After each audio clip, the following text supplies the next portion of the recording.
Chapter 316. In front of the two was a simple bronze door. 2 oil lamps hung on both sides of the door. Purple flames flickered in the oil lamps, slightly illuminating the surroundings.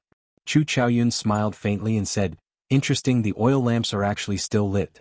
A huge 3-legged cauldron was carved on the door. There were dragons and phoenixes carved on the cauldron. There were 4 soaring white clouds above the cauldron. This was the first time Xiao Qian had seen white flames, so he felt it was strange. The door was tightly shut, giving off a strong sense of history. An ancient aura assaulted their faces. Dong, dong, dong. The sound of people landing resounded. The other scions and cultivators landed one after another. Then they immediately swarmed to the bronze door. In an instant, Xiao Qian and Chu Chaoyun's figures were buried in the crowd. When they saw the carvings on the bronze door, many people sighed in amazement. It really is the fiery sect's remnant. The 3-legged cauldron is the fiery sect's cornerstone treasure, the Dragon Fear Cauldron. The purple clouds on top of the cauldron should be the lunar true flame. This branch hall has 4 lunar true flames. It looks like its position is not simple. Yes, the fiery sect's main hall has 9 lunar true flames. The other branches are divided into 8 ranks based on the number of flames. There are 4 flames here. At the very least, it should not be the worst. Haha. It looks like Duanyuking did not lie to us. However, how does this door open? Can it be pushed? These people were all outstanding talents of the younger generation. Many of them had ancient books in the libraries of their clans. There was no lack of knowledgeable people. They immediately understood the meaning of the carvings on the bronze door. However, when they saw the tightly shut bronze door, they did not dare to push it open. The fiery sect was best at forging secret treasures. Forging secret treasures required the study of formations. It was hard to guarantee that there were no formations on the bronze door. Trying it rashly would just be seeking death. A young expert from the Dongming province stepped forward and said, "Let me try." This person wore cultivator robes of alternating blue and white. He had thick eyebrows and large eyes. He was 16 meters tall and had a stocky build. The muscles on his chest bulged like small hills. He carried a thick saber on his back. It was obvious that he was an expert in hard body techniques. He's Wen Yanbin. It's said that he's the #1 physical cultivator in Dongming. Even without using Yuan Qi, he can reach 15,000 pounds of force with one palm strike. This bronze door is at most 5,000 kilograms. This person might be able to open it. Furthermore, without using essence, it might not cause the formation to rebound. Everyone recognized Wen Yanbin and hurriedly invited him forward. At this time, someone was opening the door, so everyone was naturally happy. Wen Yanbin stretched out his right hand and gently placed it on the door on the left. He slightly rubbed it, then switched to the door on the right and rubbed it. Seeing that nothing out of the ordinary had happened, Zhang Xian calmed down slightly. He took a deep breath and quickly retracted his right hand. Then he slammed his palm against the bronze door. Bang! The entire underground space began to shake, but the bronze gate did not move at all. There was no movement at all. Again? Wen Yanbin roared, and the muscles on his right arm doubled in size. He continuously smashed at the bronze gate. Bang! Bang! Bang! The continuous loud sounds reverberated throughout the underground space. The huge force was transmitted to the ground, causing the surroundings to shake. Rocks kept falling from above. However, there was still no reaction from the bronze gate. There was no movement at all, not even a small opening appeared. How can it be like this? There is no movement at all. Could it be that there is no way to open this bronze gate? The crowd exclaimed in astonishment. The continuous attacks caused Wen Yanbin's complexion to turn somewhat pale. This was how physical attacks worked. At least 30% of the force that struck the opponent would be reflected back to him. Each of Zhang Xian's palm strikes contained no less than 5,000 kilograms of force. When the rebound force accumulated, it was already a threat to Zhang Xian's meridians and internal organs. Seeing that there was still no movement, Wen Yanbin made up his mind. A ruthless look flashed in his eyes. Suddenly, Xiao Qian's right palm became larger. He clenched his fist and punched out ferociously.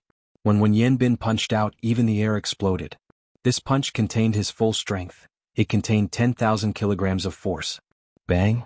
There was a loud explosion and the huge force rebounded. The internal injuries that Wen Yanbin had been suppressing erupted. He vomited a mouthful of blood and flew back. The entire space shook for a long time before it slowly stopped. However, there was still no reaction from the bronze gate. It did not even open a crack. Seeing Wen Yanbin sitting on the ground with a pale complexion and circulating his qi, everyone could not help but feel anxious. Someone said, "Since we cannot open this door with brute force, there should be some sort of mechanism." "Open it." "I don't think so. Perhaps his strength has not reached a certain level. Perhaps he can use his essence to test it out." "Duamuking is here. Let her take a look." As the crowd discussed intensely, Duamuking, Ji Changkong, and the others slowly walked over from the back of the crowd. At this moment, no one said anything about an agreement. The most important thing was to open the gate. Duamuking's appearance gave everyone hope. Everyone gave way, opening a path for Duamuking to walk to the front. When Duamuking saw everyone's eager expressions, there was no change in his expression.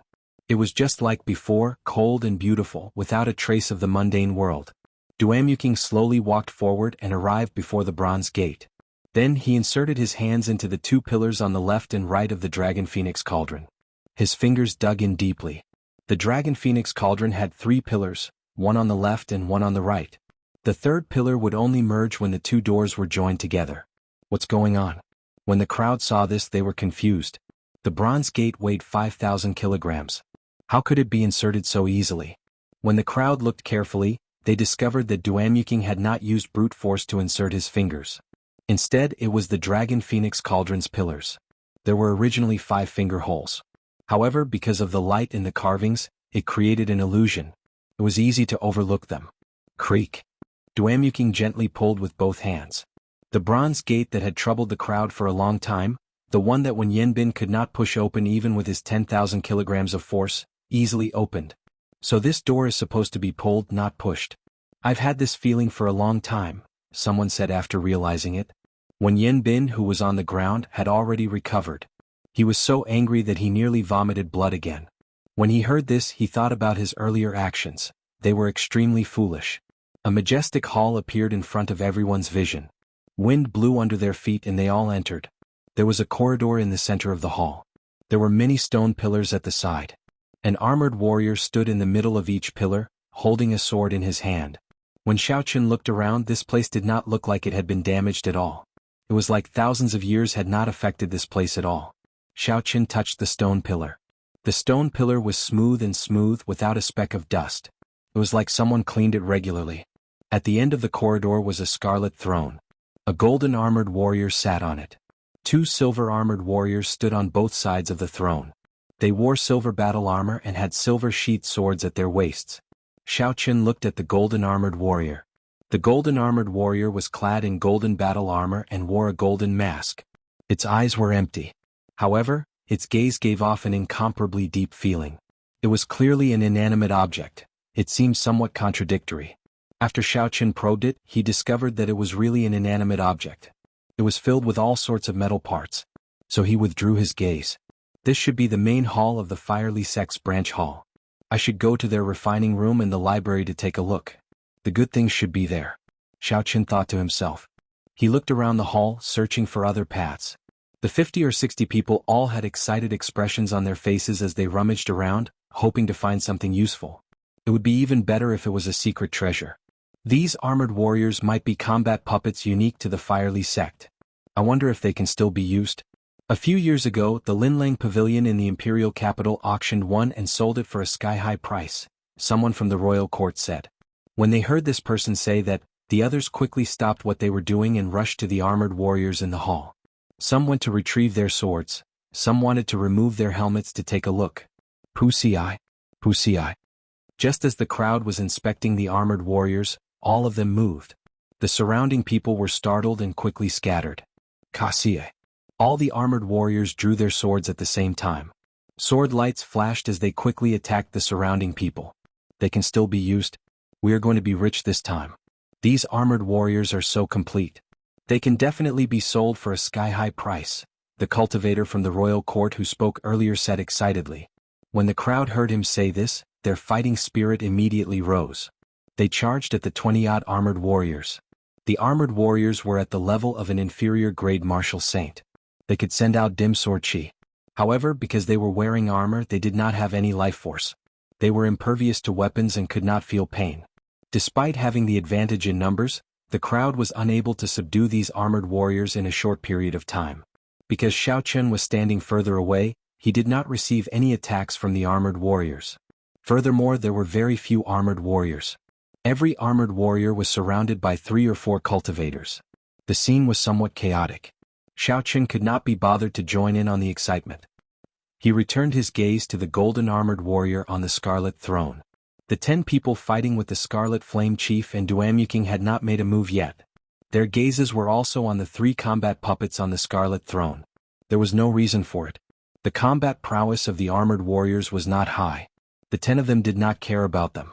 Since they had come to a treasure trove, their standards were naturally much higher. Hu Qi. Aside from Xiao Chen, the 11 of them made a move at the same time. They pushed off the ground and quickly flew towards the scarlet throne. All sorts of lights were released. It was very beautiful. Wang. When the 2 silver-armored warriors beside the throne felt the auras of the 10, their empty eyes lit up with a scarlet light. They suddenly came to life. Chapter 317. 2 dense silver sword chi tore through the air and headed for the 3 people in front. The silver sword chi was as resplendent as a pillar. What a dense sword chi! It is equivalent to the strength of a peak martial saint, Xiao Chen said in astonishment as he looked at the 2 sword chi. Although Xiao Chen wanted those 3 combat puppets that were clearly different from the others, there was not enough meat to go around. If he fought over them, he would exhaust a lot of his strength.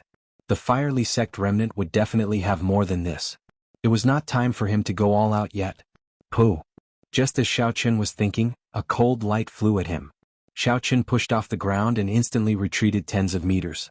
Xiao Chen looked to the side and saw an iron-armored warrior. After it injured a cultivator, it broke out of the encirclement and charged at Xiao Chen. Xiao Chen had a calm expression as he smiled gently. Good timing. I can take a look at what these combat puppets are. The iron-armored warrior's heavy body leaped quickly on the ground. With every step it took, the armor on its body clashed with each other, giving off a melodious sound. Drawing the saber. Xiao Chen drew the lunar shadow saber with a kasi sound and swung it. It was like a roaring bolt of lightning. Its speed and strength were at their peak. With a shio sound, it knocked away the sword in the iron-armored warrior's hand. It is still too weak. This iron-armored warrior does not have much value. Xiao Chen shook his head slightly and sheathed the lunar shadow saber. Xiao Chen took a step forward and tilted his head slightly, easily dodging the iron-armored warrior's attack. He clenched his fist and punched the iron-armored warrior. Boom, boom, boom. The iron-armored warrior took 3 steps back. The heavy force caused the armor on its body to tremble. There was a loud cracking sound. Now, a casual punch from me can achieve 10,000 kilograms of force. For it to be able to receive a punch from me without shattering its bones, its defense is pretty good. Xiao Chen evaluated in his heart. He casually moved back and dodged the iron-armored warrior's attack again. Since the walls of the main hall were already behind him, Xiao Chen no longer intended to retreat. He stood where he was and held the lunar shadow saber in his left hand. He opened his right hand and used his palm as a saber, easily blocking the iron-armored warrior's attack. Its speed was not good either. It barely reached Mach 2. However, the way it attacked was very orderly, like it contained the shadow of several fist techniques. The iron-armored warrior's ancestors of the Firely Sect were really geniuses. Xiao Chen easily exchanged moves with the iron-armored warrior with one. After exchanging a few moves, Xiao Chen. His speed was comparable to a medial grade martial saint's. His strength was barely at inferior grade martial saint's. His defense was startling. His overall combat prowess was at the peak of medial grade martial saint. However, the iron-armored warrior's energy source would eventually run out. It would not be able to fight indefinitely. At that time, it would become a pile of scrap metal. The 3 people surrounding the iron-armored warrior were completely dumbfounded. Earlier, the 3 of them had used their full power and could only barely suppress this iron-armored warrior. This was because the iron-armored warrior's defense was too strong. However, in Xiao Chen's hands, he did not even need to move his hand to easily toy with the iron-armored warrior. Bang! Xiao Chen shouted. He could not be bothered to continue playing with it. He punched with 60% of his strength, instantly reaching 25,000 kilograms of force. The iron-armored warrior was knocked to the ground. It struggled for a while before it stopped moving. After waiting for a while, Xiao Chen bent down and flipped the iron-armored warrior over. He discovered a tightly shut metal door on the back of the battle armor. The metal door was tightly shut. There was no way to open it. Xiaoqin found a small protruding metal plate at the side and pressed it without hesitation. Cassie. The two small metal doors immediately opened, revealing indentations filled with inferior-grade spirit stones. There were a total of 20 inferior-grade spirit stones in them. However, the spirit stones were currently dim, no different from ordinary stones. It was clear that their spiritual energy had been exhausted. So that's how it is, Xiaoqin thought to himself. Using spirit stones as a source of energy. It was more or less what he expected. If he embedded a medial-grade spirit stone into it, its might increase. When the three people saw Xiaoqian's actions, they suddenly reacted. They had discovered this combat puppet first. In the end, Xiaoqin treated it as his own. You are seeking death. You actually dare to snatch my things? How reckless, one of them snorted coldly. Then he swung his saber at Xiaoqin.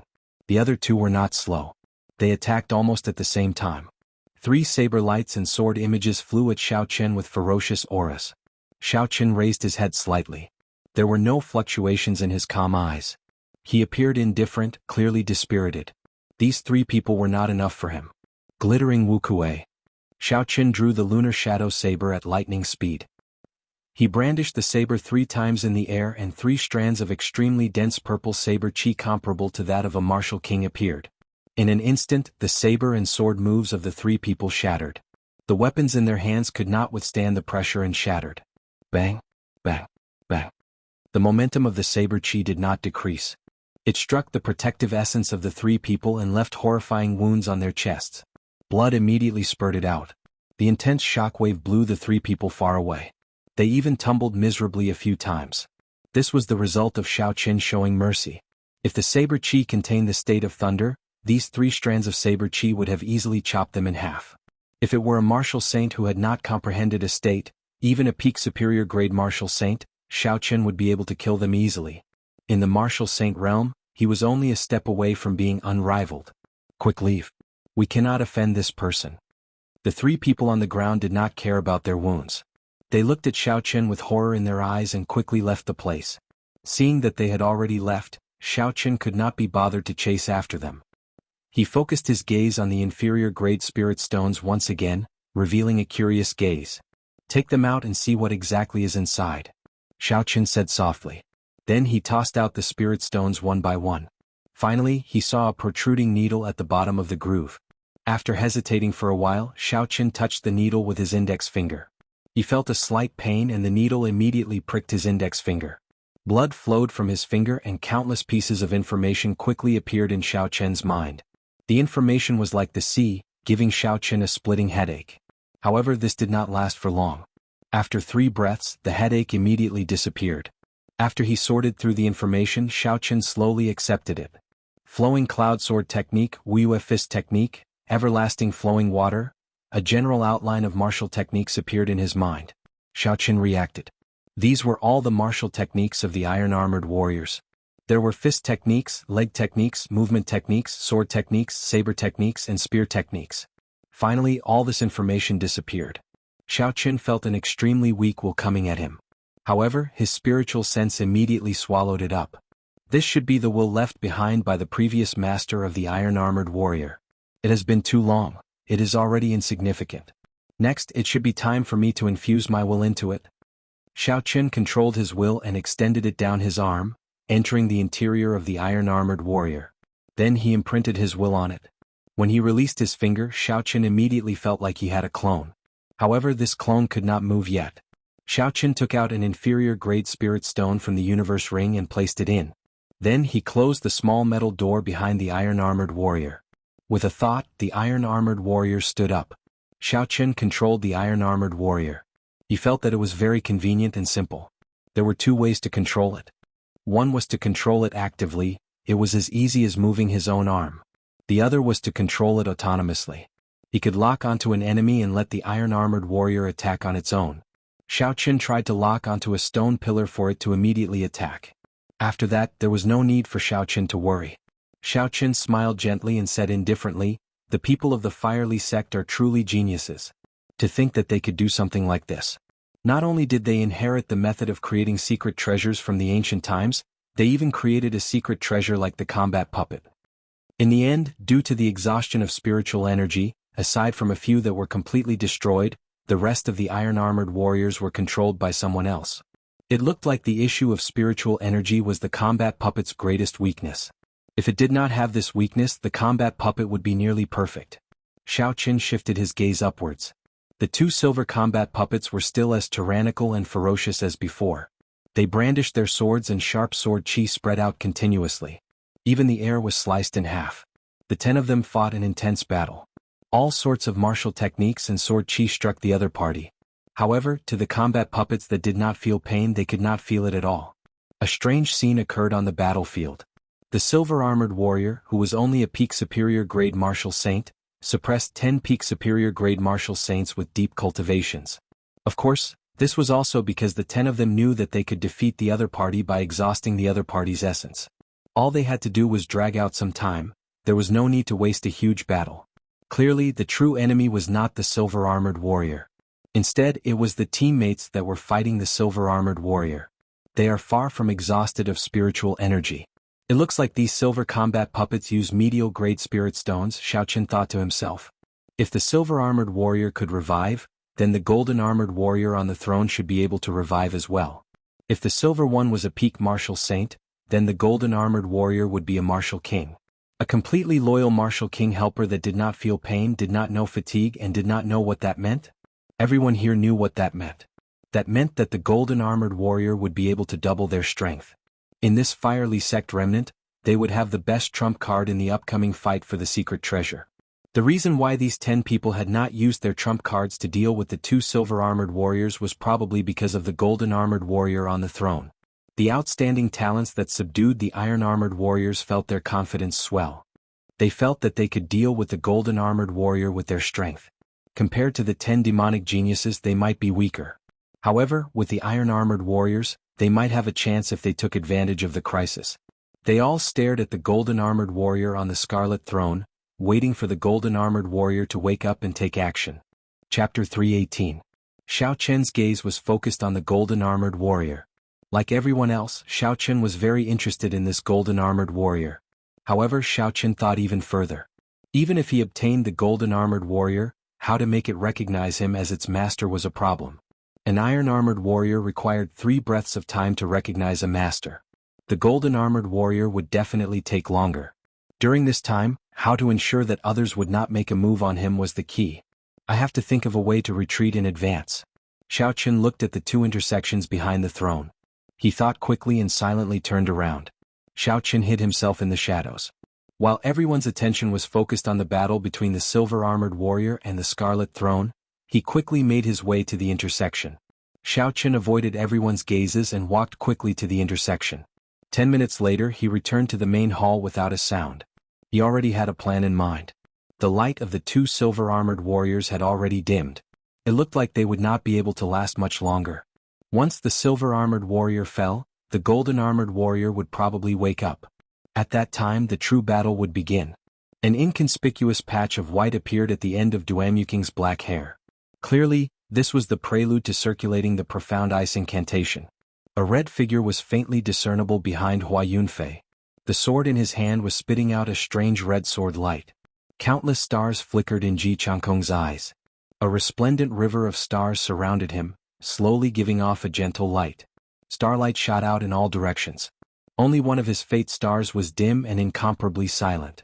The Guy Marquis wore golden battle armor and held the sky-splitting sword in his hand. He had a grave and stern expression, and there was a righteous chi gathering on his forehead.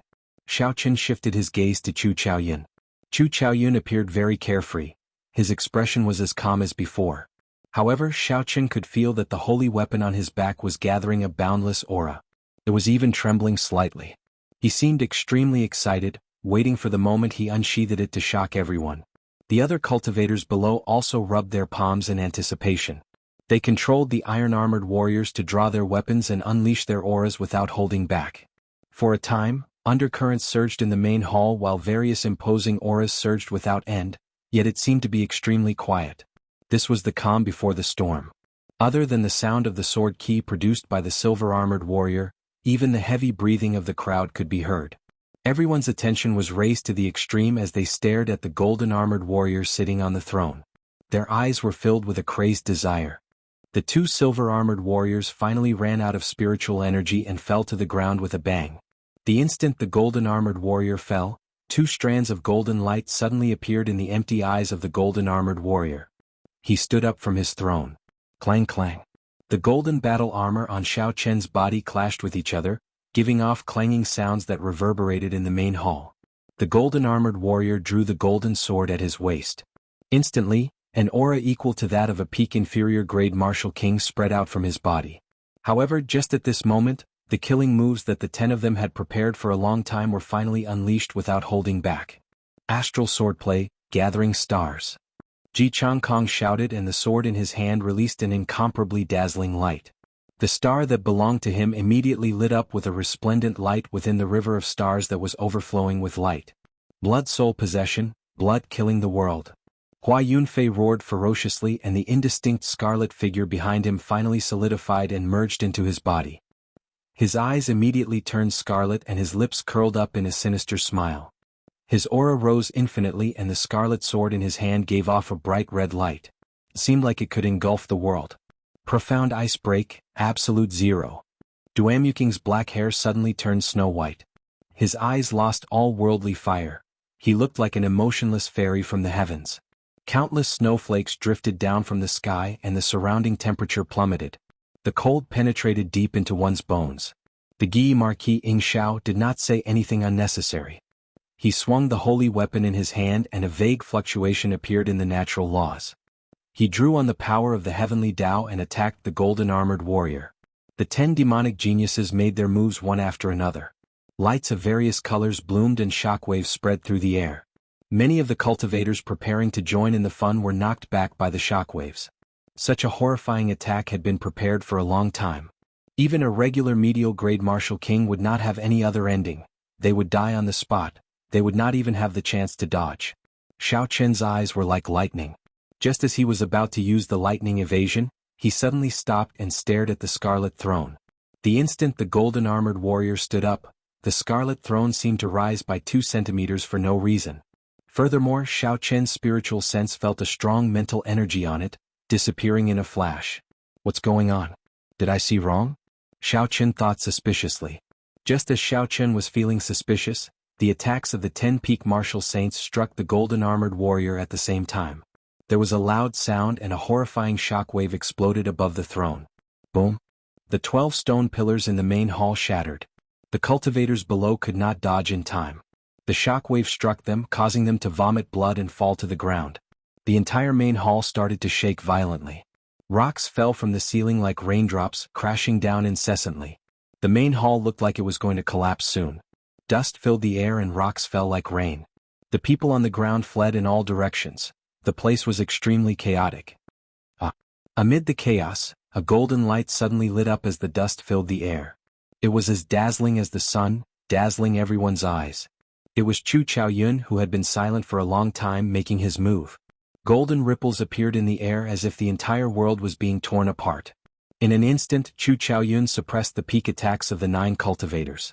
The 9 cultivators were all knocked back. This was Chu Chaoyun's strength. The moment he drew his holy weapon, a sword light appeared and suppressed everyone.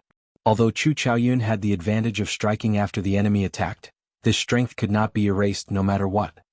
Bang! Chu Chaoyun held the golden-armored warrior, whose energy had been drained by everyone, in his embrace. Then he smashed a large hole in the wall behind the throne. Then he jumped in without hesitation. This palm added a fire to the shaking hall, and it began to collapse with a loud rumble. Let's go quickly. The hall is going to collapse. If we do not leave now, we will die. When the other cultivators saw that the situation was bad, they executed their trump cards to flee the main hall. The 9 cultivators that Chu Chaoyun knocked back did not hesitate. They revealed furious expressions as they followed Chu Chaoyun and jumped into the large hole in the wall. Boom! Boom! Boom! The majestic and dignified hall completely collapsed. The huge rocks from the ceiling fell with a loud rumble, shaking the ground. It was like the sky was collapsing. After a long time, the hall, which was rumbling non-stop, finally quieted down. The hall, which was originally in perfect condition, was now in ruins. The hall was extremely dilapidated. There were broken fences and broken walls everywhere. Dust covered the ground and smoke billowed. Cassia. On a pile of stone pillars and rocks, pieces of broken bricks slid down rapidly. A badly damaged warrior in iron armor stood up with a loud bang, and the rubble and rocks completely slid down. Xiao Qin, who was lying on the ground, patted the dust off his body and stood out from the middle, completely unharmed. Xiao Qin looked at the badly damaged iron-armored warrior and smiled faintly. He said, "The defense of the iron-armored warrior is indeed astonishing. It helped me block the endless rocks from above. Unfortunately, it looks like it is about to be scrapped." Xiao Qin shook his head slightly and looked at the now empty ruins. Then he shifted his gaze to the dust-covered scarlet throne. Then he walked over with a determined gaze. "See. Stepping on the rubble and tiles on the ground, Xiao Qin arrived at the scarlet throne step by step. However, he was not in a rush to check on the situation on the throne. Xiao Qin looked around. After he verified that there was no one around, he returned to the side of the throne. Just as he was about to check on it, he noticed the battle armor of the silver-armored warrior in a corner of the rubble. Xiao Qin sent out a few palm winds and blew away the rubble on the ground, revealing 2 silver combat puppets. Aside from the dust on the surface of the battle armor, it was surprisingly undamaged. It looked like the defense of this silver battle armor rivaled that of an inferior-grade martial king. Compared to the iron-armored warrior, it was much stronger. Xiao Qin gently waved his sleeves and immediately swept away all the dust on the silver-armored warrior. Xiao Qin squatted down and opened the small door on the back of the silver-armored warrior. As he had expected, the silver-armored warrior had indeed used medial-grade spirit stones. There were 20 of them, no more no less. Xiao Qin took out the discarded medial-grade spirit stones from the grooves and erased the will of the predecessors. Then he started to recognize them as his own. This recognition took 5 minutes before Xiao Qin's will was completely imprinted on them. After a while, the 2 silver-armored warriors were recognized by Xiao Qin as their masters. After he filled them with medial-grade spirit stones, the silver-armored warriors immediately recovered their vitality. When Xiao Qin swung his sword, a sharp sword chi rampaged through the rubble. Everywhere it passed, the broken walls turned into rubble. Xiao Qin nodded in satisfaction. With the addition of the 2 silver-armored warriors and the broken iron-armored warrior, he should be able to deal with Chu Chaoyun's golden-armored warrior. Recollecting his thoughts, Xiao Qin shifted his gaze back to the scarlet throne. He controlled the 3 combat puppets to move away the large rocks on the throne. After that, Xiao Qin waved his sleeves and blew away all the dust. The scarlet throne finally appeared in his vision. The entire throne was made of a mysterious scarlet material. When Xiao Qin touched the patterns on it, he found it very strange. This was the material used to polish the throne. It was not made of metal, spirit wood, or even rock. It was heavy and cool to the touch. Xiao Qin thought of the strong mental energy he felt earlier. He placed one hand on the armrest of the throne and slowly infused his spiritual sense into the throne. Chapter 319. Boom. The instant his spiritual sense entered the throne, an intense explosion resounded in Xiao Qin's ears. His mind buzzed as a boundless state of massacre infused into it. The horrifying state of massacre was like a scarlet sea. It instantly infused into every one of Xiao Qin's nerves. An uncontrollable murderous intent arose in Xiao Qin's heart. His eyes instantly turned scarlet, and his fine black hair fluttered about. His delicate face turned sinister and horrifying, like a man-eating demon. How can it be like this? Xiao Qin was horrified. He wanted to let go, but a huge force held his hand in place. He could not let go at all. I can't go on like this. My will be filled with massacre. After that, I will lose all reason and become a true murderous demon king. This state of massacre is too horrifying. Xiao Qin circulated the purple thunder divine incantation and guarded his dantian. He sank his consciousness and did his best to maintain a trace of clarity in his divine pedestal. The surging state of massacre in the Scarlet Sea was boundless and overwhelming. As Xiao Qin resisted this energy, he felt incredible pain. His skin turned incredibly pale.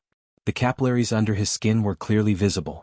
They looked like they wanted to break free from the restraints of his skin and burst open. This feeling was several times more painful than when the blue dragon martial spirit first awakened. It was not something a human could endure. Amid the torment, Xiao Qin's consciousness started to turn blurry. He could no longer endure it and howled in pain. Bang, bang, bang. The capillaries under Xiao Qin's skin ruptured. Tiny drops of blood instantly covered his skin, making him look like a man made of blood. Give up. Accept this unbridled state of the sand. All your pain will immediately disappear. You can even enjoy boundless power.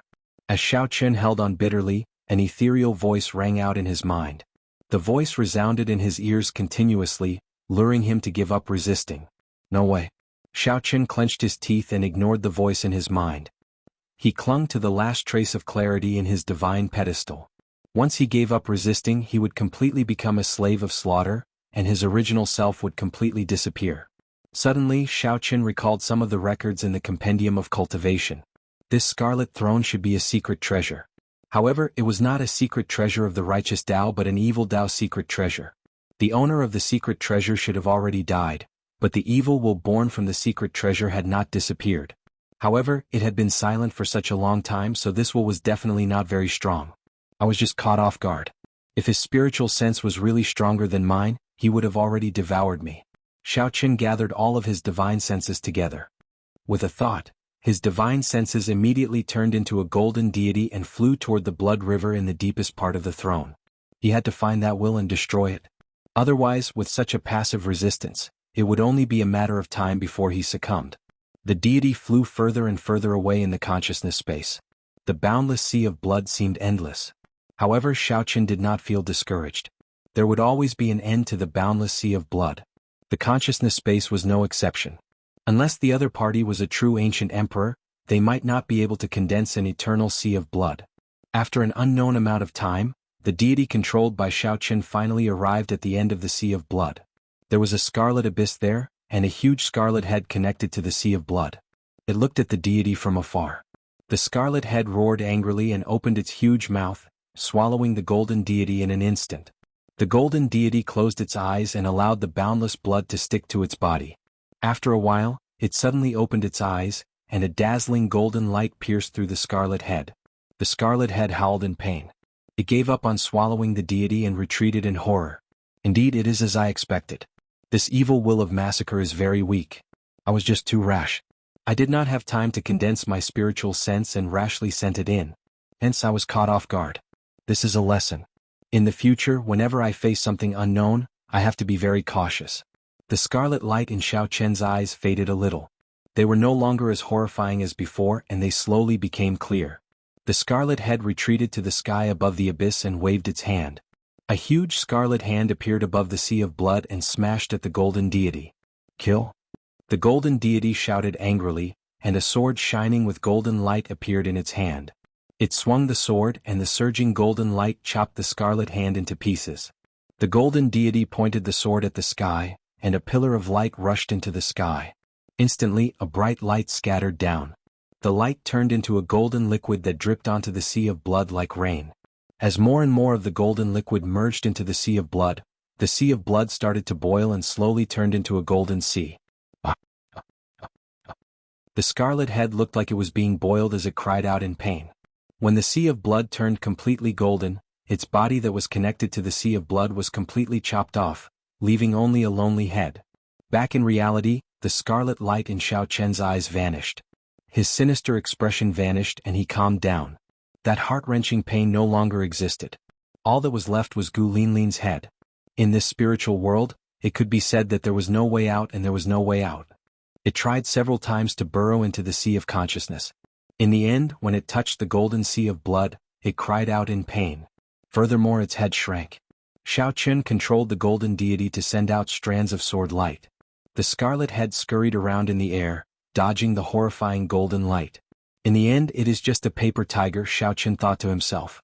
The golden deity took advantage of this opportunity. Its left hand grew infinitely large and it grabbed the head. Don't kill me. I can recognize you as my master and establish a blood contract. I will never betray you. Also, I will tell you the secret of this massacre throne in full detail. After the scarlet head was grabbed, it begged non-stop.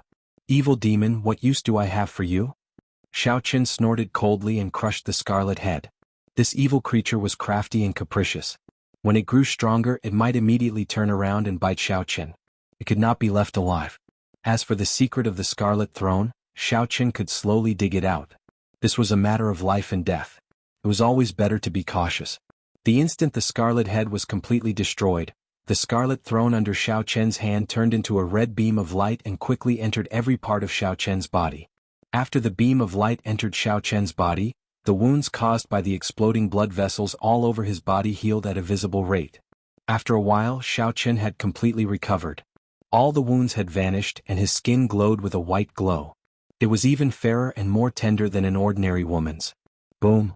The red light that flowed through every part of Xiao Chen's body gathered at his forehead, forming a red throne mark the size of a pinky finger. Xiao Chen withdrew his spiritual sense and looked at everything that happened to his body. He revealed a doubtful expression in his eyes. Xiao Chen placed his left hand before his eyes and looked carefully. He saw that the skin was as white as frost, crystalline and translucent. This pair of hands was so beautiful that it was scary. Not only did the surface change greatly, but Xiao Chen also felt a huge force when he clenched his fist. His physical body was even stronger than before. When Xiao Chen saw the badly damaged iron-armored warrior at the side, he slowly walked over and casually punched the iron-armored warrior's chest. The huge force flowed through Xiao Chen's slender right arm and into his 5 fingers. There was a loud boom, and the badly damaged iron-armored warrior immediately shattered into pieces. The various metal fragments of the armor scattered all over the ground. However, they were so broken that they could not be broken anymore. There was no way to repair them anymore. Xiao Chen revealed an expression of pleasant surprise. He said with some uncertainty, "After the dragon and tiger body sculpting art reached the threshold of the 4th layer, dragon tendon tiger bone, the strength of my next strike reached 10,000 kilograms of force. A full power strike can only achieve 15,000 kilograms of force. However, that casual strike clearly achieved 15,000 kilograms of force. Could it be that after this scarlet throne entered my body, it strengthened my physical body?" Suddenly Xiao Chen had a guess. With the increase in strength, would a few more acupoints on his right arm open? Xiao Chen checked the acupoints on his right arm. Indeed, it was as he expected. The original one had increased to 14. He was just short of 2 more before he could open all 16 acupoints on his right arm. It looks like it will not be long before the true blue dragon chi appears, Xiao Chen thought excitedly. After checking to see if there were any other changes, Xiao Chen took out a small knife and gently sliced his jade-like skin. Instantly, a small wound appeared and blood flowed out. However, not long after, scars appeared on the wound. Then they quickly disappeared. His skin became as good as before. There was no way to tell that he had been injured. Unexpectedly, his body possessed the ability to heal naturally. His strength also became more reserved. The exaggerated muscles that he had trained in the past had all shrunk back. Xiao Chen returned to the appearance of an ordinary person. However, the force he used had doubled. What exactly is the origin of this scarlet throne? Xiao Chen put away the small knife, his eyes filled with doubt. Closing his eyes, Xiao Chen carefully sensed the position of the scarlet throne. A scarlet throne floated in the sea of consciousness on his forehead. A supreme might spread throughout the entire sea of consciousness. The forehead was the source of all cultivators' spiritual world. It was known as the sea of consciousness. However, only people with extremely strong mental energy could truly open their own sea of consciousness. According to the cultivation realms of the Qianwu continent, only martial monarchs could truly open their own sea of consciousness. Ordinary people would never have the chance to open their sea of consciousness in their lifetime. Hence, they would not care about this problem. After opening the sea of consciousness, cultivators could truly cultivate their mental energy. Before this, cultivators only had perception. They did not have true mental energy. In the past, because of the Purple Thunder divine incantation, Xiao Chen could cultivate mental energy from the start. His mental energy was much stronger than a regular cultivator's. It could even be said that they were on a completely different level. However, there was still a long way to go before he could open his sea of consciousness. At the very least, his cultivation realm was not high enough. Unexpectedly, he managed to open his sea of consciousness because of the Scarlet Throne. Chapter 320. Xiao Chen had not seriously studied how to use mental energy in combat. He did not have any introductory methods, so he did not care much about it. He just used his spiritual sense to probe. Xiao Chen did not see any benefits from opening his sea of consciousness in advance, so he did not need to think about it. He summoned out the throne first. With a thought, the scarlet throne mark on Xiao Chen's forehead flashed with a red light. The throne in his sea of consciousness immediately flew out. Hoo! The scarlet throne floated in the air. Xiao Chen discovered that he was already sitting on it. He placed his hands on the armrests and leaned against the back of the throne. Below the throne was a layer of churning blood-colored clouds. The reason the throne was able to float seemed to be because of this layer of blood-colored clouds. Xiao Chen felt that this scarlet throne was like his flesh and blood. That sense of intimacy was much stronger than that of the combat puppets. The two could not be compared at all. When Xiao Qin sat on the scarlet throne, an uncontrollable king's might spread out. This king's might was released unintentionally. Even Xiao Qin did not feel it. There was only a small trace of king's might, but the aura and might it contained made one's heart tremble. This king's might was comparable to a regular king's might. If an ordinary person appeared here, they would definitely not be able to withstand the pressure and fall to their knees. Fly. Xiao Qin looked ahead and locked on to a direction. The scarlet clouds drove the throne in that direction at lightning speed. In the blink of an eye, it moved more than 100 meters. Xiao Qin patted the armrest gently and muttered, "Just a casual move and I reached the speed of sound. Furthermore, it seems like I have not had enough yet. Looks like I can reach 5 times the speed of sound if I fly at full speed. In the future, I will have another option for escaping and traveling." This was the first time Xiao Qin experienced the flying function of the Scarlet Throne. He felt somewhat excited. He flew for a long time above the ruins before stopping. Hoo! Xiao Qin tore through the scarlet clouds and landed firmly on the ground. The scarlet mark on his forehead flashed with a red light, and the Scarlet Throne immediately turned into a beam of light and returned to his sea of consciousness. The Scarlet Throne really has many secrets. I will slowly dig them out in the future, Xiao Qin said softly as he touched the mark on his forehead. Suddenly Xiao Qin thought of something. He took out a bronze mirror from the universe ring and looked at his face. His appearance had not changed much, just that his skin was much fairer than before. Fortunately, the effects of the shape-shifting spell were still present. Otherwise, he would have been exposed and could only leave. Just as Xiao Qin was about to put down the bronze mirror, he glanced at the Scarlet Throne mark on his forehead. It looked like a drop of blood was imprinted on it. Xiao Qin's originally delicate face now had a strange demonic air to it. With one look, it would leave a deep impression. No, this mark is too eye-catching. If I do things here, I will be too high profile. Xiao Qin put down the bronze mirror and took out a blue strip of cloth to cover his forehead, covering the mark. After the blue strip of cloth covered the mark, Xiao Qin's delicate face lost its demonic air and gained a refreshing look. It no longer looked eye-catching, making him look very ordinary. However, if one looked at it carefully, they would feel a sense of comfort. It was very pleasing to look at. After Xiao Qin prepared everything, he led the 2 silver-armored warriors away. Just as he was about to leave, he suddenly discovered an empty hole below the Scarlet Throne. Unexpectedly, it is an intact secret tunnel. Xiao Qin looked at the hole and muttered, "The secret tunnel below the throne must be a whole new world. Let's go down and take a look." After Xiao Qin spoke, he ordered the 2 silver-armored warriors to jump down. Then he jumped down as well. This way, if there was any danger, the silver-armored warriors would be able to block it for a while. About 10 minutes after Xiao Qin left, a tall and stout cultivator quickly arrived at the rubble. He had an excited expression on his face as he searched the ground for something. Occasionally he punched, sweeping away the dust on the ground.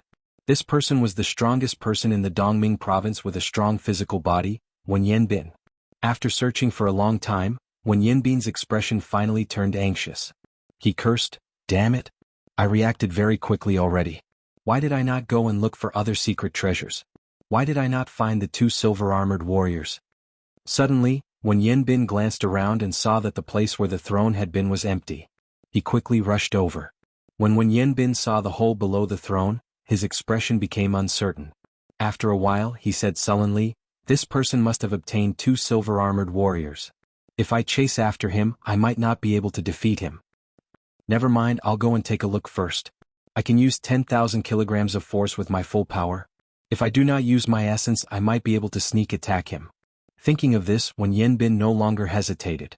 With a resolute expression, he jumped down from the hole. Not long after, a few more groups of people arrived. Their goal was the same as when Yanbin's. Naturally, they did not find the silver-armored warriors. Instead, they discovered a secret passage. These groups of people did not hesitate and jumped down one after another. The secret passage under the throne was definitely not an ordinary entrance. It was not just Xiao Qin who could think of it, the others could as well. Bang, bang. 2 heavy sounds rang out as the silver-armored warriors landed on the ground.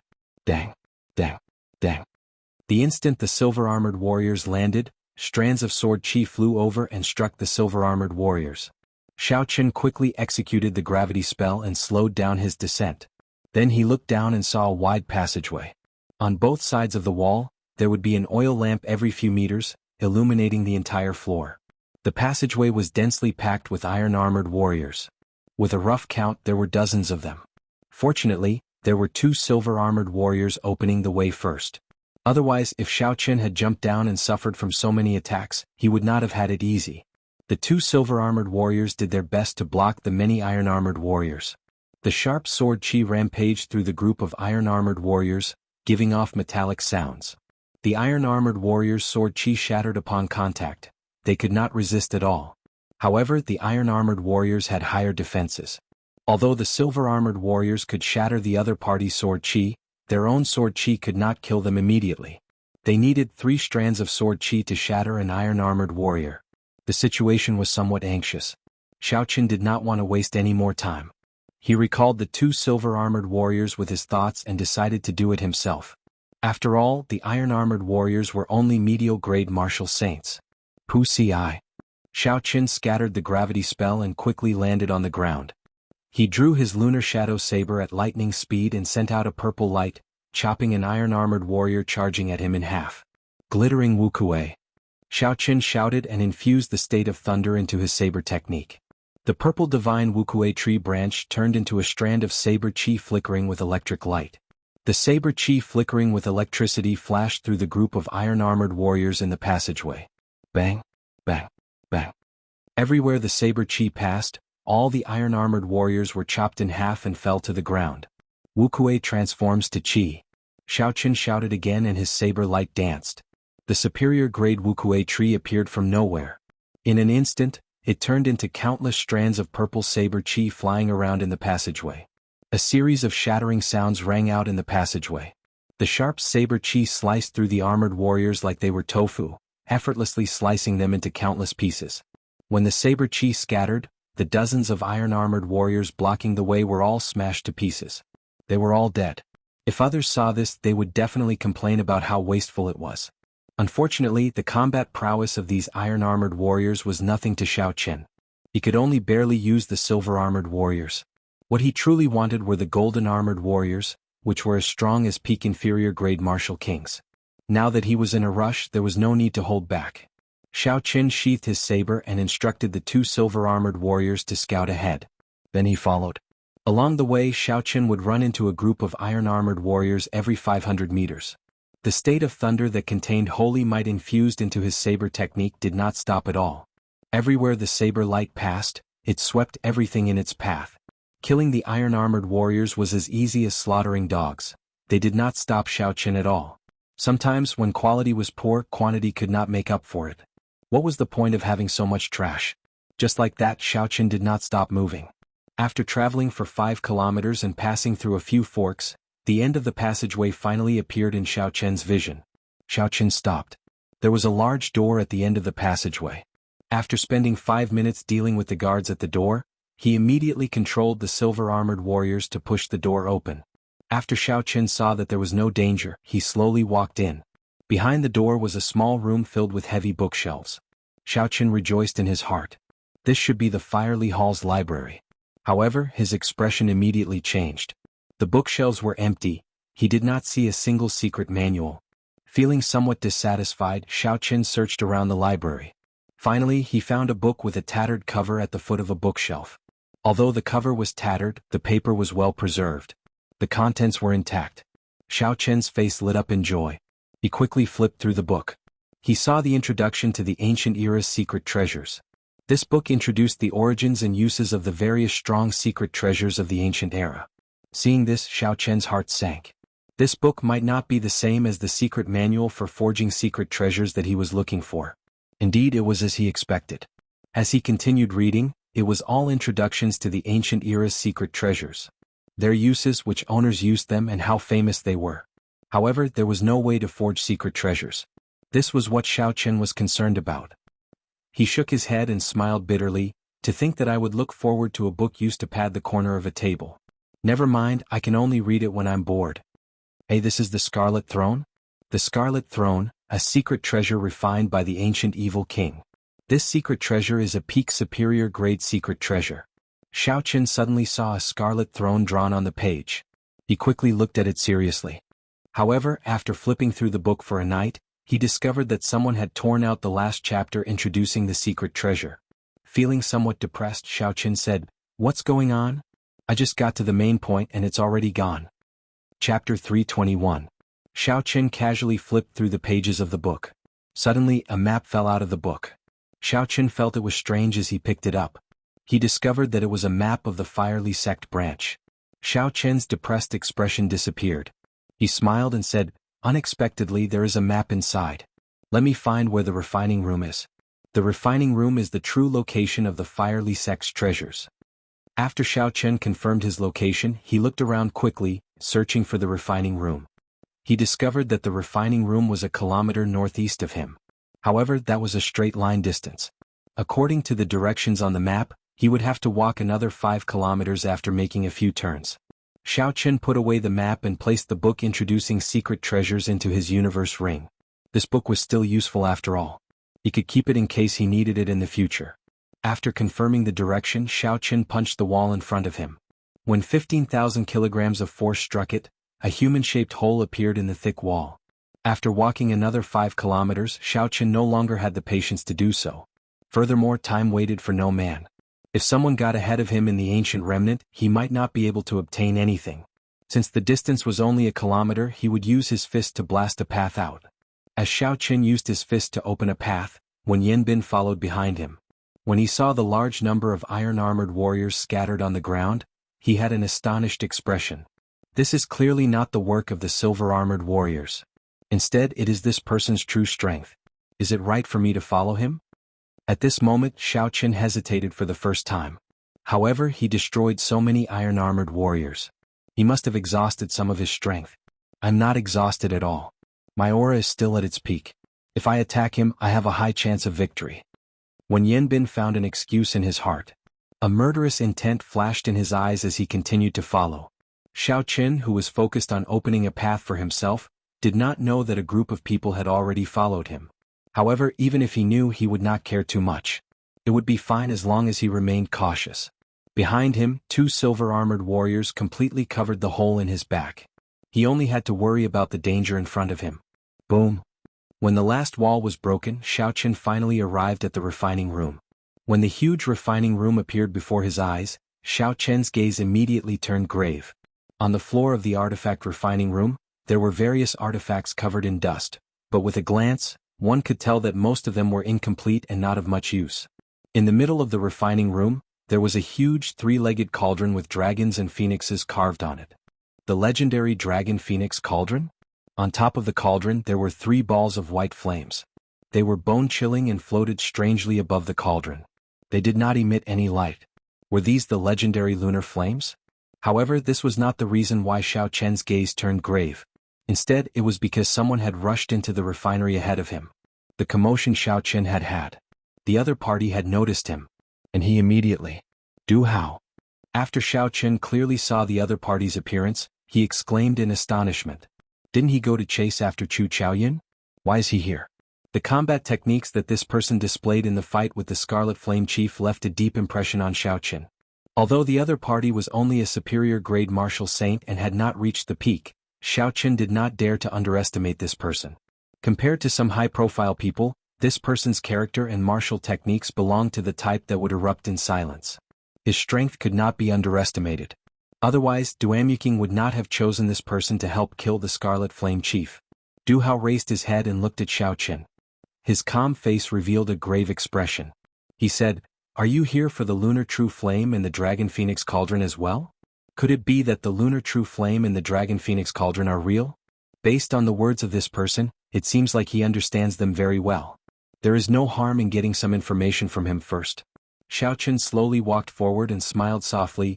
Could it be that the Lunar True Flame and the Dragon Phoenix Cauldron are real? Du Hao's heart skipped a beat. He instantly knew that Xiao Qin did not know the origins of the Lunar True Flame. However, there was no harm in telling him. Perhaps he could avoid an unnecessary fight. Naturally, it is impossible for it to be real. The Dragon Phoenix Cauldrons in the Firely Sect's branch hall are all fakes. However, they are necessary to refine secret treasures. The Lunar True Flames are only 4 strands that were separated from the lunar origin source. Your purple flame is of the Yang attribute. The Lunar True Flame is an extreme Yin flame. It is useless to you. The Dragon Phoenix Cauldron is a fake. I believe it is useless to you as well. You can have all the secret treasures on the ground. I only want the cauldron and the flame. What do you think? Du Hao suggested softly as he looked at Xiao Qin. Although many of the secret treasures on the ground were damaged, there were so many of them. It would not be difficult to find a few complete secret treasures. In the eyes of a normal person, choosing the secret treasures was more worthwhile. After all, as long as the secret treasures were not badly damaged, they could still be sold for some spirit stones. Xiao Qin smiled faintly. What if I make the same choice as you? When Du Hao heard this, he laughed softly. He said in a sullen voice, I already guessed your choice. In that case we can only fight. After Du Hao spoke, he pushed off the ground and leaped into the air. He passed through the tall dragon phoenix cauldron and twisted his waist in midair. Then he kicked out with his right leg. When Du Hao kicked out, a strong wind blew. There was a loud crack in the air. Xiao Qin's expression did not change. He was not afraid. When it came to physical strength, he had never been afraid of anything. Xiao Qin quickly stepped forward with his right foot and circulated the dragon and tiger body sculpting art. The image of a dragon and tiger surrounded his body. There was a whistling sound as he clenched his right fist and punched the incoming kick. Boom. When the fist and leg collided, there was a loud explosion. A horrifying shockwave swept past the two of them, blowing away all the damaged secret treasures on the ground. Du Hao's body quickly spun around in the air. He did not land on the ground. Instead, he kicked out with an even faster speed, piercing through the air in his way. Interesting. Right now, my ferocious tiger leaving the mountains can already achieve close to 40,000 kilograms of force. My opponent's physical strength is, at most, 1 grade higher than Wen Yin Bean's. There is still a significant gap between us. Logically speaking, after receiving my punch, you should be knocked down from the sky. However, my opponent seems to have grasped an extremely profound technique to deflect force. Not only did he neutralize my force, but he also used my force when he spun around. Xiao Qin merged his own force together and kicked out even more ferociously. In that case, let's see how long your deflecting techniques can last. Xiao Qin shouted and shifted his feet, moving to the side. Xiao Qin moved in a semicircle and dodged Du Hao's sharp kick. Then he arrived at Du Hao's side and punched at Du Hao's waist. Du Hao's expression remained calm as he looked at the position where Xiao Qin instantly moved. He quickly withdrew his move and somersaulted in the air. Then he increased the force of his earlier kick by 10%. Du Hao's right leg was like an upside-down hook as it chopped down at Xiao Qin's head. Xiao Qin's punch missed, causing the air to tremble and form ripples. At this moment, Xiao Qin could no longer dodge. He could only defend. He pulled back his right leg and crossed his arms above his head. Bang! The huge force was like a small mountain pressing down. Xiao Qin did not move at all. However, the stone floor could not withstand this horrifying pressure. The stone floor shattered and pieces of the floor flew into the air, heading for the ceiling of the refining room. Du Hao quickly retracted his leg in midair and somersaulted backwards. Xiao Qin shouted explosively and all the energy in his body trembled. The surrounding floorboards immediately shattered with a loud rumble. Dragon hisses, tiger roars. A tiger and a dragon flew out from behind Xiao Qin. The tiger's roar and the dragon's roar accompanied each other, raising their auras. The moment Du Hao landed, Xiao Qin's fist had already arrived in front of his face, not giving him any chance to dodge. Hu Qi. Du Hao took a step back at lightning speed. Then he loosened his fingers and pressed them against Xiao Qin's wrist. Xiao Qin's peak punch contained 25,000 kilograms of force. When it flew over, it was like a large truck moving at high speed. Its speed and force were both at their peak. However, when Du Hao's palm strike landed on Xiao Qin's wrist, it easily pushed away this roaring punch. In an instant, the wind from Xiao Qin's fist deviated. This was the move that Du Hao used to deal with the Scarlet Flame Chief. When he used it on Xiao Qin, it was unexpectedly effective. Xiao Qin immediately felt a force pulling him forward.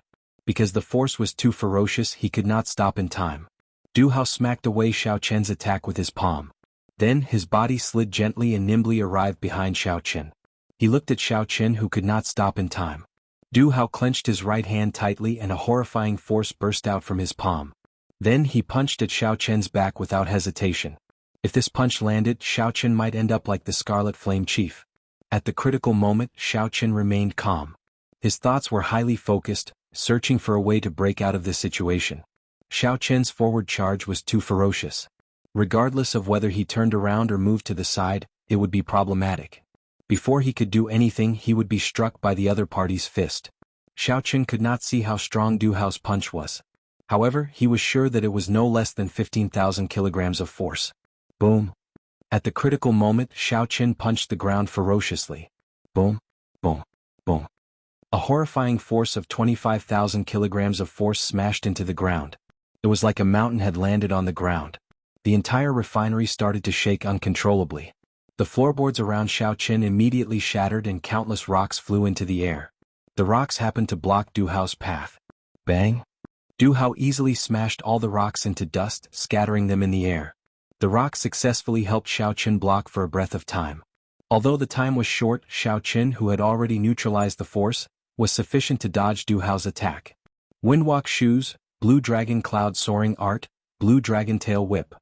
Xiao Qin instantly activated the windwalk shoes and executed the azure dragon cloud soaring art. He was like a flood dragon moving gently from his original spot.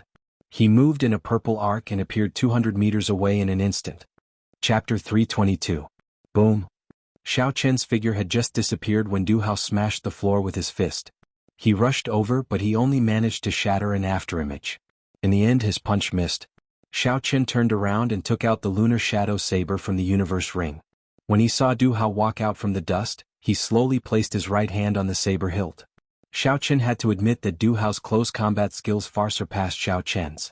Out of all the people Xiao Qin had seen, only Mu Heng, who used his physical body to comprehend the saber Dao, could compare to Du Hao. However, Xiao Qian's true strength lay in the saber and not in close combat. Xiao Qin only wanted to experience different martial techniques by fighting with him. Take the secret treasures on the ground and leave. After I draw my saber, you will no longer have a chance, Xiao Qin said softly. There was no grudge between the two of them. There was no need for them to fight to the death. The corner of Du Hao's lips curled up.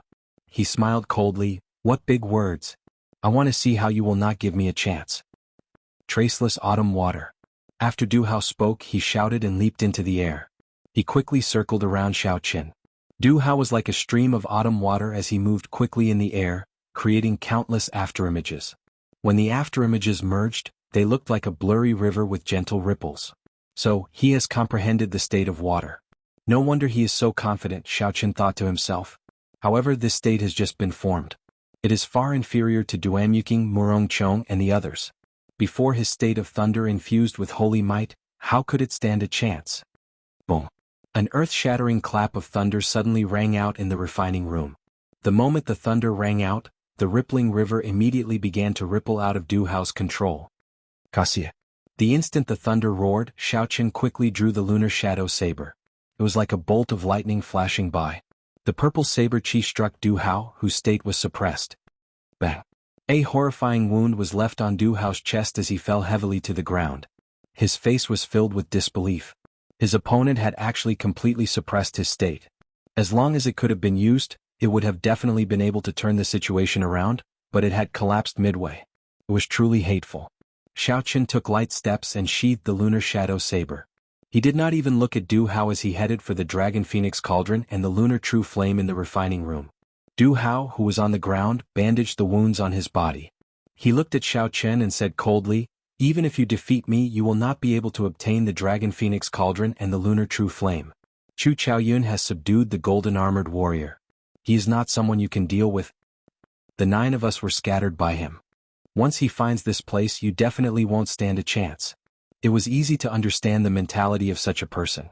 If they could not obtain something, they would not want others to obtain it. Hence, even if they failed, they would use this self-deceiving reason to console themselves. Xiao Qian's gaze was fixed on the 4 clumps of lunar true flame. He said indifferently without even turning his head, "That is not something for you to worry about." When Du Hao saw that Xiao Qian was ignoring him, he snorted coldly. He found several broken secret treasures on the ground and left the refining room the way he came. The wound on Xiao Qian's chest contained the state of thunder. However, the wound could not heal quickly. His fortuitous encounters in the fiery sect remnant had come to an end here. Xiao Qin stared at the 4 clumps of white flames floating above the Dragon Phoenix Cauldron. The flames did not have any light, they were pale white. Each clump of flames was about the size of a fist. They floated quietly above the mouth of the cauldron. When the wind blew, they swayed gently. Ao Jiao once told Xiao Qin that there were 4 kinds of strange flames in the world: human flame, ghost flame, dragon flame, and dragon flame. There were 2 types of ghost flame. One was in the profound Yin cave, and the other was in the 9 layers of hell. Xiaoqian suspected that the lunar true flame might be the ghost flame in the Profoundine cave. The possibility of it being the lunar true flame was very high. The 4 clumps of white flames before Xiaoqian were clearly rootless flames. Hence, they did not contain the lunar origin flame. However, they still stubbornly persisted for thousands of years. If no one interfered with them, they would continue to exist. The life force of these flames was very strong. Everyone knew that the Firely sect used the lunar true flame and the Dragon Phoenix cauldron to refine secret treasures. After the ancient era, only the Firely sect had the ability to refine secret treasures. It was very likely because of these 2 items. Xiaoqian had always been very interested in refining secret treasures. Naturally, he could not let go of the Dragon Phoenix cauldron and the lunar true flame before him. Although they were not the real deal, they were still very valuable. However, Xiaoqian was placed in a difficult position as to how to preserve the 4 clumps of lunar true flame. The cauldron was easy to deal with, he could just store it in the universe ring. However, he could not store pure energy in the universe ring. That would break the balance of the formation lines. A magic treasure to store the flames would require a special refinement. If it were a yang attribute flame, Xiaoqian could just use the purple thunder true fire to swallow it up. However, the lunar true flame was an extreme yin flame. It was difficult to merge yin and yang. After thinking for a long time, Xiaoqian sent out his spiritual sense from his sea of consciousness. He decided to figure out the nature of this white flame first. His spiritual sense turned into a thin film and wrapped around the flame. Xiaoqian carefully examined the internal structure of the flame. Before Xiaoqian could react, the flame wrapped by his spiritual sense passed through the blue strip of cloth on his forehead and entered his sea of consciousness. Within the vast and boundless sea of consciousness, a strand of white flame floated quietly beside the scarlet throne. It was the dim white flame. Xiaoqian was startled. Then he revealed a joyful expression. He said softly, "Could it be that the sea of consciousness has the ability to store flames? Let me see if I can summon it out." Xiaoqian closed his eyes and sensed the white flame in his sea of consciousness. With a thought, the flame immediately flew out from the mark on his forehead. With another thought, the flame returned with a "so" sound.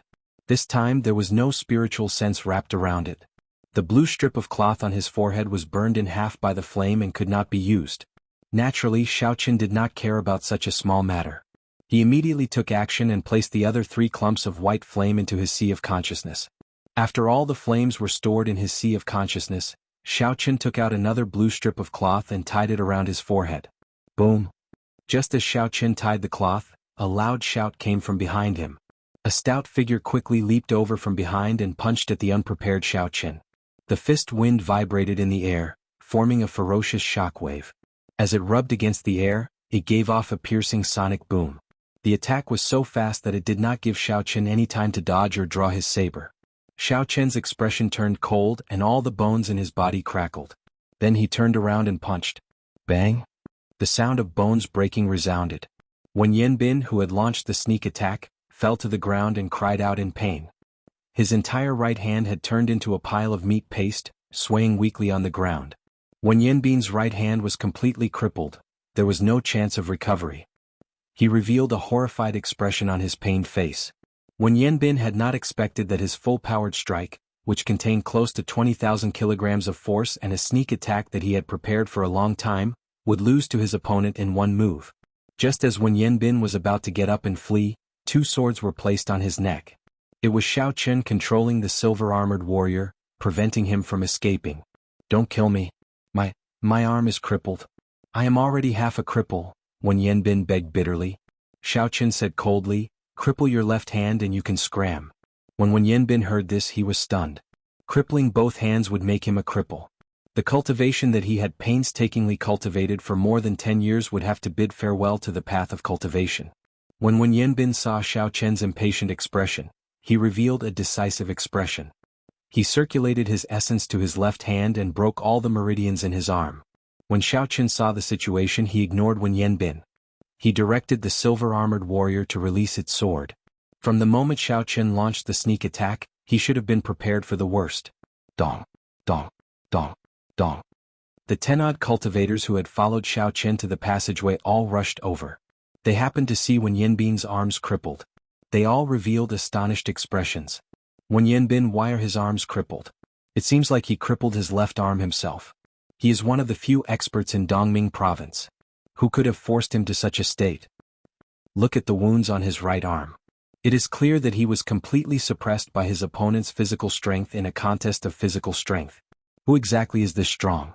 When they shifted their gazes to Xiao Qin, who was in the refinery, everyone immediately stopped talking as the answer was obvious. They had to quickly move the Dragon Phoenix cauldron away. Otherwise, when Duanyuking and the others arrived, it would be difficult to move the Dragon Phoenix cauldron away. There are actually complete secret treasures on the ground. Furthermore, there are quite a few of them. We have made a killing this time. Aha. The one in the middle seems to be the Dragon Phoenix cauldron. That is definitely the most valuable. It is a necessity for refining secret treasures. After a while, everyone discovered the situation in the refinery. All of them cried out excitedly. Unexpectedly, they found several complete secret treasures among the pile of shattered secret treasures. Normally they would rarely see secret treasures. However, they managed to find quite a few of them.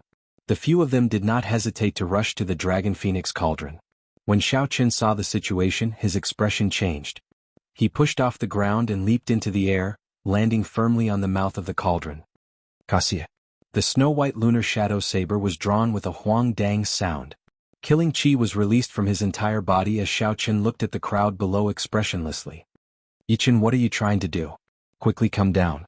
You should have already taken away the lunar true flame in the Dragon Phoenix cauldron. Don't be so greedy and think about taking the Dragon Phoenix cauldron away. That's right. Although you are strong, you are definitely not a match for all of us. When the people below saw Xiao Qin standing on the mouth of the cauldron, they all started to berate him.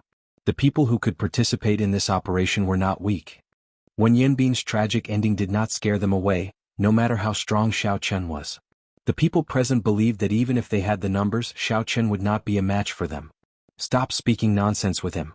Let's attack together and kill this fellow who does not know his limits. Coincidentally, we can split the secret treasures and the lunar true flame on him. Chapter 323. The moment Xiao Qin spoke, a few bold and skilled people took the lead to attack. Soon 10-odd outstanding talents followed suit. All sorts of resplendent sword chi and saber chi merged with the killing chi and surged over from all directions. Xiao Qin's lips curled up into a cold smile. He said sullenly, "How reckless. If you are not strong enough, what is the point of having numbers?" Wukue transforms to chi. Xiao Qin shouted, and the ancient divine Wukue tree appeared from nowhere. Then, it turned into strands of dense purple saber chi and scattered into the surroundings. Da, da, da. The purple saber chi clashed with the various colored sword chi and saber chi from the crowd below, giving off loud bangs. The extremely dense sword chi was extremely powerful. The incredibly dense sword chi shattered most of the sword chi in an instant. However, its momentum did not decrease as it continued towards the crowd with electric light. A few strands of sword chi managed to escape the net. However, Xiao Qin brandished his saber and flickered with saber light, easily blocking these saber chi. Xiao Qin stood above the cauldron, not moving at all. He appeared very relaxed. The saber technique that contained a state was not something these people could block. The horrifying and dense purple saber chi immediately disrupted everyone's formation. The sword chi tore through several people's protective essence. Horrifying wounds appeared on their bodies, causing them to bleed profusely. Xiao Qin frowned slightly. His sharp spiritual sense detected 3 people flying over quickly from behind. They emitted killing chi and pointed their weapons at his back. Chi breaks Wukue. The remnant purple chi in the air gathered on the snow-white lunar shadow saber. Xiao Qin turned around and chopped at lightning speed. Cassia, Cassia, Cassia. 3 melodious sounds rang out. The weapons of the 3 people were broken by Xiao Qin's extremely dense saber. The energy gathered on the saber surged endlessly. Xiao Qin shouted and the purple glazed saber exploded. As the shockwave surged, the 3 of them turned pale. They vomited a mouthful of blood and were sent flying. Xiao Qin held his saber and stood there proudly. His expression was incomparably grave and stern. He said indifferently, "You can pick up the secret treasures on the ground. However, don't have any designs on the Dragon Phoenix cauldron. Otherwise you will have to ask the saber in my hand first." The domineering blade directly shocked everyone in the arena. They all stopped what they were doing, and for a moment, the arena was extremely quiet. "How arrogant. I Nanling Hong Yundu want to see how strong you are." A disdainful voice rang out from the crowd. A cultivator in white robes holding a 7-foot-long sword flew out from the crowd. His sword danced, creating a series of light and shadows. Hong Yundu's body fluttered about in the air. His movements were erratic, making it hard for others to catch him. In the blink of an eye, he turned around and sent out over 100 sword lights at Xiaoqin. White clouds appeared around him. This person had comprehended the state of clouds. No wonder his sword technique was so erratic. It had a trace of Murong Chang's charm from back then. Xiaoqin's expression did not change. Electric light flickered around his body, illuminating the huge refinery. Occasionally, electricity crackled in the air. Seeing the thousands of sword lights in front of him, Xiaoqin's expression did not change. He held his saber in front of him to protect himself as he attacked unhurriedly. At first, Xiaoqin could still be seen clearly. However, after a while he slowly sped up. Then, he became so fast that no one could even see his afterimages. Dang! Dang! Dang! Dang!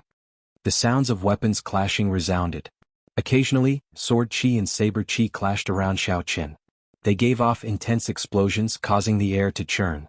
Amid the thousands of clouds, Hong Yundu's figure was still as erratic as before. However, his expression became increasingly anxious. This was because he discovered that, at some point in time, the one who originally had the initiative to attack had become Xiaoqin's. Now he had to defend. Xiaoqin was clearly standing where he was, not moving a single step. However, even though he moved later, he arrived first, completely suppressing Hong Yundu's aura. As the other party's saber approached, Hong Yundu felt that it was even more difficult to block. Sweat dripped down Hong Yundu's face. His originally erratic figure slowly revealed an opening. Break! A bright light suddenly shot out from Xiaoqin's eyes. He shouted and the tip of his saber released a resplendent electric light. Xiaoqin twisted his waist and stabbed out with his saber. The strong force in the electric light knocked aside the sword Hong Yundu used to block with just a touch. The saber's momentum did not decrease as it easily broke through Hong Yundu's protective essence and left a huge wound on his chest. Hong Yundu cried out miserably and fell from the sky. He crashed heavily to the ground, his complexion extremely pale. Nanling Province's Hong Yundu is a peak superior grade martial saint. He is quite famous in Nanling Province. Unexpectedly, he does not even have the strength to force He-Chin back. Someone below exclaimed in a soft voice. We three brothers want this Dragon Phoenix Cauldron. Brat from the Heavenly Saber Pavilion, get down. Three youths walked out from another passageway in the refinery. The three of them all used different weapons. The one in the middle had a sword at his waist, the one on the left had a large saber on his back, and the one on the right held a folding fan. These three are the heirs of the imperial capital's Luo clan. They are brothers. The Luo clan is very powerful in the imperial capital. It looks like they are determined to obtain this Dragon Phoenix Cauldron. However, weren't the three of them chasing after Chu Chaoyun earlier? Why are they all back? Who knows? Let's just watch from the sidelines first. This Yi-Chin must have used his full strength from the start. He must have exhausted a significant amount of essence. The three Luo clan brothers quickly walked forward. When they were 100 meters away from the Dragon Phoenix Cauldron, the third brother of the Luo clan revealed a sinister smile. He said, I hate it when people look down on me from above. Scram down. After he spoke, he kicked the air at the 10-meter-tall Dragon Phoenix Cauldron. A strong wind blew. The kick contained a horrifying force. In the blink of an eye, it landed on the cauldron. There was a dull sound in the refinery. The sound was deafening, reverberating in everyone's ears. The Dragon Phoenix Cauldron trembled continuously. However, the three legs of the cauldron did not move at all. On the contrary, the third brother of the Luo clan felt his legs go numb from the rebound of his kick. He muttered, that's impossible. A casual kick of mine can even shatter a city wall. How can this lousy cauldron not move at all? When the third brother of the Luo clan saw Xiaoqin on the cauldron, he thought to himself, it must be this brat's doing. He said ferociously, again. I don't believe I cannot kick you down. The third brother of the Luo clan shouted and spun his body 180 degrees. He kicked out with his leg, causing the air to tremble. Xiaoqin's expression suddenly changed. He raised his right leg and stomped heavily on the mouth of the cauldron. Rumble. The three legs of the Dragon Phoenix Cauldron pierced into the ground of the refinery. In an instant, it completely sank into the ground. A boundless force rose up from the ground. The shattered pieces of the floor soared into the air. They circled around the Dragon Phoenix Cauldron and headed for the ceiling. The three Luo clan brothers had just rushed over. Before they could do anything, they were pulled into the air by the force from the ground. Bang! Xiaoqin's left hand, which was holding the scabbard, moved quickly. The tip of the scabbard pierced through countless rocks and struck this person's chest. The third son of the Luo clan vomited a mouthful of blood as his body flew through the air. His face was frighteningly pale. His internal organs had been severely injured. Third. The Luo family's eldest brother and second brother cried out in alarm and caught the Luo family's third brother. They had never imagined that in just one move, he would be seriously injured by Xiaoqin. "How dare you injure my third brother? No one can save you today." The two of them drew their weapons and the wind blew under their feet. Their killing intent soared to the sky as they charged at Xiaoqin. Wukuei shakes the heavens. Xiaoqin could not be bothered to waste his time on this person. He immediately executed the killing move of the Wukuei saber technique. The ancient divine Wukuei tree grew rapidly in the air. Like a proud and aloof mountain, it contained the power of lightning and Xiaoqian's state of thunder as it descended from the sky. Bang! Before absolute power, the two of them could not resist at all. The towering tree landed on their heads and crashed down. The two of them were smashed into the rocks on the ground. The berserk lightning attributed essence rampaged through their bodies, throwing their essence into chaos. Xiaoqin easily defeated the three Luo clan brothers. This caused the crowd, who were originally prepared to take advantage of the situation, to be horrified. The 10-odd cultivators who had followed Xiaoqin to open up a path gave up on obtaining the Dragon Phoenix Cauldron. Xiaoqin completely gave up on the idea of obtaining the Dragon Phoenix Cauldron and retreated far away. On the other hand, people continuously came to challenge Xiaoqin at Du Hao's entrance. Xiaoqin did not show any fear. He held his saber in front of him as his long hair fluttered in the wind. He stood proudly on the cauldron and defeated all the people who came to challenge him. Xiaoqin stood on the Dragon Phoenix Cauldron and held his saber with one hand. He looked coldly and emotionlessly at the various outstanding talents who were eyeing the Dragon Phoenix Cauldron. Xiaoqin said softly, "I will say it again. You can all pick up the secret treasures on the ground. This Dragon Phoenix Cauldron is mine." Of the 50-odd people who came to the Firely sect remnants, aside from the few who chased after Chu Chaoyun, the other 50-odd people had already gathered here. The Dragon Phoenix Cauldron was a necessity for crafting secret treasures. The various outstanding talents here all had a huge faction behind them. If they grasped the method of crafting secret treasures, it would be a great help to their clan's strength. This cauldron was very important to them. This was also why these people charged at Xiaoqin one after another. Even though they were defeated one by one, they still refused to give up. "It looks like I really have to start a massacre," Xiaoqin thought to himself. Originally, he planned to store the Dragon Phoenix Cauldron in his universe ring and activate the Windwalk shoes to leave this place. However, he discovered that he could not store the Dragon Phoenix Cauldron in his universe ring. This made Xiaoqin even more determined to take the Dragon Phoenix Cauldron away. Secret treasures could be stored in the universe ring. If it could not be stored, it could only mean that the Dragon Phoenix Cauldron also contained the power of space and rejected the space of the universe ring. Given this, it proved that although this Dragon Phoenix Cauldron was a fake, it still had value. The legend might very well be true. Damn it! Attack together. I don't believe that his essence is inexhaustible. After we kill him, we will decide who the Dragon Phoenix Cauldron belongs to. Hong Yundu, who was defeated by Xiaoqin earlier, said ruthlessly. Chapter 324. Someone had said the same thing before and it had been very effective. At that time, most of the people had attacked immediately. However, after they saw Xiaoqin's strength this time, many people started to retreat. There were very few who responded. Xiaoqin's gaze was like lightning as he glared at Hong Yundu. "If you want to kill me, I'll start with you first." Hu Qi. Activating the Windwalk shoes, Xiaoqin leaped down from the cauldron. His speed instantly reached the speed of sound. He silently merged with the wind and arrived before Hong Yundu in an instant. Hong Yundu was startled and quickly retreated. However, Xiaoqin did not give him a chance to do so. He shouted and executed the roaming dragon's 9 transformations. 9 cool breezes blew and Xiaoqin's body split into 9, surrounding Hong Yundu. When the clear wind chop was executed, Xiaoqin's killing chi vanished completely. Hong Yundu looked up and saw Xiaoqin's figures everywhere. Furthermore, he could no longer find the lunar shadow saber in his hand.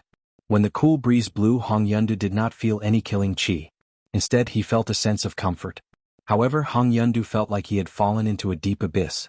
Cold sweat flowed down his back continuously. There was clearly great danger, but Hong Yundu could not sense any killing chi. This feeling was too strange. It made his mind flustered and he could not think of any countermeasures. Xiaoqin did not give Hong Yundu too much time to think. The instant the clear wind chop was executed, 9 figures quickly flew at Hong Yundu. Suddenly, 9 ethereal saber lights lit up at the same time. It was like they had appeared from nowhere. The killing chi that had disappeared earlier now pressed over with a mountain-toppling force. Hong Yundu did his best and caught hold of 2 strands of saber chi. Then he quickly swung his sword to block. Pu Si. On his chest, a few strands of saber chi pierced through his protective essence, leaving behind a few horrifying wounds. He was injured by the saber chi. Hong Yundu's movements immediately slowed down. He could no longer block the 2 strands of saber chi that he had caught. Boom. When all 9 of Xiao Chen's figures merged together, 9 bloody holes appeared on Hong Yundu's chest. Blood spurted out of the holes, but Hong Yundu still maintained his sword stance. Hong Yundu's eyes were wide open as he fell down powerlessly. It was unknown whether he was dead or alive. The surroundings were silent. Those who had been tempted to make a move had completely stopped their thoughts. Hong Yundu had just shouted when he was killed by Xiao Chen. It was unknown whether he was dead or alive. Moreover, he had only used one move. This meant that Xiao Chen had been holding back earlier. Now he was no longer holding back. This was a warning to them not to act rashly. However, there were still a few bold people who wanted to take advantage of this opportunity to store the Dragon Phoenix Cauldron in their spatial rings. However, they discovered that their spatial rings rejected it. They could not store it at all. The few of them hardened their hearts and worked together to lift the Dragon Phoenix Cauldron. They prepared to move it out. Xiao Chen pushed off the ground and flew up, sticking close to the ground. With the help of the windwalk shoes, he instantly arrived below the Dragon Phoenix Cauldron. Xiao Chen kicked the cauldron, and the huge Dragon Phoenix Cauldron left their hands, flying towards the ceiling above them. When the few of them saw the situation, they quickly leaped up, wanting to snatch the Dragon Phoenix Cauldron back. Naturally, Xiao Chen would not give them this opportunity. Xiao Chen moved through the air like a soaring dragon. As he flew up and down, purple saber lights entangled the few of them. They could only give up on the Dragon Phoenix Cauldron and deal with Xiao Chen's attacks first. Dang! Dang! Dang! The clanging of weapons resounded in the air. After a while, a few miserable cries rang out. The few people fighting over the Dragon Phoenix Cauldron fell from the sky. Boom! The Dragon Phoenix Cauldron that Xiao Chen kicked away actually broke through the ceiling. Large pieces of rock fell from above. Xiao Chen looked up and his eyes lit up. The ceiling actually broke through. I should make use of this opportunity to leave this place. Xiao Chen easily caught the falling Dragon Phoenix Cauldron with one hand. Then he controlled the 2 silver-armored warriors below to leap into the air. He gently touched the universe ring and sent the 2 combat puppets into it. Everything was ready. Just as Xiao Chen was preparing to ram into the Dragon Phoenix Cauldron, Duamuking, Ji Changkong, and the others arrived at the refinery. Dragon Phoenix Cauldron. It is actually the Dragon Phoenix Cauldron. In that case, leave it behind. Ji Changkong and the others exclaimed in pleasant surprise when they saw the Dragon Phoenix Cauldron in Xiao Chen's hands. The few of them leaped into the air and charged at Xiao Chen without hesitation. Xiao Chen's expression sank. The strength of these people was not something the cultivators from earlier could compare to. Every one of them had comprehended their own state. Their talent and cultivation were all demonic. They could be said to be geniuses among geniuses. No matter where they were in the Great Qi nation, they would be dragons and phoenixes among men. However, when Xiao Chen did not see Chu Chaoyin, he relaxed a little. Otherwise, he might really lose this Dragon Phoenix Cauldron. The fierce flame in Xiao Chen's right eye started to burn continuously. When Xiao Chen saw the imposing auras of the few people, he shouted and a ferocious purple flame immediately spewed out. After that, Xiao Chen no longer cared about these things. The purple thunder true fire had not fully condensed and could not injure them. However, it would not be a problem to block them for a while. Xiao Chen controlled the Dragon Phoenix Cauldron with his right hand and spun it around, smashing it violently against the ceiling. Bang! With the full force of the collision, the crack that appeared earlier immediately tore open. Xiao Chen grabbed the Dragon Phoenix Cauldron and quickly squeezed his way out. After him. We cannot let him leave just like that. Chu Chaoyin already took away the secret manual for forging secret treasures. If this fellow takes away the Dragon Phoenix Cauldron, we will not be able to obtain anything. The few of them used all sorts of methods to neutralize the purple flame. When they saw Xiao Chen making his way out, they quickly chased after him. The arrival of Duamuking and the others had completely dispelled the idea of fighting over the Dragon Phoenix Cauldron. Even if they killed Xiao Chen, there were still people like Duamuking and Ji Changkong who were no weaker than Xiao Chen. To them, they still did not stand much of a chance. They might as well focus on the pile of secret treasures on the ground. If they could find a few complete secret treasures, they would have made a huge profit on this trip. Xiao Chen took out the map and discovered that he was only about a kilometer away from the main hall. Of course, that was only in a straight line. After Xiao Chen determined the direction, he raised the cauldron and prepared to charge forward in a straight line. Bang, bang, bang. The high walls in front of Xiao Chen were easily smashed apart by Xiao Chen. Then he quickly advanced forward. The windwalk shoes continued to be activated. Xiao Chen executed the blue dragon cloud soaring art to its limits and dodged the attacks of the people behind him. As he was holding the dragon phoenix cauldron, he could not shake them off. Yi Qin quickly put down the dragon phoenix cauldron. Otherwise, even if you can walk out, the Duanmu clan's profound ice palace will not let you out. The dragon phoenix cauldron is useless to you. If you hand it over to us, we will definitely exchange it for something else. We will not let you suffer a loss. When the few of them saw Xiao Chen able to run very fast while holding the dragon phoenix cauldron, they were astonished. The dragon phoenix cauldron was huge. It was at least 500 kilograms heavy. However, when Xiao Chen lifted it, it was like a piece of wood. Not only was it very easy, but Xiao Chen's speed did not decrease at all. Furthermore, he could easily dodge the attacks. When the few of them attacked, the group was forced to use psychological warfare. Xiao Chen found it funny. He did not need the Duanmu clan's profound ice palace. He could leave the Ink Mountain range with his own strength. The Dragon Phoenix Cauldron was very important to Xiao Chen. Not only did it concern the refinement of secret treasures, but it also concerned the damaged secret treasures in his possession. If Xiao Chen wanted to recover completely, he placed his hopes on this Dragon Phoenix Cauldron. There was no reason for him to give it up. Xiao Chen swallowed a chi-returning pill and used the cauldron to smash another wall in front of him. Then he quickly leaped forward. After 7 or 8 minutes, not only did the people behind Xiao Chen not close the distance, but they were even left behind by Xiao Chen. With a heaven-rank movement technique and the windwalk shoes, with Xiao Chen's current speed, those of the same generation who had not learned a heaven-rank movement technique would have to comprehend the state of wind to great perfection in order to catch up to him. Clearly, there was no such person behind Xiao Chen. It was only a matter of time before he left them behind. After a while, Xiao Chen could no longer hear the commotion behind him.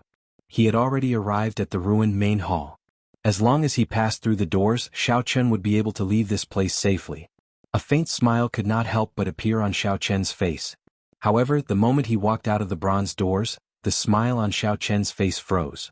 A golden combat puppet stood at the exit in front.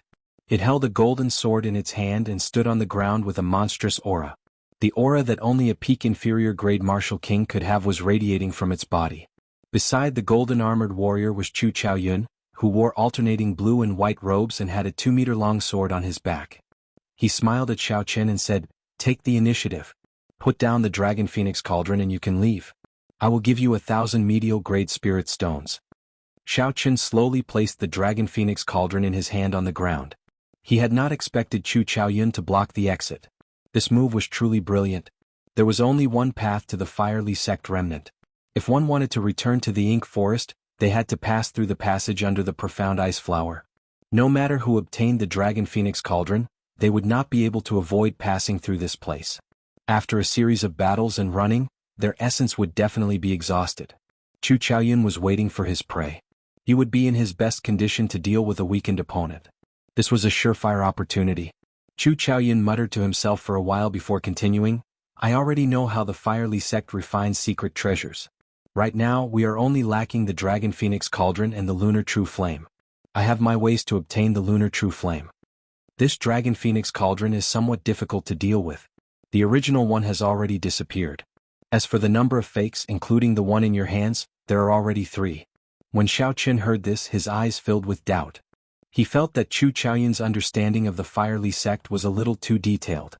During the middle period of the Tianwu dynasty, the Firely Sect was destroyed by a mysterious power overnight. No one knew how the Firely Sect, which was at its peak, could be destroyed so easily. The Firely Sect became an unsolved mystery in the continent. What was even more strange was that a lot of information about the Firely Sect seemed to have been erased from the continent by a mysterious power. Now, what everyone knew about the Firely Sect was only passed down through word of mouth. There were only a few words about it. Xiao Chen collected his thoughts and said indifferently, "Just give up. I will not hand the Dragon Phoenix Cauldron to you. I do not lack medial-grade spirit stones. You are afraid that after Duanmuking and the others rush over, you will not have a chance, right?" Chapter 325. One Chu Chaoyun was already very difficult for Xiao Chen to deal with. Now, There was another golden armored warrior with the combat prowess of a peak inferior grade martial king. It would be very difficult for Xiao Qian to defeat the other party. However, using the two silver armored warriors to delay for a while was not a problem. By the time Duamuking and the others arrived, the fight for the Dragon Phoenix Cauldron would be full of variables. This would be disadvantageous to both of them. That was why Chu Chaoyun offered to give Xiao Qian 1,000 medial-grade spirit stones to get him to leave. With a thought, the two silver-armored warriors in the universe ring shot out. Xiao Qian took out the lunar shadow saber and slowly placed his right hand on the hilt. Xiao Qian withdrew his aura and his gaze became as sharp as a saber. Occasionally, a purple electric current would appear behind him, giving off a ZZ sound. The state of thunder quickly brewed. The battle between the two would not be decided in a short time. The fight for the Dragon Phoenix Cauldron was now full of variables. Chu Chaoyun frowned heavily. His gaze was like lightning as he stared at Xiao Qian. The holy weapon behind him trembled continuously. It seemed like it would give off a bright light in the next moment, illuminating the ground. Boom! In that instant, an intense golden light appeared in the empty space in front of the bronze doors. It illuminated the dark space, dazzling everyone's eyes. Amidst the golden light, an even more resplendent sword light tore through the obstruction of space and headed for Xiao Qian. Unexpectedly, Chu Chaoyun comprehended the state of light. Xiao Qian squinted his eyes and thought to himself. At the same time he reacted quickly. The instant the golden light lit up, Xiao Qian drew his saber with his right hand. A flash of purple lightning appeared amidst the dazzling golden light. In an instant, a thunderous roar resounded in the open space. The thunder roared deafeningly. A large patch of purple electric light appeared behind Xiao Qian, forcing the golden light back. The purple light and the thunder light faced off against each other. The state of thunder and state of light entangled with each other. Clang. While the states were locked in a stalemate, the two of them moved at the same time. Their speed was as fast as lightning. Their bodies crossed each other in the air, and their weapons clashed, creating a large amount of sparks. Clang clang clang. Their weapons retreated as soon as they came into contact with each other, pausing in the air for a moment. Then the two of them suddenly turned around and each launched a fierce attack. Their swords and blades clashed like a storm. Sparks flew and energy flew everywhere. The scattered saber chi and sword chi left deep marks on the walls. As the two of them fought, the golden armored warrior on the ground charged at Xiao Qian with an imposing aura. With a thought, Xiao Qian directed the two silver armored warriors to block the golden armored warrior. Every time Chu Chaoyun made a move, a dazzling golden light would be emitted, which made Xiao Qian's eyes slightly uncomfortable. Xiao Qian's eyes narrowed into slits. The saber contained a strong state of thunder. Countless sparks flickered on it, crackling endlessly. The instant the weapons clashed, the electric sparks flowed along his opponent's sword. Chu Chaoyun felt a slight pain. After a long time his right hand, which was holding the sword, started to turn numb. Bang, bang, bang. The two of them moved faster and faster. Soon, only blurry shadows could be seen in the air. An intense shockwave surged around the two of them, forming small tornadoes. Actually, the two of them were not using their full power. There were too many variables at this moment. If they fought to the death, only Duamuking and the others would be able to take advantage of the situation. Chu Chaoyun waited for the instant the golden light dazzled Xiao Qian's eyes. Then he would make his move, using one move to defeat Xiao Qian. That way he would be able to save a lot of energy. Xiao Qian was waiting for his opponent's right hand to turn completely numb and lose its grip on the sword. Then he would send his opponent's weapon flying. That way he would be able to escape. The golden light and the electric light clashed continuously. Dull explosions resounded. The two of them persisted bitterly, not wanting to give way. They just wanted to see who would fall first. Dong, dong, dong. Just at this moment, heavy footsteps came from the main hall. Chu Chaoyun glanced around and saw that Duamuking and the others had arrived. Xiao. Chu Chaoyun withdrew his sword and quickly retreated. The golden light in the empty space immediately vanished and the state of light disappeared. You can go. I will leave the Dragon Phoenix Cauldron with you for now. Naturally, I will go and retrieve it one day. Help me take care of it, Chu Chaoyun said casually as he made way for Xiao Qian. Xiao Qian scattered the state of thunder and landed in front of the Dragon Phoenix Cauldron. He used one hand and easily lifted the Dragon Phoenix Cauldron above his head. When Xiao Qian passed by Chu Chaoyun, he said softly, "There has never been a precedent of losing something that landed in my hands." It was the same with the Golden Spirit Core in the past and the Dragon Phoenix Cauldron now. Chu Chaoyun watched as Xiao Qian left. He shook his head slightly and said in a voice that only he could hear, "After not seeing you for a year, you have become so strong. The growth of the blue dragon martial spirit probably far exceeds that person's expectations." "Chu Chaoyin, where's Yi Qin? Wasn't he fighting with you earlier? Why is he gone all of a sudden?" Hua Yunfei asked anxiously as he rushed over. Chu Chaoyun said indifferently, "Sorry, I let him go." Seeing that Chu Chaoyun did not care at all, Hua Yunfei became anxious. He immediately drew his scarlet sword and pointed it at Chu Chaoyun. Chu Chaoyun smiled faintly and the golden-armored warrior took 2 steps forward unhurriedly. Seeing the silent golden-armored warrior, Hua Yunfei did not have the courage to draw his sword. He snorted coldly and sheathed his sword. Ji Changkong looked at the exit of the fiery sect. Suddenly he said something irrelevant, "Don't you feel that he is very similar to someone else? Although his appearance is different and his aura is much weaker, his eyes and sharpness are very similar." Right after he said that, Duamuking, Hua Yunfei, and the Guy Marquis exchanged glances with each other. Their eyes were filled with astonishment. The Guy Marquis said indifferently, "In that case, let's write down this person's surname at the same time and see if our guesses are the same." The few of them stretched out their hands and started to write the word Xiao in the air. After they finished writing, they revealed expressions of shock. Hua Yunfeng said coldly, "If we all think there is a problem at the same time, then that might be the result. However, it seems like there is no such realistic disguise technique in this world.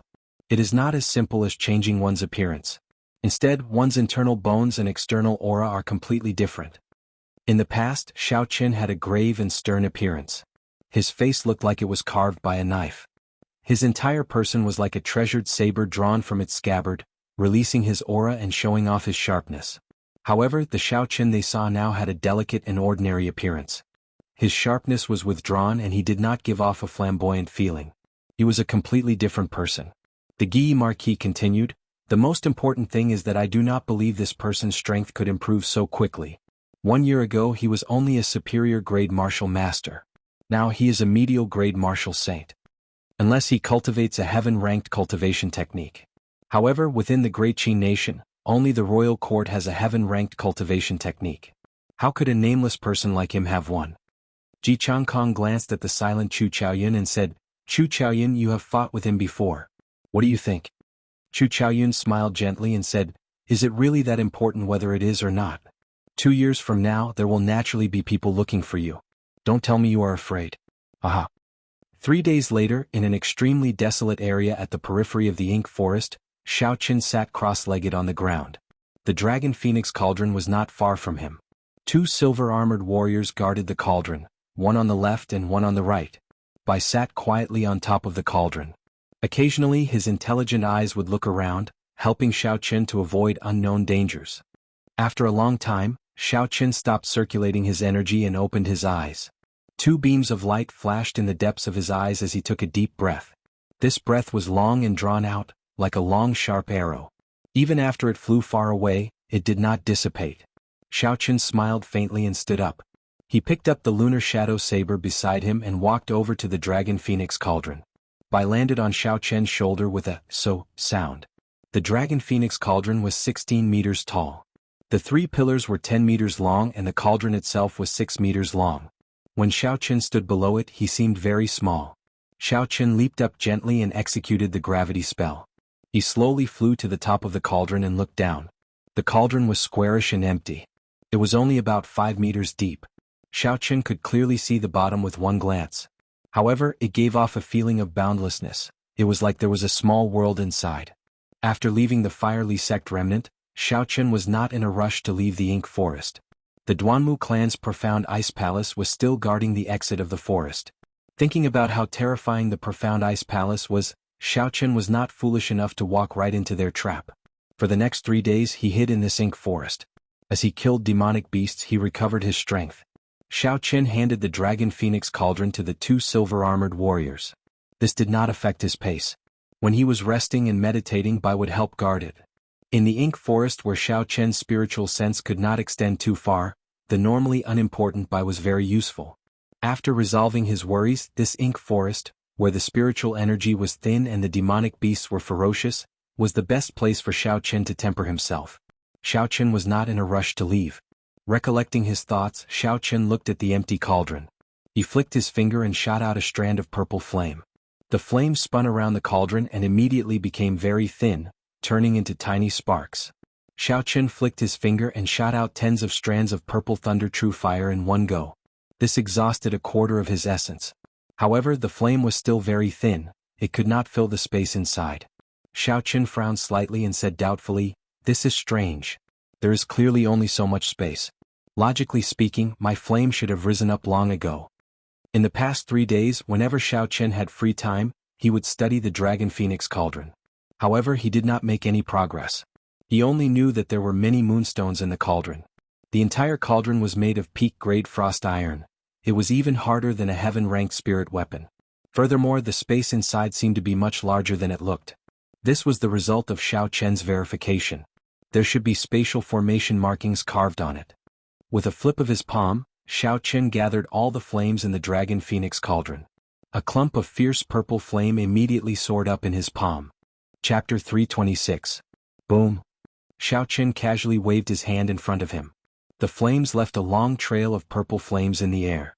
Everywhere it passed, the trees in its way were burned to ashes. After the flames flew for 1,000 meters, they crashed into the ground and gave off a loud sound. A purple mushroom cloud soared up from the ground. Roar, roar. The loud sound immediately startled the surrounding demonic beasts. 3 black-winged demonic wolves with black smoke around them let out roars and charged over in an overbearing manner. The black-winged demonic wolves were originally rank 5 spirit beasts, winged wolves. Aside from their large bodies, they had 2 bone wings on their backs that allowed them to fly at low altitudes, increasing their speed. After they demonized, their offensive power and speed increased. Their overall combat prowess doubled, making them even more ferocious and terrifying. Xiao Chen looked at the 2 black-winged demonic wolves and smiled faintly. He took a step forward and landed on the mouth of the Dragon Phoenix Cauldron. Then he placed his right hand on his saber hilt. Hu Qi. The bone wings on the backs of the 2 black-winged demonic wolves flapped heavily. There was a gust of wind in the air and the 2 black-winged demonic wolves quickly flew up. They opened their huge jaws, revealing their black fangs that flickered with a cold light.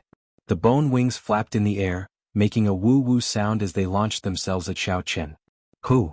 Before Xiao Chen could move, Bai, who was on his shoulder, immediately jumped down. He rubbed his palms and sent out a whirlwind. He immediately blew one of the black-winged demonic wolves into the air. The black-winged demonic wolf came quickly and left even faster.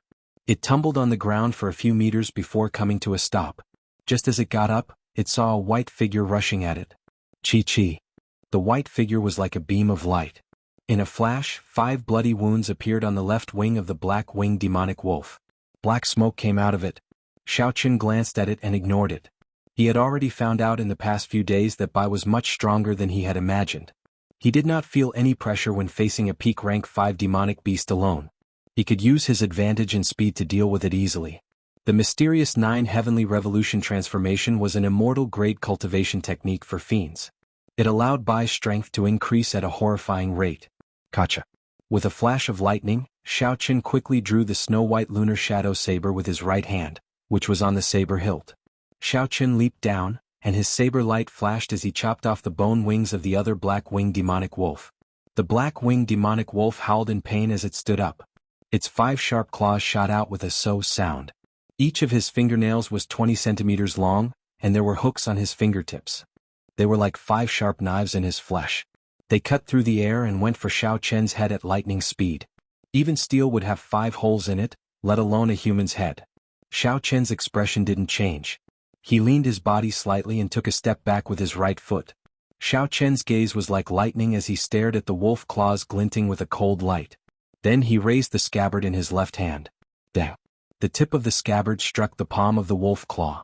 The huge impact caused a small bloody hole to appear in the tough palm. Unexpectedly, it did not pierce through. The defense of this wolf claw is pretty good, Xiao Chen thought to himself. In that case, let's add another layer of force. Bang! A force came from Xiao Chen's left arm and he pushed it forward. The tip of the scabbard immediately pierced through the tough wolf claw. In pain, the other claw of the black-winged demonic wolf moved at an even faster speed towards Xiao Chen. The force was so strong that it split the air in half. The black-winged demonic wolf was fast, but Xiao Chen was even faster. The lunar shadow saber lit up with a resplendent purple light. As the light flickered, he chopped off the entire wolf claw. Bang! Xiaoqin kicked heavily at the chest of the black-winged demonic wolf. The huge body of the black-winged demonic wolf immediately flew backward. Cassie! Cassie! 10,000 kilograms of force broke several of the ribs in the black-winged demonic wolf's chest. The sound of bones breaking rang out continuously. The black-winged demonic wolf was merely a superior grade rank 5 demonic beast. Before Xiaoqin comprehended a state, he could already defeat it. After he comprehended a state and infused it with holy might, his strength increased greatly. Dealing with it became much easier. Now, a demonic beast of this level was barely enough to deal with Xiaoqin. The ones that could truly put pressure on Xiaoqin were rank 6 demonic beasts. In the past few days, Xiaoqin had been targeting rank 6 demonic beasts. The black-winged demonic wolf still wanted to struggle to its feet. However, Xiaoqin lost his patience and swung the lunar shadow saber. The blade flickered with a crackling electric light. It was like an extremely strong bolt of lightning. With a loud boom, it stabbed into the chest of the black-winged demonic wolf. The state of thunder contained in the saber exploded. The huge body of the black-winged demonic wolf was charred by the electric light. Xiaoqin casually waved his hand and the lunar shadow saber returned to his hand. After the lunar shadow saber returned to Xiaoqin's hand, an invisible strand of red light flew out of the black-winged demonic wolf's corpse and entered the throne mark on Xiaoqin's forehead. The red light contained the black-winged demonic wolf's state of massacre. The scarlet throne mark flashed with a red light, and this strand of red light containing the state of massacre immediately entered the scarlet throne in Xiaoqin's sea of consciousness. The red clouds below the throne started to churn slowly. After a while they stopped as though they were not satisfied yet. Xiaoqin did not find this strange. For the past 3 days, the scarlet throne would absorb the state of massacre of all the demonic beasts that he killed. The stronger the demonic beast, the more red light would fly out. At first, Xiaoqin was worried that the state of massacre from back then would reappear. However, he slowly discovered that the state of massacre accumulated in the throne was relatively small. Compared to the overwhelming state of massacre from back then, it was much weaker. The most important thing was that Xiaoqin discovered that he could control the state of massacre. With a thought, the state of massacre contained in the throne would infuse into his saber technique. This was equivalent to Xiaoqin obtaining another state, the state of massacre, out of nowhere. There were only benefits and no drawbacks. Compared to the state of wind, state of mountain, and state of light, this ethereal state of massacre was much harder to comprehend. As far as Xiaoqin knew, even in the heavenly saber pavilion, the divine saber camp, which practiced the Tao of massacre, only a few of the older generation experts truly comprehended the state of massacre. However, the state of massacre contained in the Scarlet Throne was simply too little. When Xiaoqin used it, the effects were not obvious. It was dispensable. However, its rate of growth was extremely terrifying. As long as it killed powerful life forms, it would continue to accumulate. It could be foreseen that it would eventually reach a horrifying level. The Scarlet Throne was a secret treasure refined by the ancient Evil King. The Evil King was a peak expert that could rival the Ice Empress. The secret treasure he refined was definitely not simple. Unfortunately, someone had torn out all the information about the Scarlet Throne from that book. Hence, no one knew what the Scarlet Throne's secrets were. Yeah. Bai's inarticulate voice interrupted Xiaoqin's thoughts. Xiaoqin lowered his head to look at him. Xiaoqin saw Bai waving his arms and legs, trying to claim credit. The black-winged demonic wolf was lying on the ground, riddled with injuries. It could not move at all, it was on its last breath. Xiaoqin smiled faintly, he knew what Bai wanted. He took out a gourd filled with wine and handed it over. Bai cheered and revealed a cute smile. He received the gourd and leaped onto the cauldron. Xiaoqin dealt the final blow to the black-winged demonic wolf on its last breath. An invisible red light immediately flew out from the corpse and entered the Scarlet Throne in Xiaoqin's sea of consciousness. Xiaoqin took out the demonic cores of the 2 black-winged demonic wolves and turned his head to look at Bai, who was happily drinking wine. He smiled helplessly. After giving the 2 silver-armored warriors the order to kill any creature that approached the Dragon Phoenix Cauldron, Xiaoqin prepared to walk forward alone. With the 2 silver-armored warriors guarding the cauldron, Xiaoqin would be able to sense the slightest movement. Furthermore, with Bai at the side, there would not be any major problems with the Dragon Phoenix Cauldron. Bai, stay here and help me look after the Dragon Phoenix Cauldron. Don't run around, okay? Xiaoqin said softly to Bai. Bai put down the gourd filled with wine. Her little face was flushed red, she looked very cute. She clenched her fist tightly and patted her chest, squeaking non-stop. Xiaoqin understood what she meant. This little fellow said that she would complete the mission. Whoever came would be smashed to death with the gourd. Smiling faintly, Xiaochen rubbed Bai's head. Then, he grasped the lunar shadow saber in his hand tightly and turned to leave this place. Rank 5 demonic beasts could no longer pique Xiaochen's interest. Only rank 6 demonic beasts were worth making a move. If Xiaochen wanted to find rank 6 demonic beasts, naturally he had to go deeper. The closer he got to the core area, the higher the chances of meeting a rank 6 demonic beast. Within the dark ink forest shrouded in black smoke, Xiaochen held his saber and cautiously advanced forward step by step. The ink forest was known as the danger zone for demonic beasts. This was no joke. With every step he took, he had to be on guard against demonic beasts pouncing at him from all directions. It could be the ground, the sky, the mutated beasts hidden in the air, or even the trees behind him. They could all open their mouths wide and swallow him up when he was careless. It created a tremendous amount of pressure on one's mental state, causing one's heartstrings to be constantly strung taut. Those who did not have a strong will would have their minds broken down before their bodies even collapsed due to their paranoia. Xiaochen maintained his calm. Along the way he encountered attacks from various demonic beasts. However, they were all rank 5 demonic beasts. Xiaochen was not in the mood to fight. After scaring them away, he could not be bothered with them anymore. If he really could not scare them away, he would temporarily avoid them. With his full speed, it would be hard for a rank 5 demonic beast to keep up with him. 10 minutes later, Xiaochen suddenly stopped and looked around. It was empty and quiet, as if even the air had stopped flowing. Xiaochen suddenly had an uncomfortable feeling in his heart. It was as if he had encountered something unclean and felt disgusted. Being stared at, Xiaochen calmed himself down and got rid of this uncomfortable feeling. There must be a powerful demonic beast hiding in the dark. The other party had treated him as prey, and his concealment skills were superb. Even with his full perception, Xiaochen couldn't even tell where the other party was. Chapter 327. Maintaining his vigilance, Xiaochen placed his right hand on the saber hilt. His gaze started to wander around, searching for the hidden demonic beast. Time seemed to stop. Xiaochen remained motionless as he held his saber hilt. The state of thunder brewed continuously, waiting for the moment his opponent appeared to strike. However, time passed slowly. 1 minute, 2 minutes, 10 minutes, soon half an hour had passed. The anticipated enemy still did not appear. This was an extremely crafty demonic beast. It knew how to wear down its prey's will, putting a lot of pressure on its opponent. Too much time passed. For an instant, Xiaochen even doubted his senses. Did I make a mistake?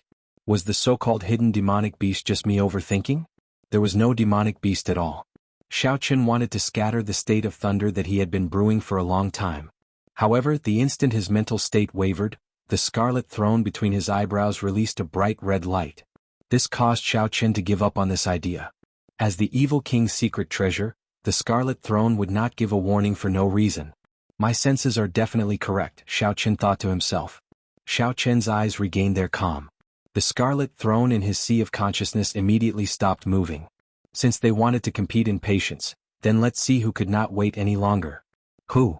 After a long time, a cool breeze suddenly blew. It picked up a few leaves on the ground and flew them towards Xiaochen. Unable to endure any longer, is this a psychological battle? Xiaochen smiled coldly to himself.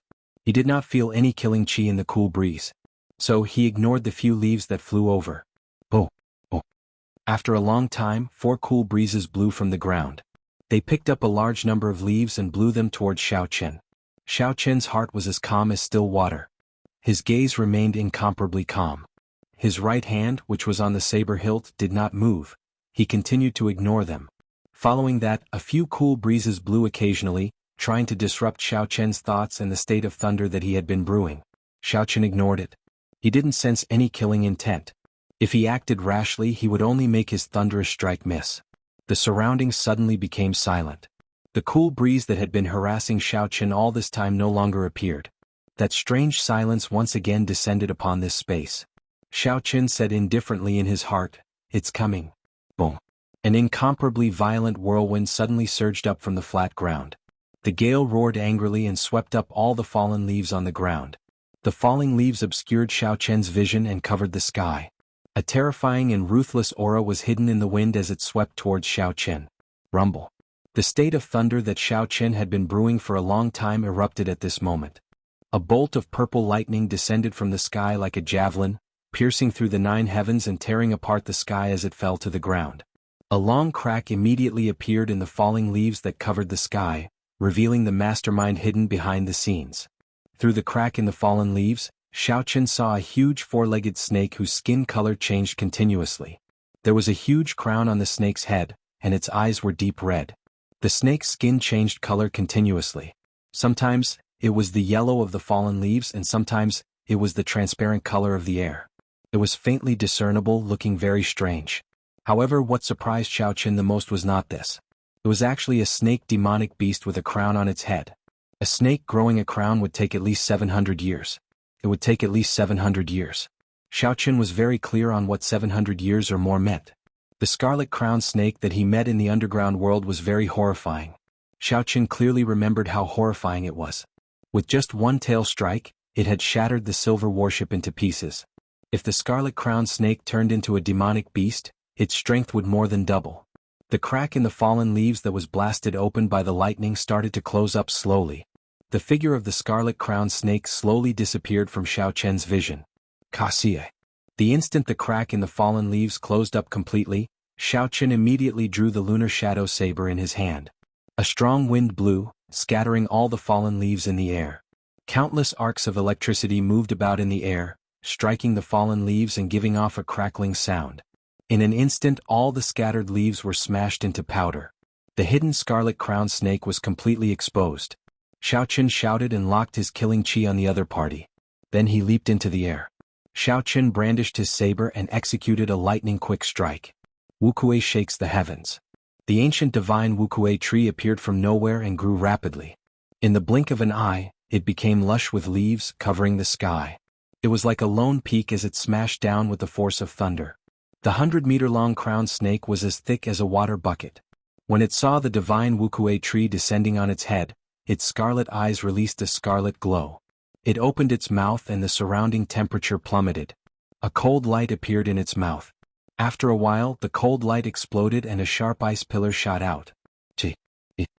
When the ice pillar came in contact with the Wukuei tree, frost immediately appeared on the surface of the Wukuei tree. The Wukuei tree, which was filled with the berserk power of thunder, was actually frozen solid from the inside out. Xiaochen's eyes were filled with astonishment. He said, "How can this be?" The Wukuei saber technique is a sure-kill martial technique. Unexpectedly, it was broken in such a way. When two kinds of energy clashed, if neither side had absolute strength, there would be an intense explosion. There was only one possibility for such an effect. The other party's ice-attributed energy far surpassed the lightning-attributed energy that Xiaochen could unleash. Regardless of quality or quantity, it completely surpassed Xiaochen. Otherwise, the Wukuei tree would have had a chance to explode. This four-legged crown snake has lived for at least 1,000 years, Xiaochen thought in horror. It is already a spirit, yet it is so crafty and patient. Cassie. The frozen Wukuei tree started to crack continuously. It shattered into pieces of ice and fell to the ground. Thunderclouds churned continuously in the sky. Xiaochen looked at the four-legged crown snake as it flicked its forked tongue in and out. Xiaochen grasped his saber hilt with both hands and focused. He had never been so nervous before. Xiaochen had great strength and a crafty and cautious character. This was a peak rank 6 demonic beast that had lived for 1,000 years. It was even stronger than the Scarlet Flame Chief that he met earlier. Boom. Just as Xiaochen was hesitating on whether to retreat or not, the scarlet throne mark on his forehead flickered with a scarlet light. The scarlet throne flew out of nowhere. Before Xiaochen could react, the strip of cloth on his forehead tore into countless pieces. A scarlet cloud soared into the sky. Above the scarlet cloud, Xiaochen had unknowingly sat on the scarlet throne. The instant the strip of cloth tore, Xiaochen's originally delicate and ordinary aura instantly turned strange.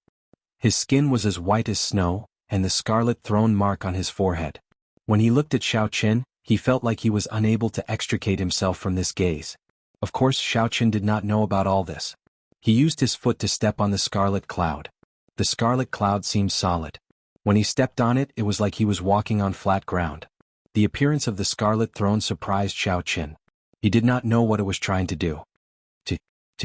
Just as Xiaochen was feeling confused, the scarlet throne under him started to slowly seep into his flesh. Soon, a viscous scarlet liquid covered Xiaochen's skin, forming a scarlet battle armor. The battle armor covered Xiaochen's entire body. It even formed a scarlet helmet on his head, covering all the vital points. The strangest thing was that the insides of the battle armor were tightly connected to the cells in Xiao Chen's skin. It was like it was made of flesh and blood. The four-legged crowned snake's thick limbs stood on the ground. Its scarlet eyes flickered with uncertainty. When the four-legged crowned snake saw Xiao Chen on the scarlet cloud, its skin started to change color, merging with the air. However, without the cover of the fallen leaves, when Xiao Chen looked carefully, he could see a blurry silhouette slowly moving around him. When the battle armor that the Scarlet Throne had turned into appeared, Xiao Chen felt that his defense had increased by more than 50%. Furthermore, his strength and speed had also increased. It was like his entire body had an inexhaustible amount of energy.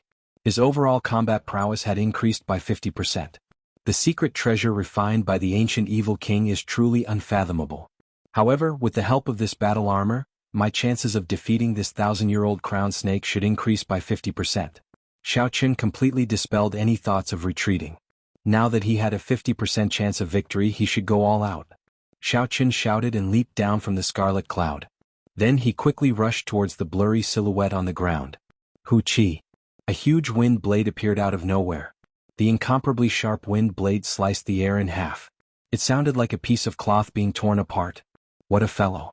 He actually grasped two attributes at the same time. Xiao Chen pushed off the ground with his feet and an explosive force shot out. In an instant, his body soared more than 100 meters before he landed on a large tree. In the time that Xiao Chen took to leave, the afterimage he left on the ground was shattered by the wind blade before it could scatter.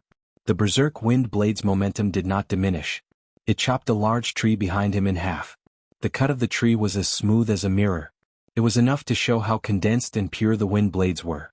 After flying for a distance of 1,000 meters, the wind blades finally stopped moving.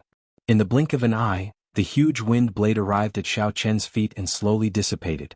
Finally, it turned into a berserk wind that carried countless fallen leaves into the distance. Before Xiao Chen could feel astonished, a strand of frost quickly spread out from the tree below him. In the blink of an eye, it arrived at Xiao Chen's feet. Startled, Xiao Chen quickly jumped down. The moment he landed, a wind blade appeared out of nowhere. It accurately calculated Xiao Chen's position. Xiao Chen somersaulted miserably in the air and landed on the ground. Before he could get up, the boundless frost on the ground gave off cold qi. It formed a circle and quickly moved towards Xiao Chen. When Xiao Chen looked around, the cold qi created an icy fog on the ground. It covered an area of more than a kilometer around him, not giving him any place to stand. How hateful. Helpless, Xiao Chen could only leap into the air to prevent the cold qi from binding him. Boom. The instant the cold qi gathered, the surrounding temperature dropped by several hundred degrees. A huge pillar of ice shot up from where Xiao Chen stood earlier, heading in the direction that he had jumped. Chapter 328. The four-legged crowned snake launched a series of attacks. It did not give Xiao Chen any time to react. It had everything within its grasp. The attacks were closely linked. It wanted to force Xiao Chen into a dead end, not giving him any chance to attack. What a crafty 1,000-year-old demonic beast. When Xiao Chen saw the ice pillar rushing at him, he thought to himself, I can't retreat anymore. Otherwise the danger I face will only increase. Qi breaks Wu Kuei. Xiao Chen shouted and the dark clouds above churned continuously. A bolt of lightning tore through the darkness, causing Xiao Chen's aura to soar. A strand of dense purple saber qi appeared from nowhere. Xiao Chen was unaware of it. The remnant state of massacre in the scarlet battle armor quickly merged into the saber technique. Kasie. Kasie. The power of the qi breaks Wu Kuei shocked Xiao Chen. It actually easily broke the ice pillar soaring into the sky in half. After merging the state of massacre, Xiao Chen's spirit of Wu Kuei was like a treasure saber that had been reforged. The sharpness of the saber had increased by 50%. When Xiao Chen saw the two halves of the ice pillar shattering in the air, a boundless killing intent soared in his heart. Xiao Chen's gaze was like a weapon filled with killing qi. Everywhere his gaze passed, the killing intent seemed solid, causing one's heart to tremble in fear. Kill? Wu Kuei shakes the heavens. Xiao Chen shouted and executed Wu Kuei breaks the heavens again. A purple divine Wu Kuei tree appeared from nowhere. The state of massacre in the battle armor instantly merged into it. Xiao Chen saw countless meridians flowing in the interior of the towering tree. They looked like blood vessels. After a while, countless scarlet Wu Kuei flowers bloomed on the lush tree. The towering tree immediately turned sinister and horrifying, looking very strange. The surrounding cold chi gathered in the four-legged crowned snake's sinister mouth once again. An ice pillar condensed with a cold light struck the roots of the divine Wukue tree again. Endless cold air began to spread from the bottom of the tree to the top of the tree trunk. But this time, the cold chi was unable to penetrate the inside of the tree of God. There was no way to completely freeze the Wukue tree. The state of massacre would not allow the ice to break into the Wukue tree. Kacha kacha. After a while, the surface of the Wukue tree, which was covered in ice, slowly cracked. Pieces of shattered ice fell off. However, the Wukue tree, which contained the force of lightning, was still in perfect condition as it pressed down violently. Boom. The divine tree descended, bringing with it the unceasing power of thunder and lightning. It ruthlessly pressed down on the blurry silhouette in the sky. The huge four-legged crowned snake let out a pained roar. Its body completely appeared in Xiao Chen's field of vision, its skin covered in flickering lightning. The murderous intent contained in the lightning easily tore through the layers of ice defenses that the crowned snake had set up as though they were tofu. In an instant, the four-legged crowned snake's defenses crumbled. It used its physical body to take on Xiao Chen's move head-on. Its scales exploded and countless black blood droplets seeped out of its skin. Faint electric light could still be seen flickering in the wounds. It looked like states were also divided into grades. The state of massacre was clearly stronger than the state of thunder. However, the fusion of the state of massacre was much easier than the fusion of other states. Xiao Chen was able to easily infuse the state of thunder. Did this mean that the fusion of states of different styles was easier than the fusion of states of the same style? For example, the fusion of the state of wind and the state of cloud, or the state of mountain and the state of cloud were energy-based states. Merging them was very difficult. However, it was easier to merge the state of massacre and energy-based states. However, it would be much more difficult to merge them with the states of destruction, life, and nature, which were similar to the state of massacre. It looked like the knowledge and methods involved in states were much more complicated than Xiao Chen had imagined. However, this opened a new door for Xiao Chen's thinking. These thoughts flashed in Xiao Chen's mind, but he did not think too deeply about them. At this moment he was still in the middle of a battle of life and death.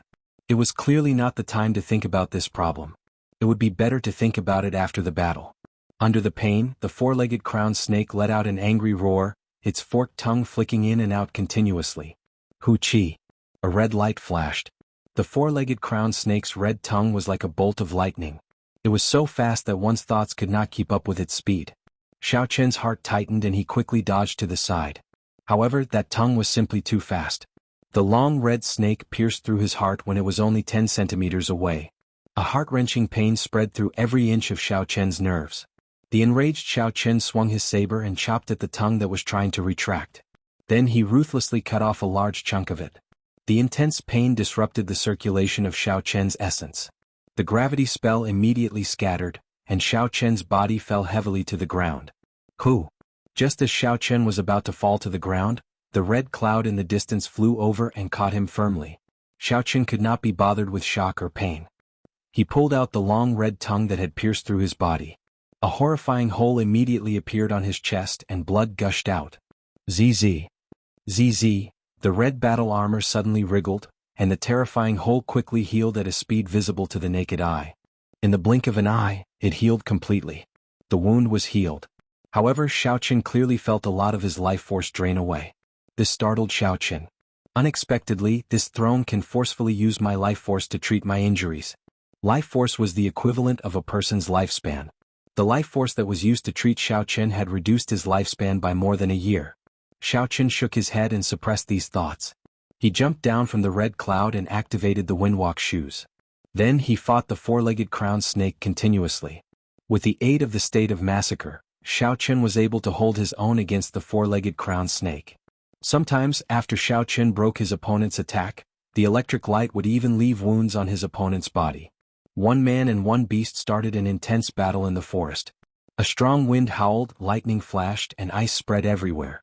The battlefield grew larger and larger.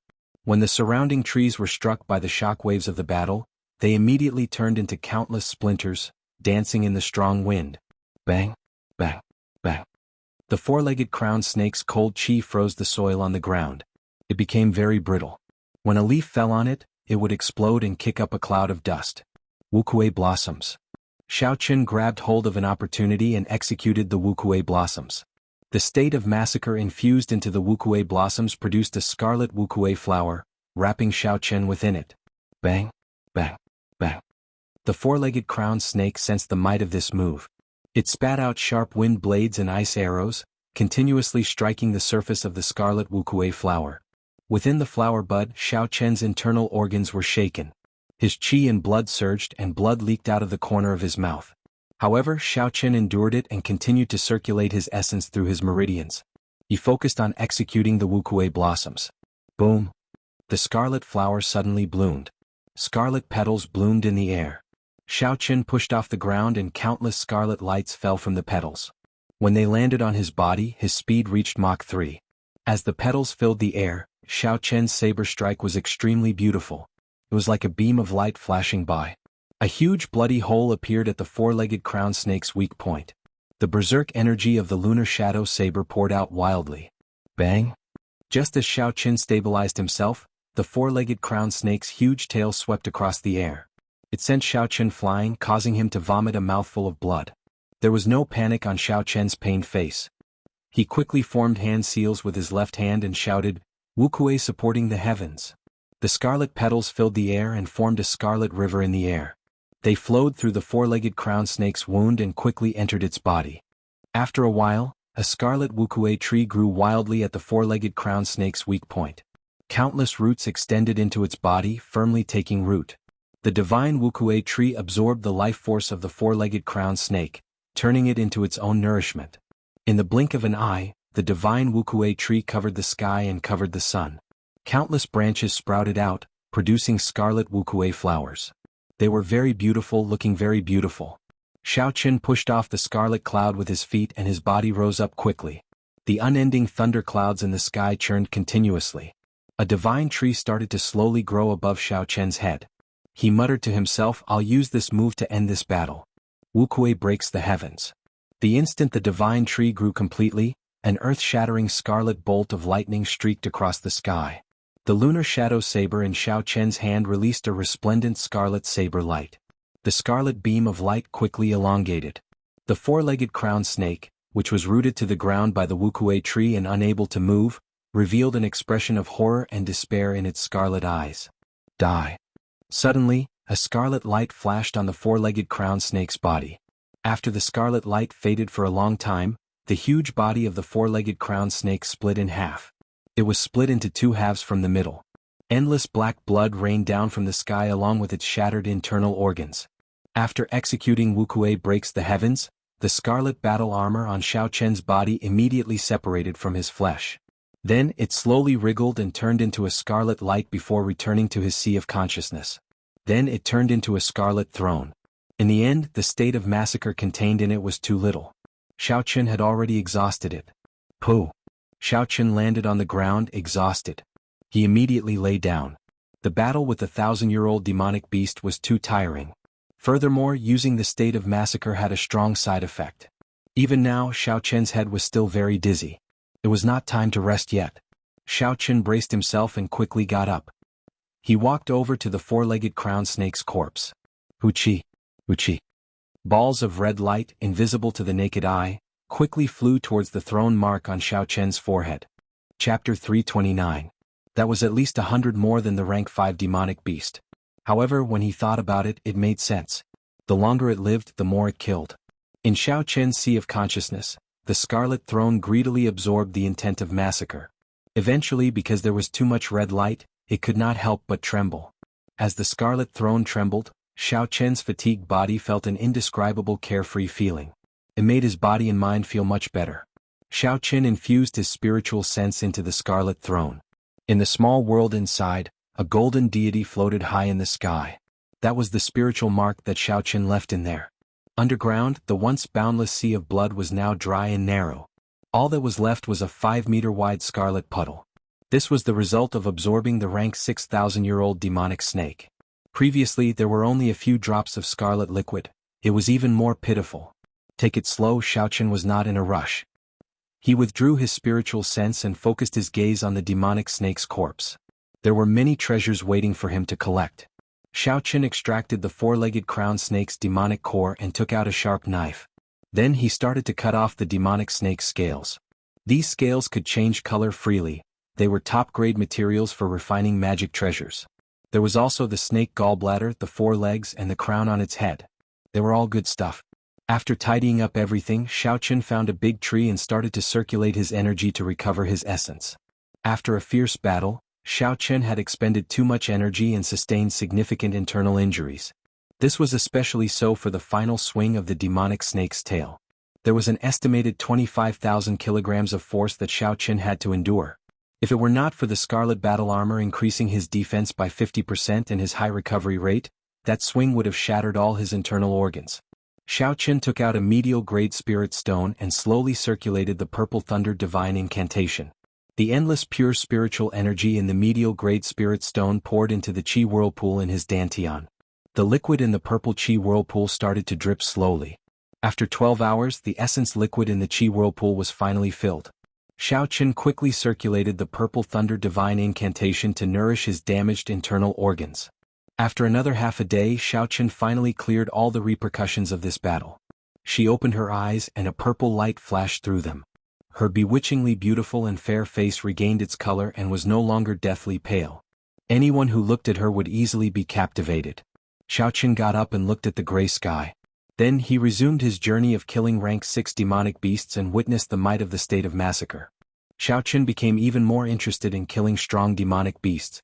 He had to collect more demonic beasts to strengthen his state of massacre. Just like that, Xiaoqun stayed at the periphery of the ink forest for 2 days before he returned to where Xiao Bai and the silver-armored warrior were. In 2 days 12 demonic spirit world demonic beast Chen least Xiaoqun 1 beast the 2 1 2 1 1 1 1 and 1 and 1 1 1 1 1 and 1 1 1. If Xiaoqun continued fighting, he would no longer be cultivating. Instead, he would be destroying his future. The body was the foundation of everything. There were no changes to the Dragon Phoenix Cauldron or the 2 silver-armored warriors. There were no signs of demonic beasts in these 2 days. However, when Xiaoqun looked around and did not see Bai, he felt it was strange. The spirit blood jade senses told him that Bai was within 10 meters of him. How could he not see him? Xiaoqun leaped up gently and arrived at the mouth of the Dragon Phoenix Cauldron. When he looked down, he finally saw Bai. Xiaoqun only saw Bai jumping around continuously. However, the cauldron was only 6 meters tall. It could not jump up no matter what. Rongrong's cute face was filled with doubt. She kept scratching her head. She could not figure this out. Xiaoqun smiled faintly and looked at the bottle gourd that had fallen to the side. He immediately guessed what had happened. The little fellow must have gotten drunk on the mouth of the cauldron and fell in. The internal space of the cauldron was definitely lined with spatial formations. It was a small world of its own. Even if Xiaoqun fell in, he would have to put in a lot of effort to get out. How could Bai jump out? When Bai saw Xiaoqun on the mouth of the cauldron, he immediately revealed a look of joy. He looked pitifully at Xiaoqun. Xiaoqun smiled faintly and the spirit blood jade on his chest flashed with light, sucking in Bai. Yeah. Bai came out of the spirit blood jade and pointed at the Dragon Phoenix Cauldron as it cried out in Xiaoqun's embrace. The gist of it was that this cauldron was very horrifying, very bad, very scary. Xiaoqun smiled and scolded, "Let's see if you still dare to drink in the future. Since you like to drink so much, you should know the consequences of getting drunk. You even said you would help me protect this cauldron. In the end, you can't even protect yourself." Xiaoqun put down the injured Bai and landed on the ground. Then he casually found a tree that he could chop down with his saber. After that, he took out a carving knife and quickly carved out a lifelike flying bird. Then he gently blew on the wood shavings on it, making the carving look even more realistic. "It looks like my carving skills have not fallen behind. I wonder if Yingyu is satisfied with the carving I gave her?" Xiaoqun smiled gently before withdrawing his smile. He said in a deep voice, "Life bestowal spell." The wooden bird immediately came to life. Under Xiaoqun's control, it flapped its wings and flew up. After circling around, it quickly flew towards the exit of the ink forest. As long as it was not a wooden carving for combat, there were no requirements for the materials. Xiaoqun only wanted to use this bird to scout ahead. So, there was no need to use the spiritual wood. In this forest, spiritual sense was greatly restricted. However, the life bestowal spell was not as restricted. After an hour, the wooden bird passed through the long dark tunnel and saw the scene outside. The majestic profound ice palace was still in its original spot. There were many cultivators standing guard at the entrance. It looked like they had not given up yet. Xiaoqun left a mark on the wooden bird and stopped it on the wall. he muttered. It has already been 5 days. Unexpectedly, this group of people did not leave. However, if you want to compete in patience with me, I'm afraid you will be disappointed. Time passed day by day. Xiaoqin hunted demonic beasts during the day and cultivated the dragon and tiger body sculpting art at night. The spiritual energy here was very sparse. It was not suitable for cultivating the purple thunder divine incantation. Hence, Xiaoqin could only cultivate body tempering cultivation techniques. Coincidentally, the dragon and tiger body sculpting art was just a little short of small perfection. He might as well make use of this opportunity to make a breakthrough. Clearly, Xiaoqin was not in a rush. Half a month later, Xiaoqin suddenly shouted. All the bones in his body crackled continuously. A drawn-out aura rushed to the sky and scattered the lingering black smoke. The dragon and tiger body sculpting art's fourth layer, dragon tendon tiger bone, had reached small perfection. Xiaoqin leaped up and arrived before the dragon phoenix cauldron. Then he casually punched. Bang! The dragon phoenix cauldron gave off a muffled sound. The cauldron trembled as it flew forward. All the trees in its way were smashed into pieces. After a long time, the cauldron landed heavily on the ground. The 3 cauldron pillars sank 1 meter into the ground. Xiaoqin withdrew his fist and said softly, after small perfection, my strength increased by 5,000 kilograms of force. There are still 2 more great perfection and peak great perfection. After that, this dragon and tiger body sculpting art will reach consummation. At that time, a casual punch from me should have 25,000 kilograms of force. A full power strike should be 50,000 kilograms of force. I should be able to open the remaining 3 acupoints on my right arm. A joyful expression appeared on Xiaoqian's face. His heart was filled with anticipation. After that, he used the life bestowal spell to check the situation outside. He discovered that the huge profound ice palace of the Duanmu clan had already disappeared. It has been almost half a month. It looks like they can no longer hold on. It is time for me to go. Xiaoqin withdrew his spiritual sense and smiled faintly. Afraid of an ambush, Xiaoqin used the life bestowal spell to fly out. He circled the area once before he confirmed that everyone had left. Xiaoqin did not linger any longer. He instructed the silver-armored warriors to carry the dragon phoenix cauldron and quickly left this underground forest, returning to the mountain range. Although the air in the mountain range was still turbid, it was much better than underground.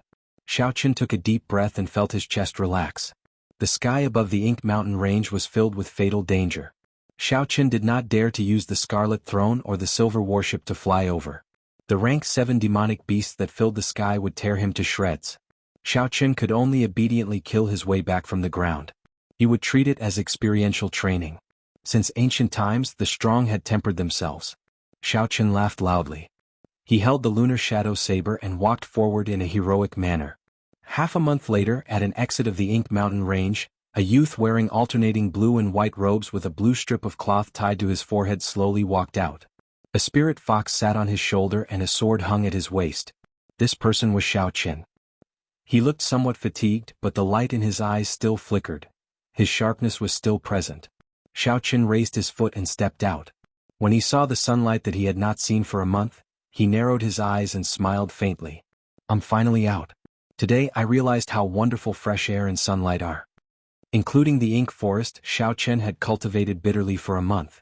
The state of massacre that the Scarlet Throne had collected had turned into a deep pool of spring water. It was 10 times more than before. Of course, it was still incomparable to the vast sea it was at the beginning. The bigger gain was that Xiaoqin's reactions had become sharper due to the high-intensity battles he had experienced over a long period of time. His usage of martial techniques had become more flexible.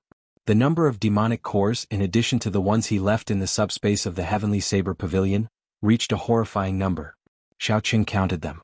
There were more than 1,500 rank 4 demonic cores, 1,000 rank 5 demonic cores, and 700 rank 6 demonic cores.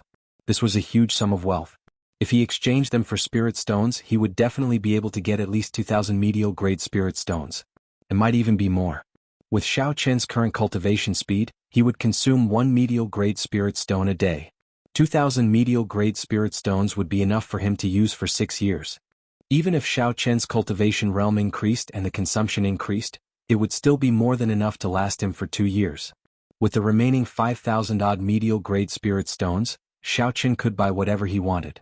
However, when Xiaoqin saw the 2 silver-armored warriors carrying the dragon phoenix cauldron behind him, he frowned slightly. He could not think of how to deal with this. He could not store the Dragon Phoenix cauldron in the universe ring. It was so huge.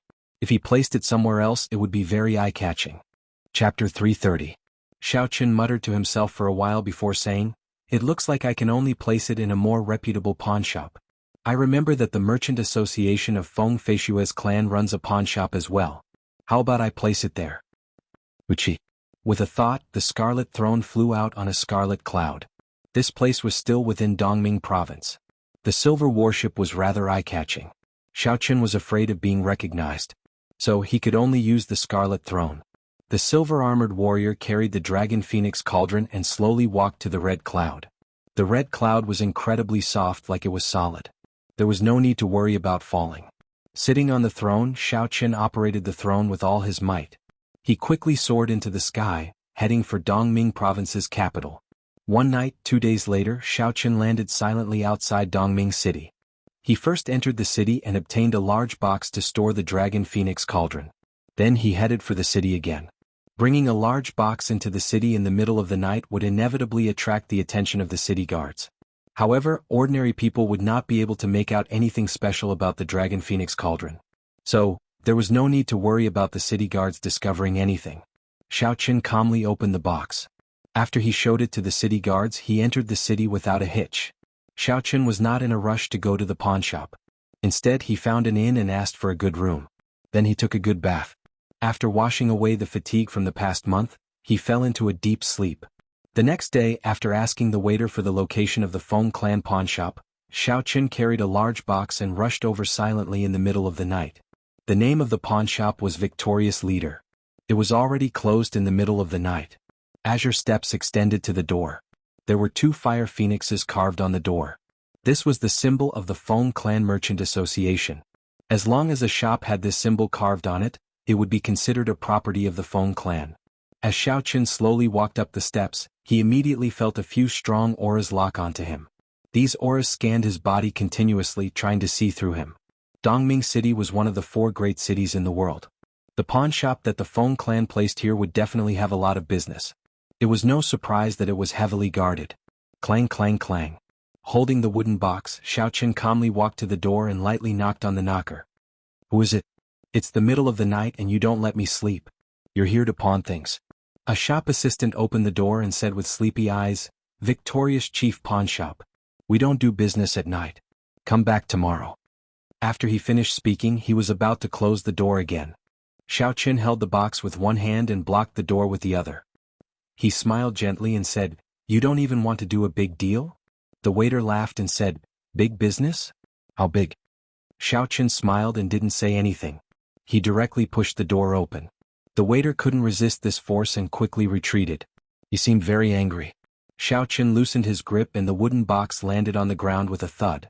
The huge weight of the Dragon Phoenix cauldron caused the ground to tremble. The waiter was startled. He was astonished. He did not expect such a heavy item. To think that this youth in front of him could easily lift it up with one hand. The waiter, who was about to chase Xiaoqun away, turned serious. He no longer felt sleepy as he said, "Young hero, are you pawning something or storing it?" "Storing it," Xiaoqun said simply. "I'm also selling something at the same time." The waiter smiled bitterly and said, "However, our appraisers are already asleep. It is not convenient to wake them up at this time." Xiaoqun casually looked around the hall before sitting on a chair by the wall. He took out a medial-grade spirit stone from the universe ring and smiled faintly. "Is this fine now?" The waiter looked at the medial-grade spirit stone on the table. A greedy look flashed in his eyes. Even a waiter of the Feng clan's pawnshop had good eyes. Naturally, the waiter recognized what this was. A medial-grade spirit stone. If it was exchanged for gold, it would be enough for him to live a luxurious life for most of his life. The waiter grabbed the medial-grade spirit stone and smiled. Yes, no problem at all. I will call our master over now." The waiter immediately took out a medial-grade spirit stone. "It looks like this is a big deal. If I wake the master up, I will not have to fear him scolding me." Xiaoqun looked at the waiter's back and felt a slight heartache. This time he could only spend a lot. There were many people here during the day. It would be hard to avoid news of this place leaking out. It was worth it to spend an extra medial-grade spirit stone. After the time it took to brew a cup of tea, there was the sound of footsteps coming from the back of the hall. The waiter from earlier led an old man over, looking travel-worn. The old man wore long gray robes and walked with steady steps. His eyes gleamed and his chi and blood were vigorous. He did not look old at all. When the old man arrived before Xiaoqin, he performed a cupped fist salute and smiled. "My family name is Huang. I am the chief appraiser of the victorious chief pawnshop. I have yet to ask for young hero's name." There were not many people who could take out a medial-grade spirit stone as a tip. While they were speaking, the old man carefully sized up Xiaoqin. He was already a medial-grade martial saint at such a young age. However, this was not strange. Such a youth could be considered an outstanding talent. However, there were many of them everywhere. However, the old man felt a dangerous aura from this person. The old man had already become a peak inferior grade martial king long ago. However, he was too engrossed in appraising antiques, which delayed his cultivation. This youth is not simple, the old man concluded in his heart. Xiaoqin performed a cupped fist salute and smiled. "I do not dare to claim my name. You can just call me Yiqin. Could I trouble Master Huang to help me take a look at this item? I would like to store it in your shop for a period of time." The rules of the pawnshop were that the value of the item was determined. As for how to appraise the value and rank of the item, it depended on the appraiser's eyesight and knowledge. Xiaoqin had brought the Dragon Phoenix Cauldron here because he wanted to use this opportunity to appraise it. He wanted to see if he could obtain any useful information from the other party. Master Huang nodded slightly. Xiaoqin flicked his hand and sent out 4 strands of energy. The box immediately opened, revealing the Dragon Phoenix Cauldron. The dragon and phoenix carved on the cauldron looked very lifelike. One dragon and one phoenix chased each other. The cauldron gave off an ancient and heavy aura. The Dragon Phoenix Cauldron in front of Master Huang was instantly stunned. His expression froze and he was tongue-tied. He was so shocked that he could not speak properly. Dragon Phoenix Cauldron. It really is one of the 3 replicas of the Dragon Phoenix Cauldron. Why is it with you? When Xiaoqin saw the old man's expression change, he thought to himself, "It looks like there's a chance." Xiaoqin stood up and asked, "Old sir, do you recognize this cauldron?" Master Huang recovered his wits and knew he had lost his composure. He smiled apologetically. The original Dragon Phoenix Cauldron disappeared long ago. There are only 3 replicas left. The Feng clan has been searching for this cauldron for thousands of years. I did not expect it to appear in little brother's hands. Xiaoqin's heart skipped a beat. Could it be that the Feng clan has already grasped the method of refining secret treasures? Everything is ready except for this cauldron. Young hero Yiqin, may this old man be bold enough to ask if you are willing to sell this cauldron? If you are, the Feng clan will be able to bear any price. Master Huang turned around and asked softly. Naturally, Xiaoqin had no intention of selling the Dragon Phoenix Cauldron that he had spent so much effort to obtain. He shook his head and rejected. "I'm sorry, I will only store it and not sell it." "Old sir, what do you know about this cauldron? Can you tell this junior about it?" A strange look flashed in Master Huang's eyes. He smiled gently. "I only recognize this cauldron. How would I know anything about it? Young hero Yi is too kind." Xiaoqin's gaze was like lightning as he took in the old man's expression.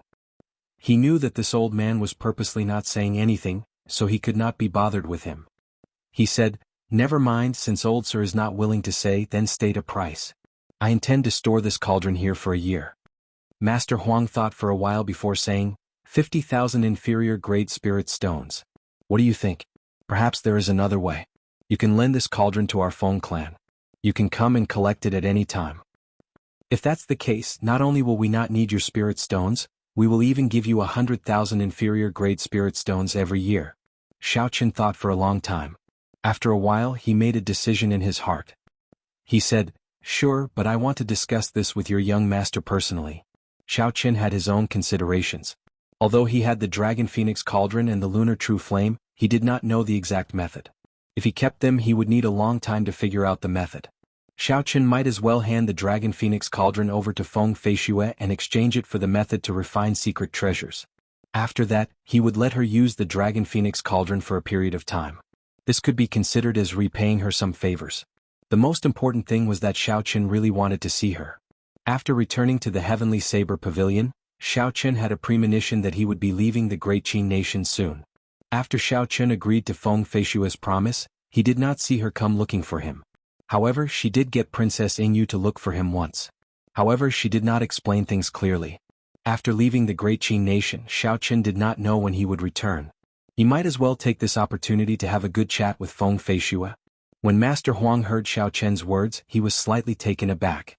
He said with some embarrassment, "Young Hero Yi, the Feng family has a big business and the Xinkuei pawn shop is just a small place. It's really a bit abrupt to invite Miss Feng here. Besides, I can make the decision to borrow the cauldron." Indeed, the Feng clan had shops all over the continent.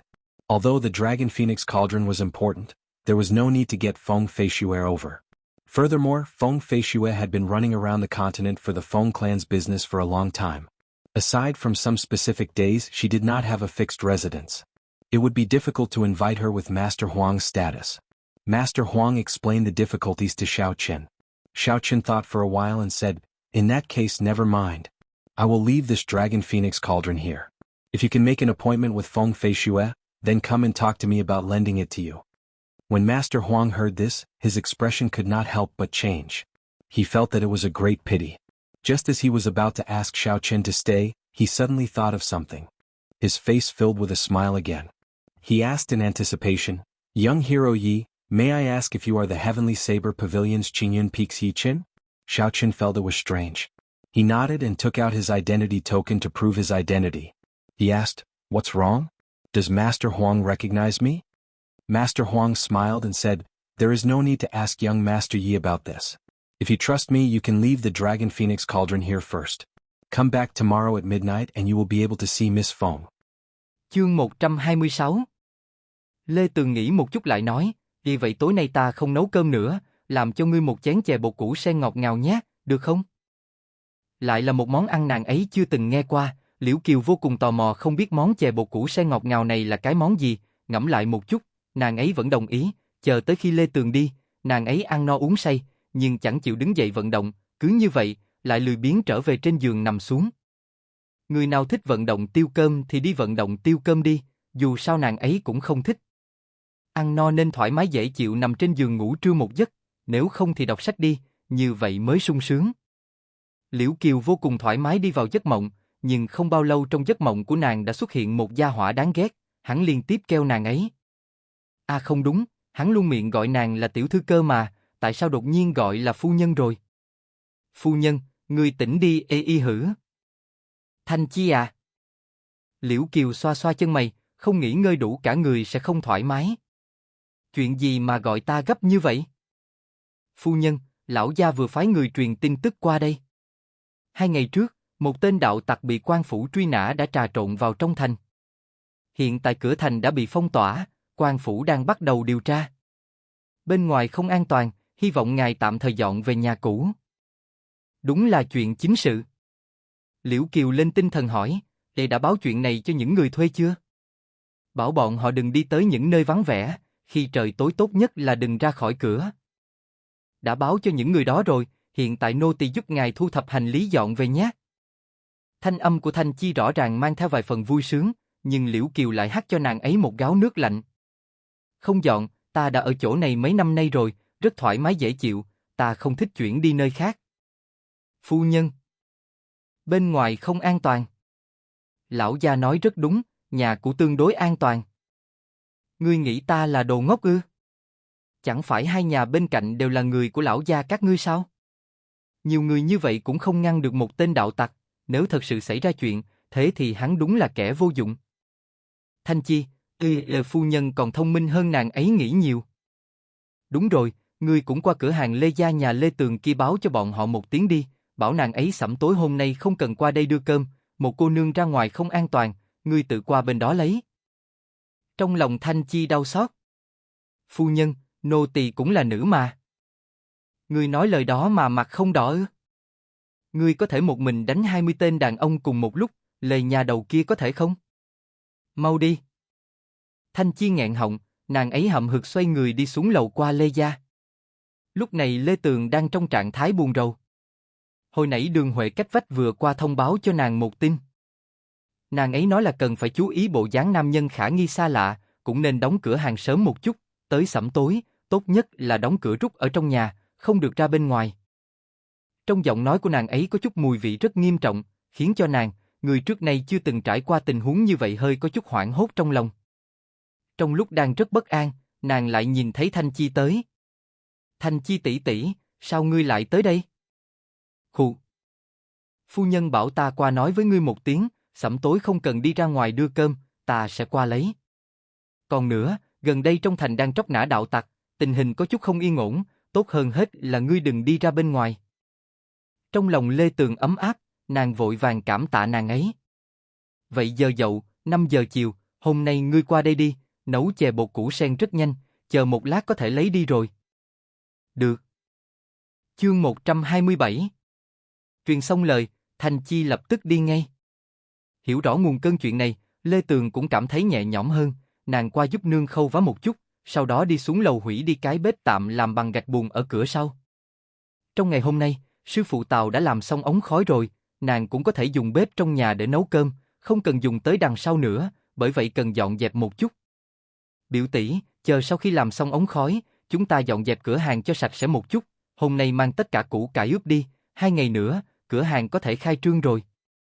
Khai trương thì thật tốt quá, không khai trương mỗi ngày đều dùng tới tiền, ta cũng xót xa thay ngươi. Quan Thúy Nhi không chỉ đau lòng, nàng ấy còn cảm thấy hoảng hốt nữa. Ở đây, thức ăn mỗi ngày đều ngon hơn lúc nàng ấy ở nhà không biết bao nhiêu lần, nhưng chỉ có một chút việc để làm, còn được biểu muội cho học chữ cùng, vui tới mức hàng đêm nàng ấy thà thức học chữ chứ không nỡ đi ngủ. Tương Nhi. Ống khói xây xong rồi, qua nhóm lửa một chút coi. Trong phòng bếp truyền ra tiếng gọi, Lê Tường lập tức hưng phấn chạy vào. Được rồi. Sư phụ Tào gật gật đầu. Lê nha đầu, ngươi qua đây nhóm lửa cho ta xem, kiểm tra xem có nơi nào cần sửa lại hay không. Được. Lê Tường lập tức hưng phấn lên, cũng vì hưng phấn quá mà lúc nhóm lửa, tay nàng hơi run rẩy, châm vài lần mới được. Ngọn lửa từ từ lớn lên, từng luồng khói bếp cũng theo ống khói phiêu tán ra ngoài. Lửa cháy chừng 15 phút, nhưng trong phòng bếp không hề có chút mùi khói nào. Sư phụ Tào lại kiểm tra khắp nơi khác trong bếp, sau khi xác định không có vấn đề gì, Lê Giang mới thanh toán tiền công cho hắn. Trả tiền công cho hai người này xong, thoáng một cái, nhà bọn họ lại mất đi 500 đồng bối, Lê Giang cũng đau lòng tới mức đôi mắt nhìn đăm đăm một hồi, ông không nhịn được lại đưa tay lên sờ túi tiền một lúc lâu mới hồi phục lại tinh thần. Tương Nhi, phòng bếp nhà chúng ta đã xong rồi, ngày mai kia cũng có thể chuyển tủ chén qua đây. Ta tính một chút nữa đi tìm người chọn ngày tốt khai trương đi, coi xem bao nhiêu ngày nữa chúng ta khai trương được. Vân vân, nên tính đi. Đúng rồi phụ thân, nhớ mang bản hiệu nhà chúng ta về. Lê Giang, y vội vàng quá, thiếu chút nữa hắn đã quên chuyện quan trọng như vậy rồi. Không có bản hiệu, làm sao khai trương được? Ta đi luôn đây, chậm chút nữa chỉ sợ nhà người ta đóng cửa mất rồi. Vừa rồi Huệ Nương cũng nói, những ngày này mọi người sẽ dọn hàng rất sớm. Nói xong, hắn lại vội vội vàng vàng ra cửa, thậm chí còn quên không thay bộ quần áo bẩn trên người. Biểu muội, đáy nồi đã đun đỏ rực rồi kìa. Nghe xong Lê Tường cũng không hoảng hốt, nàng trực tiếp múc nước đổ vào. Ngay lúc mới mua về, nàng đã xử lý xong 2 cái nồi mới rồi, bây giờ chỉ cần lấy ra là trực tiếp sử dụng được ngay. Nàng đun 2 nồi nước sôi, để nó nguội, sau đó nàng và biểu tỷ cùng nhau cắt củ cải thành những miếng đều nhau, bỏ vào trong vại muối chua. Lúc mới lấy mấy cái vại muối đồ chua kia về, hai nàng đã đun nước sôi, còn dùng muối rửa sạch nữa, tiếp theo còn cẩn thận dùng rượu xoa qua một vòng, hiện giờ đem ra dùng không cần bỏ thêm rượu nữa. Lê Tường xử lý xong củ cải lại lột thêm chừng 20 mấy củ tỏi, 4 cái vại muối củ cải, nàng đều thả vào bên trong mỗi vại vài củ, sau đó lại bỏ thêm không ít gừng và ớt cay, cuối cùng mới bỏ thêm muối. Biểu tỷ, có thể thêm nước rồi. Quan Thúy Nhi đã sớm chuẩn bị sẵn sàng tư thế ở bên cạnh. Vừa nghe nàng nói, nàng ấy lập tức múc nước sôi để nguội trong nồi đổ vào vại củ cải muối. Nàng ấy còn nhớ kỹ biểu muội đã nói, chỉ thêm nước chừng 7, 8 phần là đủ, không cần thêm nữa. Chương 128. Biểu muội, có phải ngươi cho quá ít muối hay không? Ta thấy bên trong vại rất nhiều củ cải và nước. Sẽ không, ta muốn bỏ ít như vậy đó. Nếu bỏ quá nhiều muối, đồ chua sẽ khó lên men, ăn vào không chua như mong muốn, vậy sẽ không ngon đâu. Quan Thúy Nhi có chút ngốc, không thêm giấm, làm sao mà chua được? Thế nhưng nàng ấy nghĩ tới thời tiết nóng như thế này, chỉ cần dư một chút cháo ngô, bỏ từ sáng là tới tối nó đã chua rồi, có lẽ muối củ cải và bỏ cháo ngô ở bên ngoài có liên quan tới nhau, cùng một phương thức để chua tự nhiên chăng? Dù sao biểu muội đã nói thì chắc chắn không sai.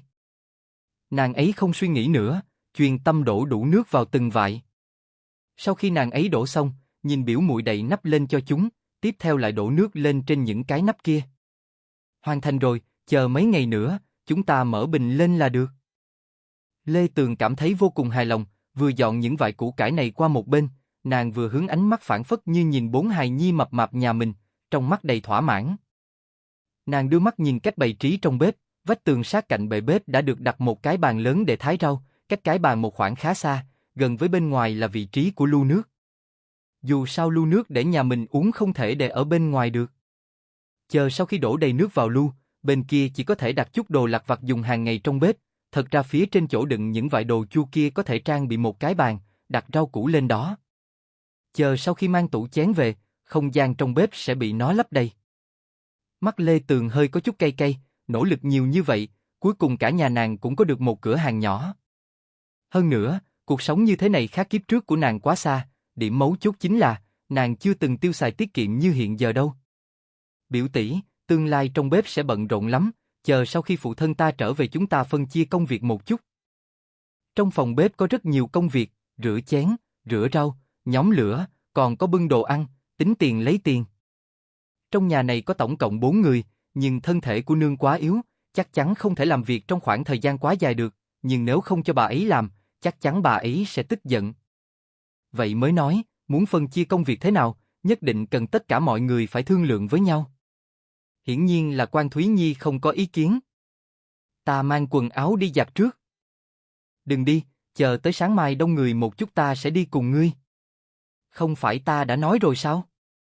Những ngày gần đây trong thành không yên ổn, chúng ta phải cố hết sức ở lại trong cửa hàng. Nếu thật sự chịu không nổi thì qua cửa sau giặt cũng được, dù sao nước trong lu còn rất nhiều.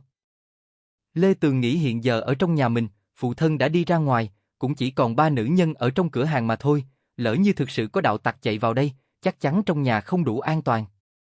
Thôi, tốt nhất là không cần giặt nữa, chúng ta đóng cửa lại, đi lên trên lầu thôi. Quan Thúy Nhi, lá gan của biểu muội quá nhỏ, sau khi đóng cửa lại, hai tỷ muội lập tức cùng nhau đi trên lầu, vừa lúc Quan thị đã khâu xong một bộ quần áo cuối cùng. Bà ấy kéo hai tiểu nha đầu, một hai bắt các nàng đi thử một lần. Lê Tường, sớm biết vậy nàng đã không lên đây rồi. Sau một hồi lăn qua lộn lại, tới lúc màn đêm bên ngoài buông xuống, trăng và sao sáng vằng vặc treo lơ lửng trên bầu trời, Lê Tường cũng đợi được phụ thân trở về. Hiển nhiên là hắn mang theo cả bảng hiệu cửa hàng. Trên bảng hiệu chỉ có một hàng chữ Lê Gia Tiểu Thực. Tuy bảng hiệu này hơi quê mùa một chút, nhưng nó cũng là cái tên mà Lê Giang vắt hết óc mới nghĩ ra được. Chương 129. Lê Tường cũng khá vừa lòng với nó, dù sao nàng cũng muốn bán những món ăn nhẹ, đồ ăn cho gia đình, nếu làm bảng hiệu quá cao quý, ngược lại sẽ hơi khập khiễng, giản dị vẫn hơn. Phụ thân, tìm được người xem ngày tốt chưa? Ngày nào chúng ta có thể khai trương? Đã tính xong rồi, thầy tướng số kia nói ngày kia rất tốt, khai trương đại cát, tài nguyên cuồn cuộn. Lúc này Lê Giang lại không còn xót xa về những khoản tiền hắn đã chi ra nữa. Rốt cuộc có trả giá mới có thu hoạch, chỉ 2 ngày nữa, nhất định nhà bọn họ sẽ được gặt hái thành quả. Được, mong rằng sau này nhà chúng ta sẽ tốt đẹp. Ba người âm thầm cảm thấy hưng phấn khó nhịn, sau đó dứt khoát chuyển hưng phấn thành hăng say, đi dọn vệ sinh toàn cửa hàng, lau chùi, quét tước bên trong bên ngoài một lần. Chờ sau khi mọi người dọn dẹp xong, trời bên ngoài cũng tối, Lê Tường vẫn nhớ Thanh Chi sẽ qua bên này lấy chè bột củ sen, vì vậy nàng đã chuẩn bị sẵn mọi thứ rồi, hạt sen cũng cho vào bình gốm hầm như từ trước. Còn đồ ăn của nhà bọn họ, hôm nay bên trong cửa hàng đã xây xong, vẫn còn bình canh đậu xanh xương sườn nàng mới nấu lúc giữa trưa, vì vậy cơm chiều hôm nay chỉ cần hấp chút cơm, xào chút đồ ăn là được. Vừa vặn lần trước nàng mua cà rốt vẫn còn, cho nên tối nay nàng tính toán xào một đê ỉa cà rốt trứng gà. Có mặn có chay, lại nhiều dinh dưỡng. Thời điểm Thanh Chi tới, cả nhà Lê Tường đang chuẩn bị ăn cơm. Không khí bên trong cửa hàng hơi mờ mịt, có một ngọn đèn nho nhỏ thắp sáng xung quanh, mùi hương đồ ăn thơm ngon bay khắp nơi, người một nhà bọn họ đang nói cười rất vui vẻ, nàng ấy đứng bên ngoài, cảm thấy hơi ngại ngùng nếu lên tiếng phá vỡ khung cảnh đầm ấm này, vì vậy đành đứng ở cửa sau, chờ Lê Tường làm xong món ăn. Cũng may món chè hạt sen bột củ sen chín rất nhanh, Thanh Chi chỉ đứng đợi một chút đã xách đồ ăn về rồi.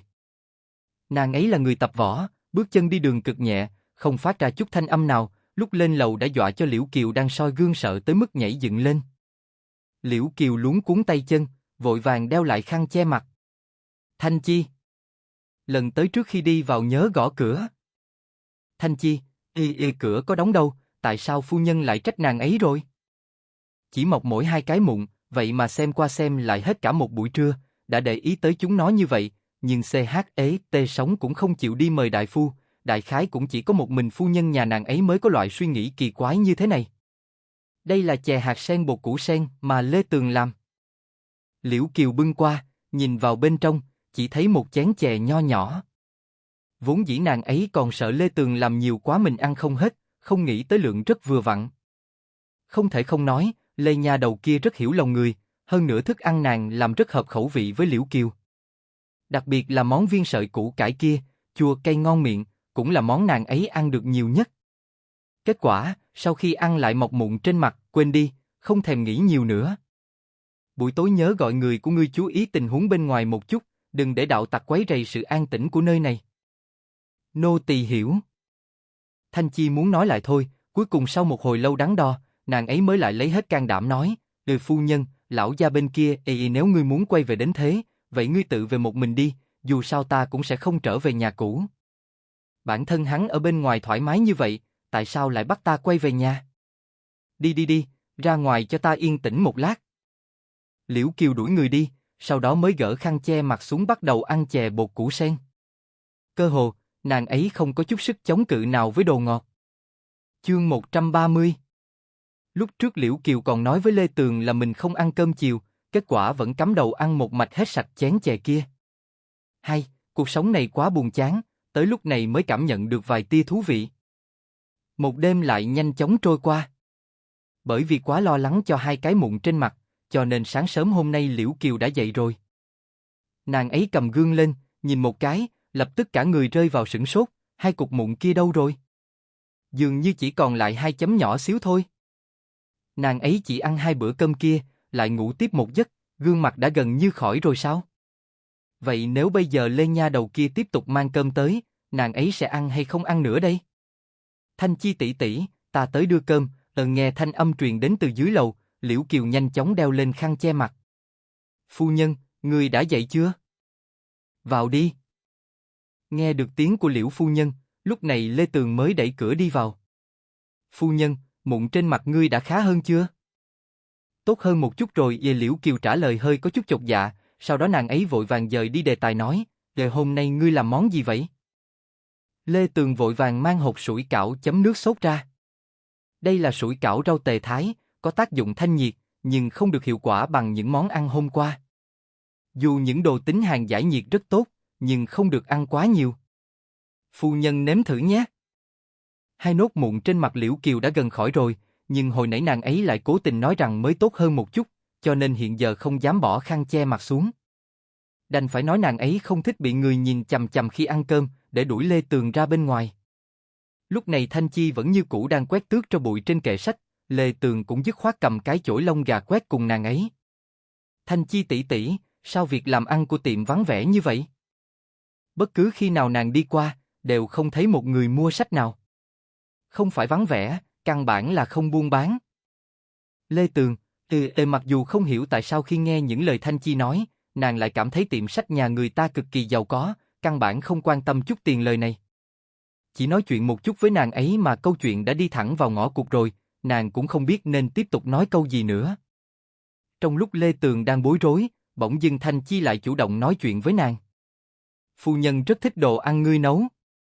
Có bí quyết gì không? À, chỉ là món ăn mới mẻ, phu nhân chưa từng nếm qua nên mới thấy thú vị thôi, đâu có bí quyết gì. Nghe xong vẻ mặt Thanh Chi vẫn hơi mờ mịt. Phu nhân không chỉ thích đồ ăn của ngươi, còn thích con người ngươi nữa, chuyện này có bí quyết gì không? Có trời mới biết, chủ tử của nàng ấy muốn làm phu nhân vui vẻ một chút, mà khó khăn biết bao nhiêu. Lê Tường sửng sốt, phu nhân thích nàng. Nghĩ hồi lâu, nàng vẫn nghiêm túc trả lời, Lê bí quyết ư? Đại khái chính là ta làm đồ ăn ngon. Tục ngữ nói con đường đi đến tim nữ nhân phải thông qua dạ dày. À, dạ dày chính là cơ quan chuyên quản lý chuyện thức ăn trong cơ thể người. Phu nhân thích ăn cơm ta nấu, tự nhiên sẽ có hảo cảm với ta. Thanh Chi chớp chớp mắt, nàng ấy lập tức ghi nhớ lại những lời này, chờ tới buổi tối, nàng ấy lập tức báo lại cho một người khác. Người nói cái gì cơ? Con đường đi đến tim nữ nhân phải thông qua dạ dày. Nghĩa là phu nhân rất thích đồ ăn tiểu nha đầu này nấu hử? Đúng vậy, nhà của bên kia cũng đưa đồ ăn qua đây, nhưng phu nhân chưa từng ăn một lần nào, hôm qua tiểu nha đầu này mang cơm qua, phu nhân lại ăn no căng. Buổi tối chưa tới giờ cơm đã thúc giục nô tỳ qua lấy. Có thể thấy phu nhân rất thích đồ ăn tiểu nha đầu này làm. Đã biết, trở về nhớ bảo vệ phu nhân cho cẩn thận. Chú thích, rau tề thái, tên của cỏ tâm giác khi còn non, ăn được, dùng làm thuốc giải nhiệt, lợi tiểu, cầm máu. Chương 131. Lê Tường cũng chưa biết nàng đã lọt vào tầm ngắm của người khác, lúc này nàng và phụ thân đang bận thống kê tài sản. Bởi vì tổng cộng những khoản Lê Giang nợ người trong thôn, cộng thêm nợ bằng hữu nữa, vừa vặn là 10 ngân bối, cho nên 10 ngân bối trong nhà trở thành vật bất khả xâm phạm. Trước mắt, trong nhà mình còn khoảng 24 ngân bối và 300 đồng bối. Chỗ lẻ này ta đưa cho ngươi, dùng để chi tiêu hàng ngày, còn lại tạm thời không được động tới. Nếu bị lỗ vốn, tốt xấu gì trong nhà vẫn còn 24 ngân bối làm nền tảng. Đương nhiên không thể nói những lời kiểu này, chưa khai trương đã nói những lời làm nhục ý chí như vậy thì cực kỳ không ổn. Phụ thân, ta biết rồi, ngươi yên tâm đi. Ngày mai ngươi cần phải nhồi bột, gánh nước, toàn những việc rất tốn sức lực, ngươi nên sớm nghỉ ngơi đi. Lê Tường cất tiền phụ thân đưa cho, trong lòng tràn đầy ý chí chiến đấu. Sau khi kiểm tra cửa sổ, cửa chính, các loại lương thực không thấy có vấn đề gì, nàng cũng khóa cửa sau lại, sau đó đi lên lầu ngủ. Buổi tối hôm nay, nàng và Quan Thúy Nhi, cả hai tỷ muội đều không có tâm tình học chữ nữa, lăn qua lộn lại, chỉ có duy nhất một suy nghĩ đó là ngày mai cửa hàng nhà mình khai trương sẽ có bao nhiêu vị khách, rồi cứ như vậy mà mơ mơ màng màng mãi cho đến rạng sáng mới ngủ được. Cũng bởi đêm không ngủ được, cho nên sáng ra, suýt chút nữa hai người đã dậy muộn, cũng may có Quan thị đi qua gọi hai người dậy đúng giờ. Sau khi rời giường, hai tỷ muội vội vàng thay quần áo, cả nhà ra quân thẳng tiến chợ bán thức ăn, mua không ít nguyên liệu thịt, rau tươi ngon trở về. Lê Tường mang tấm ván gỗ nhỏ của nàng ra, viết tất cả món ăn và giá cả của ngày hôm nay lên trên doc đơn giản, dễ hiểu, nhìn giá một cái là biết ngay. Rau và thịt đều xử lý xong, lu nước đã được đổ đầy tràn, củi ở góc tường cũng đầy ấm áp. Phần cuối cùng chính là Lê Giang treo thực đơn lên vách tường, sau đó châm pháo báo hiệu cửa hàng bắt đầu khai trương. Bùng bùng, một trận tiếng pháo vang lên, tất cả mọi người đều biết trên con đường này có một tiệm mới khai trương. Hơn nữa nhiều ngày qua, Đường Huệ đều giúp đỡ Lê Gia tuyên truyền tin tức này, vì vậy trong lúc nhất thời, ở bên ngoài cửa hàng có rất nhiều người vây xem náo nhiệt. Hôm nay bản tiệm khai trương cửa hàng mới, ưu đãi giảm nửa giá cho 50 vị khách hàng đầu tiên. Mong tất cả mọi đi ngang qua đừng bỏ lỡ. Lê Giang làm xong xuôi phần việc của mình, lập tức nói những lời nữ nhi đã dạy, sau khi nói xong, hắn lập tức lau mồ hôi vừa tuôn trên trán, nhanh nhẹn trở lại trong cửa hàng. Rất nhanh chóng, trong tiệm đã đón được 3 bàn khách nhân. Lê Tường nhận ra hai vị khách đang ngồi ở bàn thứ nhất, đúng là ông chủ Bạch ở cửa hàng rượu cách vách và huynh đệ của hắn. Lê nha đầu, bao nhiêu ngày qua nhà ngươi nấu đồ ăn vô cùng thơm bay qua cửa hàng nhà ta, khiến ta thèm mãi không thôi, hôm nay, cuối cùng chúng ta cũng được nếm thử rồi. Hoan nghênh, ông chủ Bạch, ngươi nhìn một cái xem thích món nào trên thực đơn, ta lập tức làm cho các ngươi. Mang qua 2 chén mì trụng dầu đi, 2 ngày nay ta đã nhớ nhung món đó lắm rồi. Lê Tường không nhịn cười, lập tức gật đầu đồng ý rồi bước vào phòng bếp. Bột mì đã làm xong từ lâu, Lê Tường tay chân lanh lẹ nhồi lại lần nữa rồi cắt bột ra, lúc này Nương đã đun nước sôi, biểu tỷ cũng chuẩn bị tốt phối liệu rồi. Chờ tới khi mì sợi chín, nàng lập tức tưới dầu lên trên, mùi hương thơm ngào ngạt kia lập tức truyền ra ngoài. Món ăn của bàn thứ nhất đã chuẩn bị xong. Ông chủ Bạch tỏ ra vô cùng dễ chịu, hắn vừa ăn vừa khen không tiếc lời. Cũng nhờ một màn này, những vị khách nhân khác vẫn còn do dự, lập tức không thèm suy nghĩ thêm nữa, gọi ngay mấy bát mì trụng dầu để thưởng thức. Chương 132. Ban đầu Lê Giang còn hơi lo lắng, sợ hãi một chút, nhưng rất nhanh sau đó hắn đã lấy lại được bình tĩnh. Nói gì thì nói, ngày hôm nay cửa hàng nhà mình khai trương, có tới 6 bàn ăn, hắn cần phải giữ được bình tĩnh mới cam đoan không có gì sai sót, cố gắng được cho tới lúc đóng cửa hàng. Hắn đã bán cá nhiều năm như vậy, có lợi thế là tính tiền, cho nên phần công việc của hắn chính là ở bên ngoài đón khách và tính tiền cho khách. Tương Nhi, bàn số 3 muốn một chén mì trộn sốt cây. Được rồi. Tương Nhi, bàn số 4 muốn một chén sủi cảo nước sốt không cây. Nghe được. Lê Tường cán vỏ bánh rất nhanh, Quan Thúy Nhi gói sủi cảo rất mau, hai người phối hợp lại, chỉ vài phút một chén sủi cảo đã được bỏ vào nồi. Thức ăn trong Lê gia tiểu thực đúng là mới mẻ hơn rất nhiều so với những quán bán đồ ăn nhẹ khác, đã vậy hương vị còn cực kỳ tươi ngon, bất kỳ khách nhân nào đã ăn xong đều khen không dứt miệng. Tuy bán chỉ bằng nửa giá bình thường nhưng ăn ngon, chắc chắn sẽ có nhiều khách quen, ngẫm lại nàng cũng không còn đau lòng nữa. Lê Giang lại nở nụ cười cực kỳ vui vẻ, hắn vừa lau dọn xong một bàn, đã có khách nhân vào cửa để khách quan ăn. Tần huynh đệ, mời qua bên này ngồi. Tần Lục ngồi vào một bàn sát bên trong, lập tức ngửi thấy mùi hương đồ ăn trong tiệm, đúng là có một chút màu sắc khác lạ. Tần huynh đệ muốn ăn món gì? Cứ việc chọn. Món trên cùng kia, cá. Lê Giang ngẩn người, nhìn theo tay hắn chỉ. Đó là tấm thực đơn được nữ nhi nhà hắn đặc biệt dặn người ta làm, bên trên chỉ đề duy nhất một món giá 1 ngân bối. Tần huynh đệ, món ăn đó có giá 1 ngân bối, hôm nay giảm nửa giá là 500, ta đã chọn, nhất định sẽ trả nổi, cứ làm món đó cho ta đi. Những khách nhân ở bàn khác cũng ngó qua bên này, món ăn trị giá 1 ngân bối. Rốt cuộc là làm từ loại nguyên liệu gì mà quý như vậy? Vì vậy bọn họ cũng gác lại chuyện ăn uống của mình qua một bên, tò mò muốn nhìn một màn thú vị này.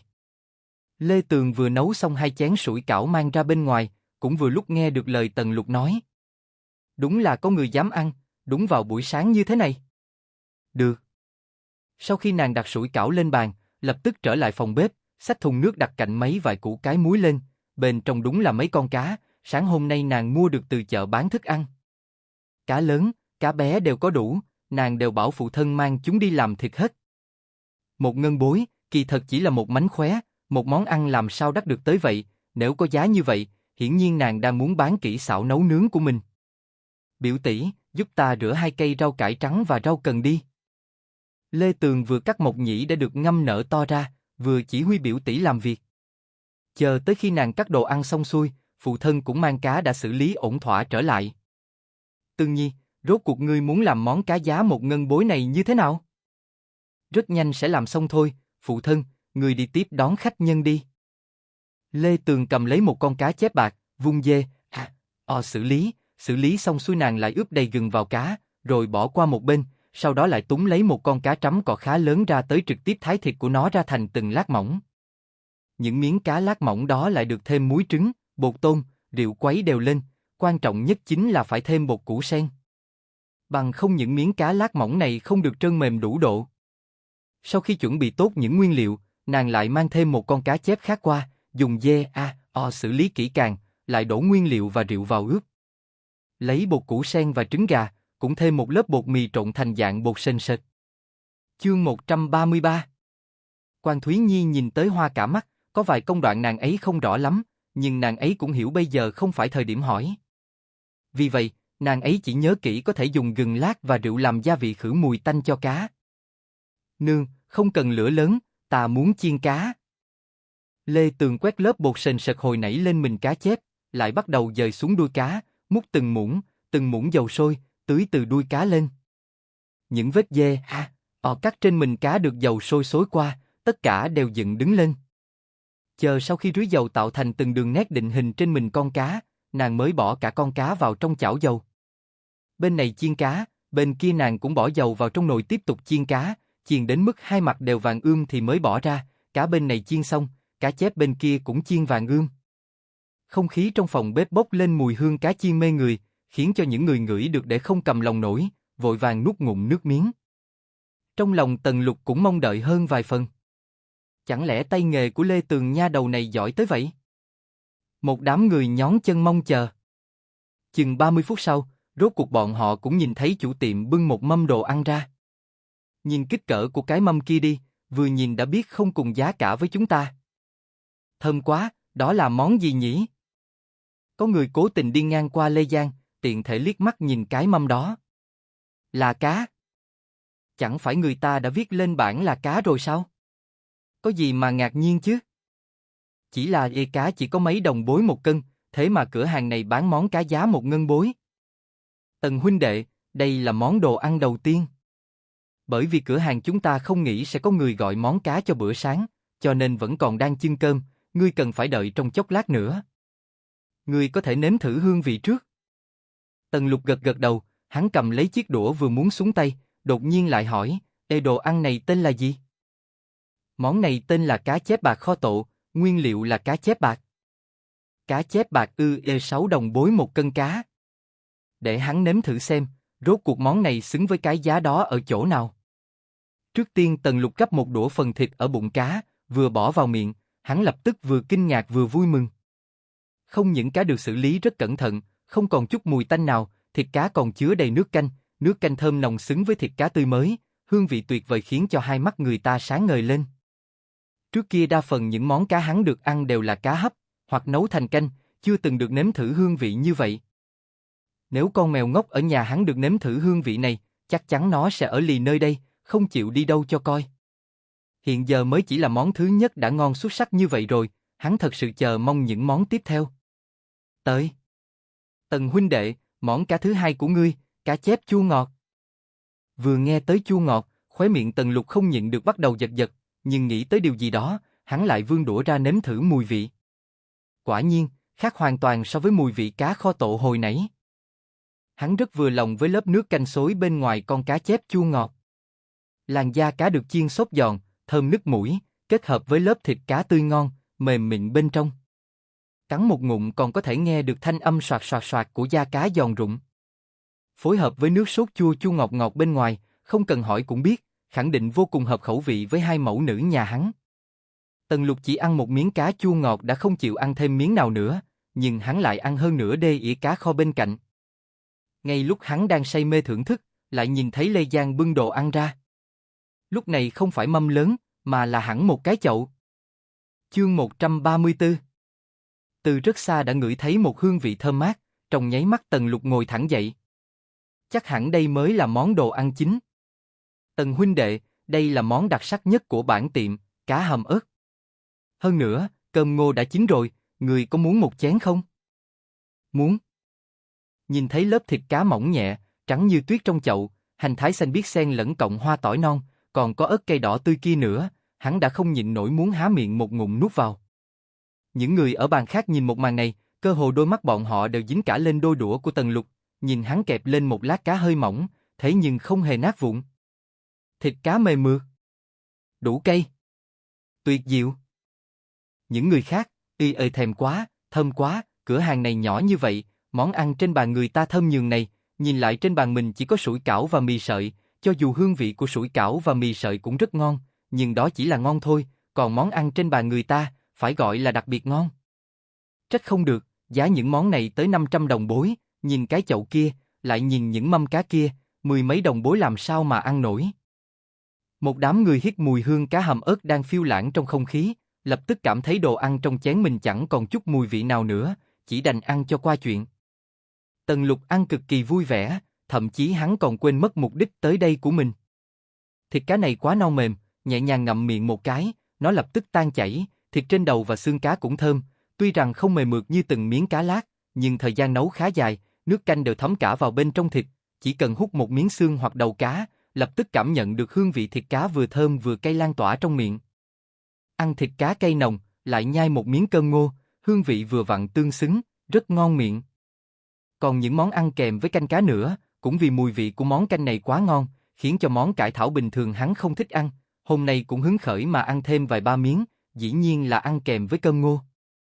Đây là lần đầu tiên kể từ khi hắn còn bé tới lúc trưởng thành tới nay mới được ăn một bữa cơm ngon lành, mới lạ như thế. Tiêu 500 đồng bối này cũng xem như giá trị. Tần Lục bình tĩnh ăn tới tận 30 phút, hắn đã ăn được hơn phân nửa cá kho, chậu cá hầm ớt chỉ còn lại một chậu nước canh màu hồng, chỉ riêng món cá chua ngọt là vẫn nguyên như cũ, hắn chỉ nếm thử đúng một miếng, không hơn. Sau khi Lê Giang trở lại bếp, vừa nói một câu, Lê Tường đã hiểu ngay, đây là người ta không thích ăn ngọt. Kỳ thật trong cuộc sống cũng rất hiếm gặp những người đặc biệt không được ăn cay hoặc những người cực kỳ ghét ăn ngọt, nhưng mấy ngày gần đây, nàng lại liên tiếp gặp được hai người, nhưng nhắc tới cũng thấy rất thú vị. Phụ thân, ngươi hỏi một chút xem hắn có muốn gói món cá chua ngọt kia mang về không? Ta nhớ rõ hắn có nuôi một con mèo trắng rất lớn. Quá trùng hợp, vừa nãy hắn đã hỏi ta, nói muốn đem cá chua ngọt về cho mèo ăn, còn hỏi chúng ta có hộp đồ ăn hay không, bán cho hắn một cái. Hộp đồ ăn? Đúng là trong nhà có một cái hộp đồ ăn, nhưng nó lại dùng để đưa cơm cho Liễu phu nhân. Lê Tường trực tiếp để cho biểu tỷ qua tiệm tạp hóa cách vách tiêu 15 đồng bối mua một cái mới mang về gói đê ỉa cá chua ngọt kia. Đóng gói xong rồi nhưng người ta còn chưa định đi, ngược lại còn chui vào trong bếp. Lê nha đầu, có chút việc ta muốn thương lượng với ngươi một chút. Vừa mới nhận được một đơn hàng từ vị khách hàng lớn này, cho nên Lê Tường tỏ ra cực kỳ kiên nhẫn tiếp chuyện với hắn. Nàng nhìn những món bên ngoài gọi đều là sủi cảo, món này chỉ cần một mình biểu tỷ cũng xử lý xong, vì vậy nàng dẫn Tần Lục ra cửa sau. Chương 135. Tần thúc thúc, ngươi nói đi. Ta muốn ngươi dạy ta món cá chua ngọt. Đương nhiên ta sẽ đưa tiền. Lê Tường, muốn ta dạy ngươi nấu cá chua ngọt? Chẳng phải ngươi không thích ăn sao?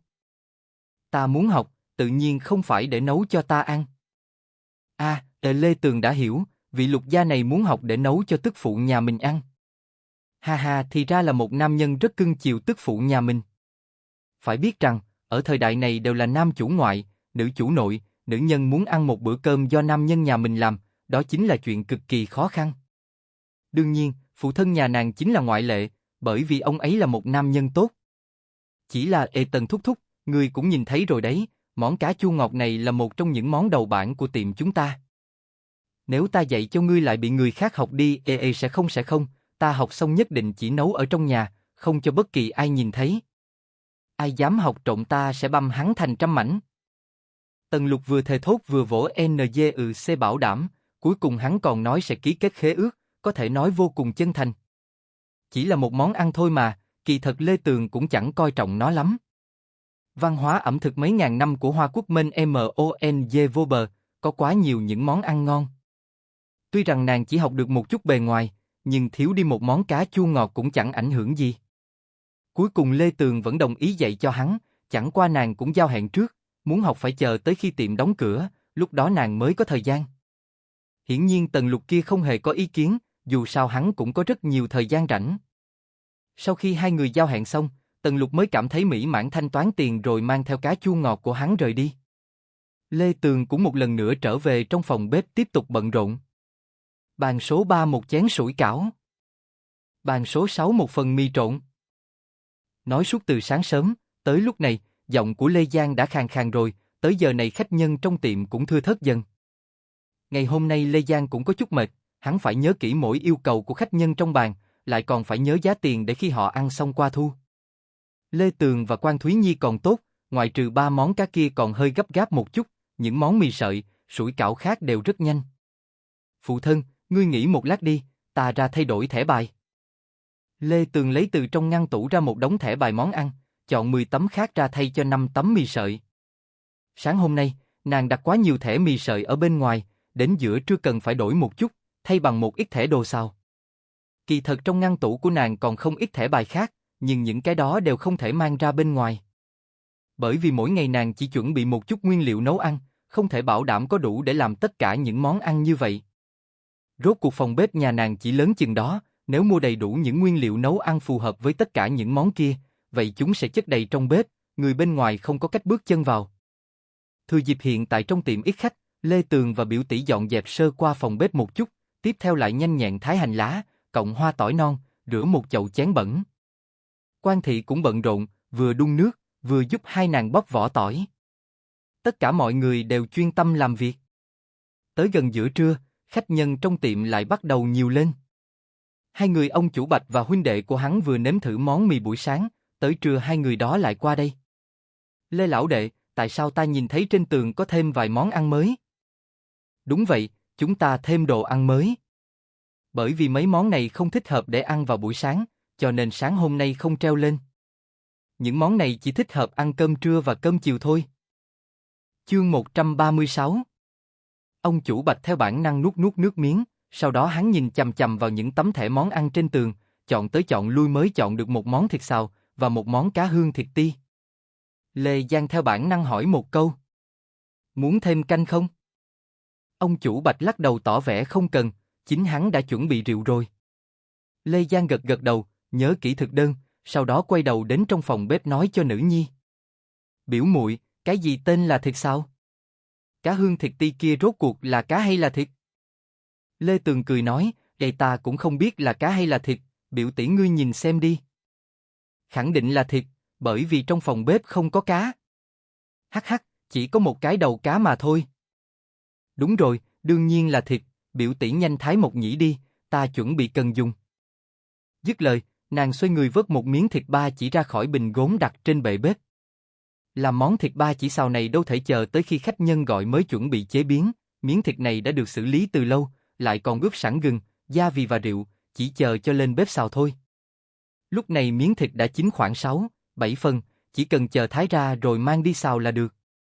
Nói tới đây, nàng không nhịn được phải cảm thán một câu, có thế hệ trước chỉ dạy quả thật là tốt.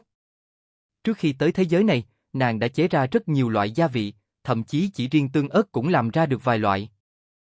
Nếu không phải có sẵn, phải chờ nàng nghĩ ra, chắc chắn không nhanh như vậy. Cũng khiến cho rất nhiều món ăn khác không có cách nào chế biến được. Lê Tường vừa cảm thán vừa cắt phần thịt ba chỉ vừa đủ một đê ỉa. Trong nồi, nàng đang chiên ớt cay, hoa tiêu trong dầu sôi, sau đó mới bỏ thịt vào xào. Nhất định không được xào thịt ba chỉ quá lâu, nếu không nó sẽ bị khô cứng, nhìn hai đường viền của nó hơi xoăn xoăn lại là được. Quan Thúy Nhi vừa bưng đồ ăn vừa đứng một bên nghiêm túc lắng nghe, cẩn thận quan sát. Nàng ấy đã nhớ kỹ liều lượng nước tương, dầu và ớt biểu muội vừa bỏ vào nồi. Cho ta mầm tỏi. Ở nơi này. Lê Tường nhận lấy cái đê ỉa đựng mầm tỏi, sau đó trực tiếp đổ vào trong nồi.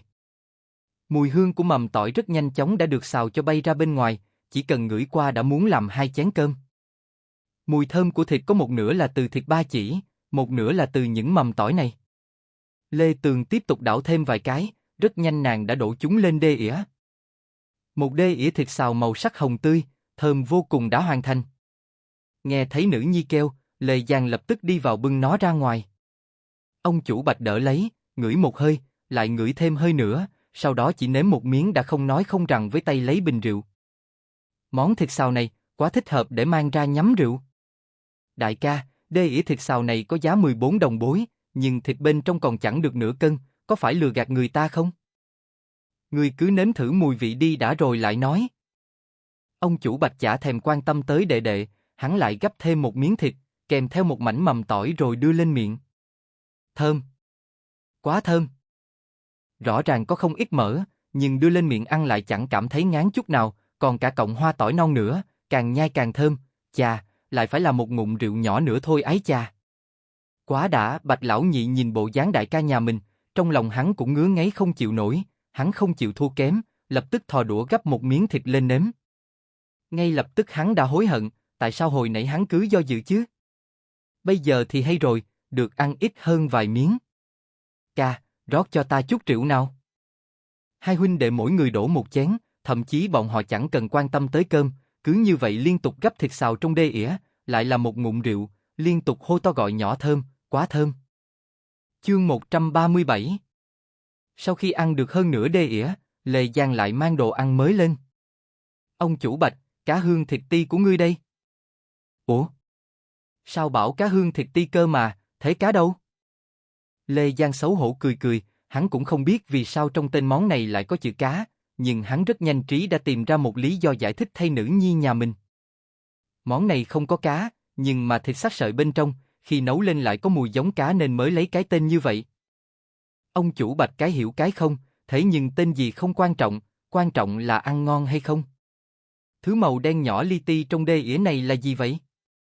Đây là mộc nhĩ, màu hồng là cà rốt, đồ ăn đã lên bàn, mời hai vị từ từ dùng. Lê Giang xoay người đi tiếp đón khách nhân khác. Lúc này Bạch lão nhị không đợi đại ca hắn nói, đã dành trước duỗi tay gắp một đũa lên. Đại ca, cá hương thịt ti này ăn cũng ngon lắm. Chua ngọt vừa phải, còn mang thêm một chút cay cay tê tê. Mộc nhĩ rất giòn, thịt sợi tươi mới. Mới nhai một cái đã cảm thấy mê say. Trước kia, hắn còn cảm thấy nhà mình xào đê ỉa thịt mỡ nhắm rượu cũng không tệ lắm, hiện tại đem ra so sánh với thịt xào của người ta, đúng là khác nhau như trời với vực. Món nhắm rượu phải như thế này mới chuẩn. Hai huynh đệ ngươi một ngụm ta một ngụm, ăn miếng thịt uống hớp rượu, khiến cho bàn bên cạnh ngó qua một cái cũng nổi lên cơn thèm rượu, sau đó bọn họ vội vàng chạy qua cách vách mua vò rượu mang về. Tuy cửa hàng Lê Gia Tiểu thực nhỏ, nhưng mùi hương bay rất xa, hơn nữa những người từng ăn thử đều khen không dứt miệng, đánh giá cực kỳ không tồi, khách hàng quen cũng không ít. Suốt một ngày khai trương, Cơ hồ trong tiệm không có chút thời gian nhàn rỗi nào. Cuối cùng do nguyên liệu trong bếp không đủ, đành phải đóng cửa sớm. Vừa đóng cửa chính xong, cả nhà lập tức không làm bất cứ chuyện gì khác nữa, mà tập trung cả vào đếm tiền. 954, 955, 956. Tổng cộng 956. Lê Tường đếm xong tiền, nháy mắt trong lòng nàng càng thêm kiên định.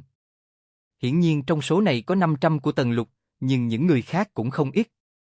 Phải biết rằng hôm nay, 50 vị khách nhân đầu tiên được giảm nửa giá. Nếu cộng cả số đã bớt đó đi, chắc chắn sẽ hơn 1.000. Nàng mang cuốn sổ ghi chép của mình qua, bắt đầu cộng tiền mua nguyên liệu của ngày hôm nay. Không tính tới bột mì, ngô và dầu, phí tổn rau thịt hôm nay tổng cộng là 355. Lê Giang mơ mơ hồ hồ tính, ngô chẳng đáng mấy cân, chỉ có bột mì dùng nhiều một chút, đại khái dùng hết 7-8 cân, cộng thêm dầu và những gia vị khác nữa, tất cả chừng 7-80 đồng bối. Như vậy hôm nay nhà bọn họ lãi ròng được 500 đồng bối. Hiển nhiên là lãi ròng. Không lỗ chút nào. Đương nhiên, có lẽ ngày mai không còn khách nhân ăn món 1 đồng bối nữa, nhưng cũng không còn khách ưu đãi bán nửa giá. Ngay cả khi khách nhân ít hơn hôm nay, nhưng tính sơ sơ một chút cả ngày cũng có thể kiếm được 200-300 đồng bối. Đây chính là một tin tức làm phấn chấn lòng người Lê gia. Tương Nhi, quá tốt rồi, nhà chúng ta đã có hy vọng. Quan thị đứng bên cạnh lặng lẽ lau nước mắt, trong lòng bà vô cùng vui mừng. Chỉ có một mình Quan Thúy Nhi hơi buồn bực trong lòng, tự nhiên nàng ấy cũng cảm thấy vui vẻ vì bọn họ kiếm được tiền, nhưng nàng ấy cũng buồn bực vì mình ở đây vui vẻ, còn phụ mẫu nàng ấy vẫn chịu khổ ở nhà. Chẳng qua biểu muội đã nói, chỉ cần bản thân nàng nghiêm túc học nấu ăn, ngày sau biểu muội sẽ cho nàng ấy lên làm bếp chính, tiền công 1 tháng từ 300 tăng lên tới 600. Đây là con số có nằm mơ nàng ấy cũng không dám nghĩ tới. Tương Nhi, hiện giờ phòng bếp đều là ngươi quản, ngươi cứ thu số tiền này đi. Chờ ngày nào đó kiếm được 1 ngân bối, lại đưa cho nương ngươi cất đi. Chương 138. Lê Tường gật gật đầu, nàng thu tất cả đồng bối trên bàn vào túi tiền của mình, vừa mới cất xong, đã nghe có tiếng người gõ cửa đằng sau. Lê nha đầu, ta tới học nấu ăn. Là Tần Lục, chủ nhà của bọn họ. Lê Giang vội vàng đi mở cửa phòng bếp. Mở cửa ra đã thấy Tần Lục không đi một mình, phía sau hắn còn có một gã sai vặt cực kỳ khỏe mạnh. Nói hắn khỏe mạnh bởi vì một tay hắn mang tới một thùng dầu, một tay hắn xách theo thùng nước, bên trong ít nhất cũng có 7-8 con cá chép. Lê Tường, tự mang nguyên liệu nấu ăn, rất khá, nhưng chỗ này có nhiều quá hay không? Nhiều cá như vậy chẳng lẽ hắn sợ mình không học nổi sao? Tần thúc thúc, những con cá này thế nào? Kích thước rất thích hợp phải không? Ta dựa theo con cá hôm nay ngươi làm đi chọn đấy, kích thước đều giống nhau, tất cả đều là 1 cân 3 lạng. Lê Tường im lặng, nàng đã thấy được quyết tâm muốn học món cá chua ngọt của Tần Lục gia. Kích thước phù hợp, vậy khế ước, mang theo. Tần Lục rút một cuốn thẻ tre từ trong lòng NGC đưa cho Lê Tường. Trên đó đều là chữ màu đen, Lê Tường chỉ có thể nhận ra hơn một nửa. Cuối cùng nàng vẫn phải mang sang nhà cách vách nhờ ông chủ Bạch xem giúp. Nàng ước định là 5 ngân bối một món cá chua ngọt, cái giá này kém quá xa so với lần bán phương pháp làm bột mì kia. Nhưng sau khi học xong phương pháp làm bột mì, có thể làm được rất nhiều món ăn khác, giống như bánh bao, màn thầu, sủi cảo, bánh bao cuộn vân vân, mà cá chua ngọt chỉ là một món ăn, ảnh hưởng ít hơn nhiều.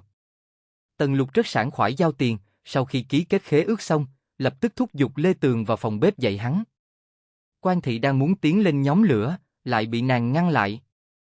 Nhóm lửa đã có hắn, rốt cuộc nếu ta muốn học món ăn này mang về nhà làm, kiểu gì cũng không thể qua bên này nhờ ngươi được.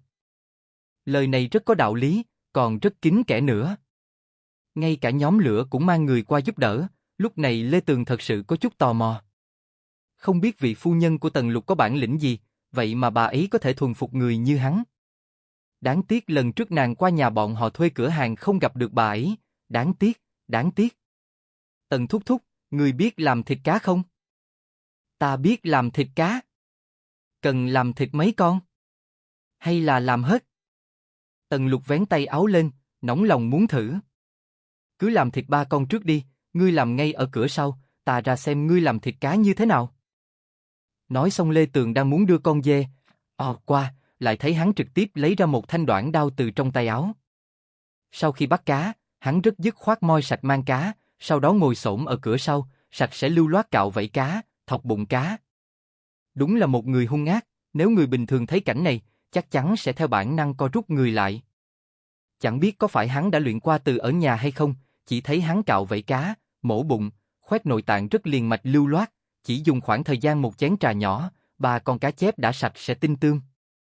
Lê Tường vạch bụng 3 con cá ra xem, sau đó nàng lắc đầu nói, ngươi xử lý khoang bụng cá chưa được sạch, nhất định phải cạo hết tất cả màng trong bụng cá, bằng không khi chế biến cá sẽ bị tanh. Tần Lục rất nghe lời, hắn lại xử lý 3 con cá chép thêm một lần nữa. Sau khi mang chúng quay lại phòng bếp, hắn bắt đầu dựa theo cách Lê Tường hướng dẫn, rạch từng thớ thịt một trên mình con cá. Những người trước khi tới đã có sự chuẩn bị, hiển nhiên học rất nhanh, sát gừng băm, ướp rượu, bọc bột, hắn cũng học rất nhanh. Chỉ còn vấn đề ở cách chiên cá. Bắt đầu xối từ đuôi cá, từ từ tưới xuống, phải làm như vậy, những thớ thịt vừa cắt mới nổi lên nhìn thật đẹp mắt. Chương 139. Công đoạn này, không được để lửa lớn, chỉ cần lửa vừa là đủ. Tần Lục cũng làm theo, bắt đầu nắm lấy đuôi cá, hắn có cảm giác ngón tay mình sắp gãy, da cá quá trơn, chỉ sợ không cách nào giữ được. Vừa định hỏi có thể buông hay không, thình thịch một tiếng, con cá chép trong tay hắn trực tiếp rơi vào chảo dầu, dầu nóng văng tung tóe ra bên ngoài, tình huống rất là hỗn loạn. May mắn Lê Tường trốn rất nhanh, nàng chỉ bị dính một vài giọt dầu lên váy. Nhưng Tần Lục và Đại Long nhóm lửa kia không được may mắn như vậy. Đại Long trực tiếp bị dầu BAN lên mặt, cho dù hắn đã lấy tay áo chặn lại, nhưng trên mặt vẫn bị bỏng 2 vết. Tần Lục lại dựa vào bệ bếp cho nên bên hông bị BN trúng một mảng, cũng may hắn CQN áo nhanh, nhưng trên người vẫn dính một mảng đỏ ửng. Đương nhiên, mấy người Lê Tường, Quan Thị không nhìn thấy, bởi vì Tần Lục lập tức đi theo Lê Giang lên lầu đổi quần áo rồi. Sau một hồi ngoài ý muốn như vậy, con cá trong nồi không thể dùng được nữa, chỉ có thể chiên lại một con khác. Lê Tường trực tiếp rải chút bột mì lên tay Tần Lục. Ngươi dính một chút bột mì lên tay, như vậy khi nắm đuôi cá sẽ không trượt nữa. Nhất định phải chiên tới khi những đường rạch trên mình cá định hình mới được thả nó xuống, bằng không khi chiên xong, cá sẽ không đẹp. Lần này ta sẽ làm được. Tần Lục tin tưởng tràn đầy, hắn lại cầm đuôi cá nghiêm túc múc dầu từng chút một tưới lên. Mới đầu thao tác này vẫn còn rất hiệu quả, nhưng khi tưới dầu lên, mình cá càng ngày càng đen. Lê Tường, lửa quá lớn, dầu bị cháy xém rồi. Một lần nữa lại đổi nồi dầu mới, Tần Lục cầm con cá thứ 3 lên, cầm muỗng lơ đãng gõ một cái lên bệ bếp. Trong lòng Đại Long run rẩy một cái, hắn lập tức ngồi thẳng người lại, cố hết sức tập trung hoàn toàn tinh thần vào chuyện khống chế lửa. Có Lê Tường ở bên cạnh nhắc nhở, may mắn con cá này đã được chiên đúng tiêu chuẩn, cuối cùng đó là rưới nước sốt chua ngọt lên mình cá. Tỷ lệ hương vị của nước sốt chua ngọt phải chuẩn, bằng không nếu pha chế ra quá chua hoặc quá ngọt, đều không ổn. Lê Tường lấy 2 quả sơn tra tươi từ trong tủ chén ra. Nơi này không có cà chua, cho nên không thể làm sốt cà chua được. Vừa lúc nàng nhìn thấy quả sơn tra tươi ở chợ bán thức ăn, loại quả này cũng có thể làm được sốt chua ngọt. Bỏ hạt quả sơn tra đi sau đó băm nhuyễn. Trong lòng Tần Lục hiểu rõ, vị chua trong loại nước sốt chua ngọt kia chính là vị chua của thứ quả này. Băm xong rồi. Xào tỏi băm, tới khi nó hơi hơi biến màu, mới bỏ sơn tra băm nhuyễn vào đảo cùng. Lê Tường nhìn công đoạn này thật cẩn thận, bởi vì đã bỏ thêm sơn tra, cho nên sau đó chỉ bỏ thêm một chút xíu giấm nữa là đủ. Một bước cuối cùng, nhất định phải để lửa thật nhỏ, cho bột củ sen vào nước khuấy đều thành nước sốt. Vừa nghe tới đây, Đại Long lập tức bỏ 2 thanh củi khô đi. Tần Lục hòa đều bột củ sen vào nước, sau khi kiểm tra lửa đã nhỏ lại rồi, hắn mới đổ hỗn hợp này vào nồi. Ngay lập tức nước canh trong nồi đang sôi ùn ụt, bỗng nhiên trở nên sền sệt. Ưng ực, chúng bắt đầu nổi bong bóng. Hương vị chua chua ngọt ngọt bắt đầu lan tỏa khắp phòng, cuối cùng Lê Tường nói một câu có thể bắt nồi ra. Lúc này Tần Lục mới xối nước sốt trong nồi lên mình con cá chép đã chiên xong, cuối cùng rải lên hành hoa. Món cá trên bàn đã giống hệt mâm cá lúc sáng Lê Tường làm cho hắn. Đại Long, mau tới nếm thử. Lão gia. Ăn ngon. Ngoài giòn trong mềm, chua chua ngọt ngọt thật sự ăn rất ngon. Tần Lục cảm thấy cực kỳ hài lòng, nhưng rất nhanh Lê Tường đã hắt cho hắn một bát nước lạnh. Đừng có vui mừng quá sớm, người vẫn chưa nắm được cách làm đâu. Chương 140.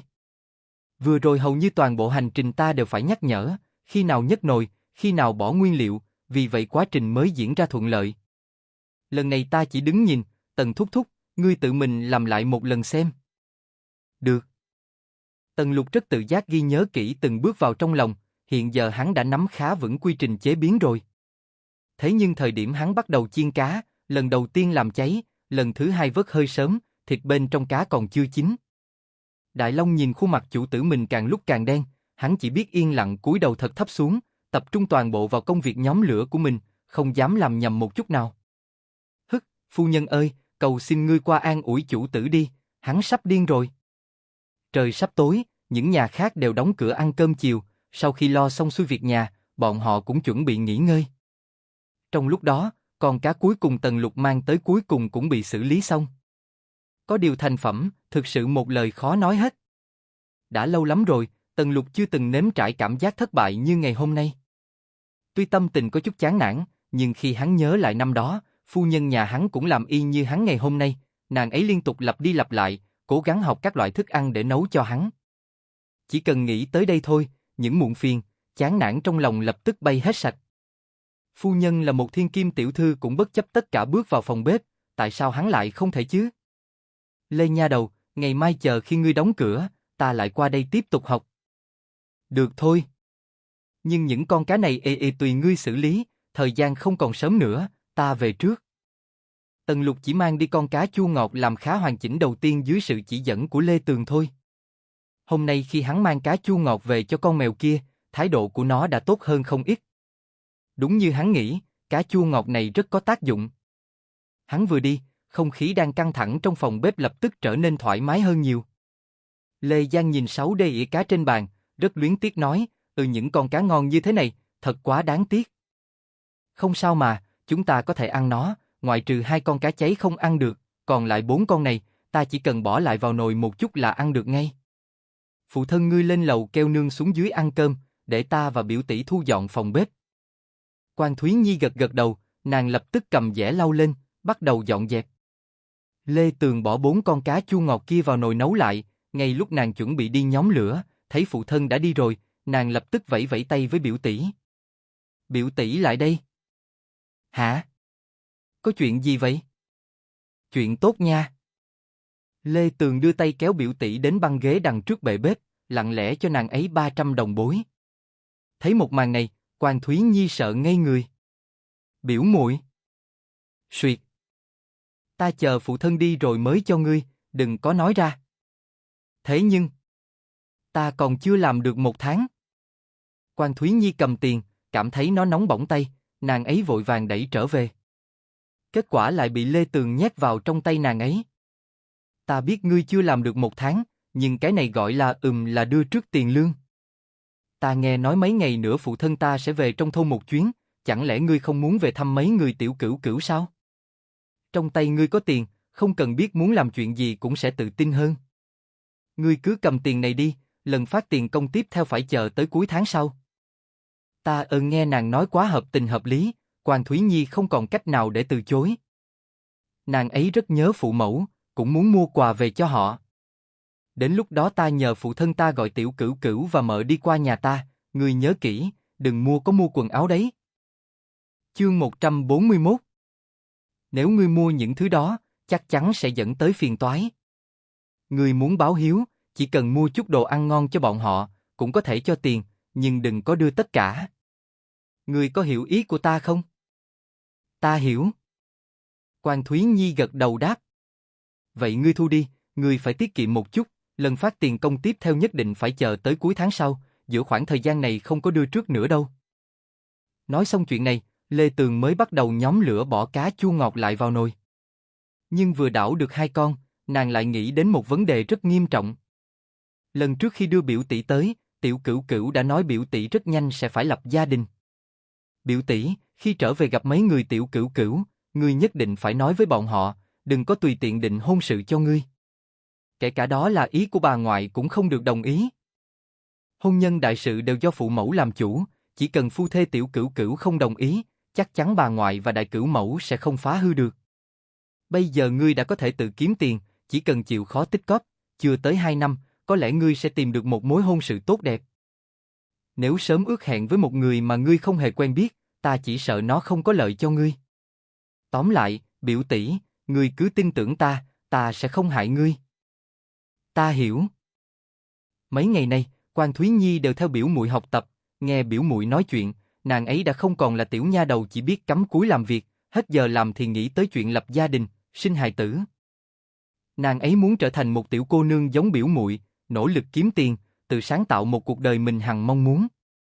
Phụ mẫu, ăn cơm thôi. Tới. Trên lầu vang lên vài tiếng kẽo kẹt, hai người lớn đều đi xuống.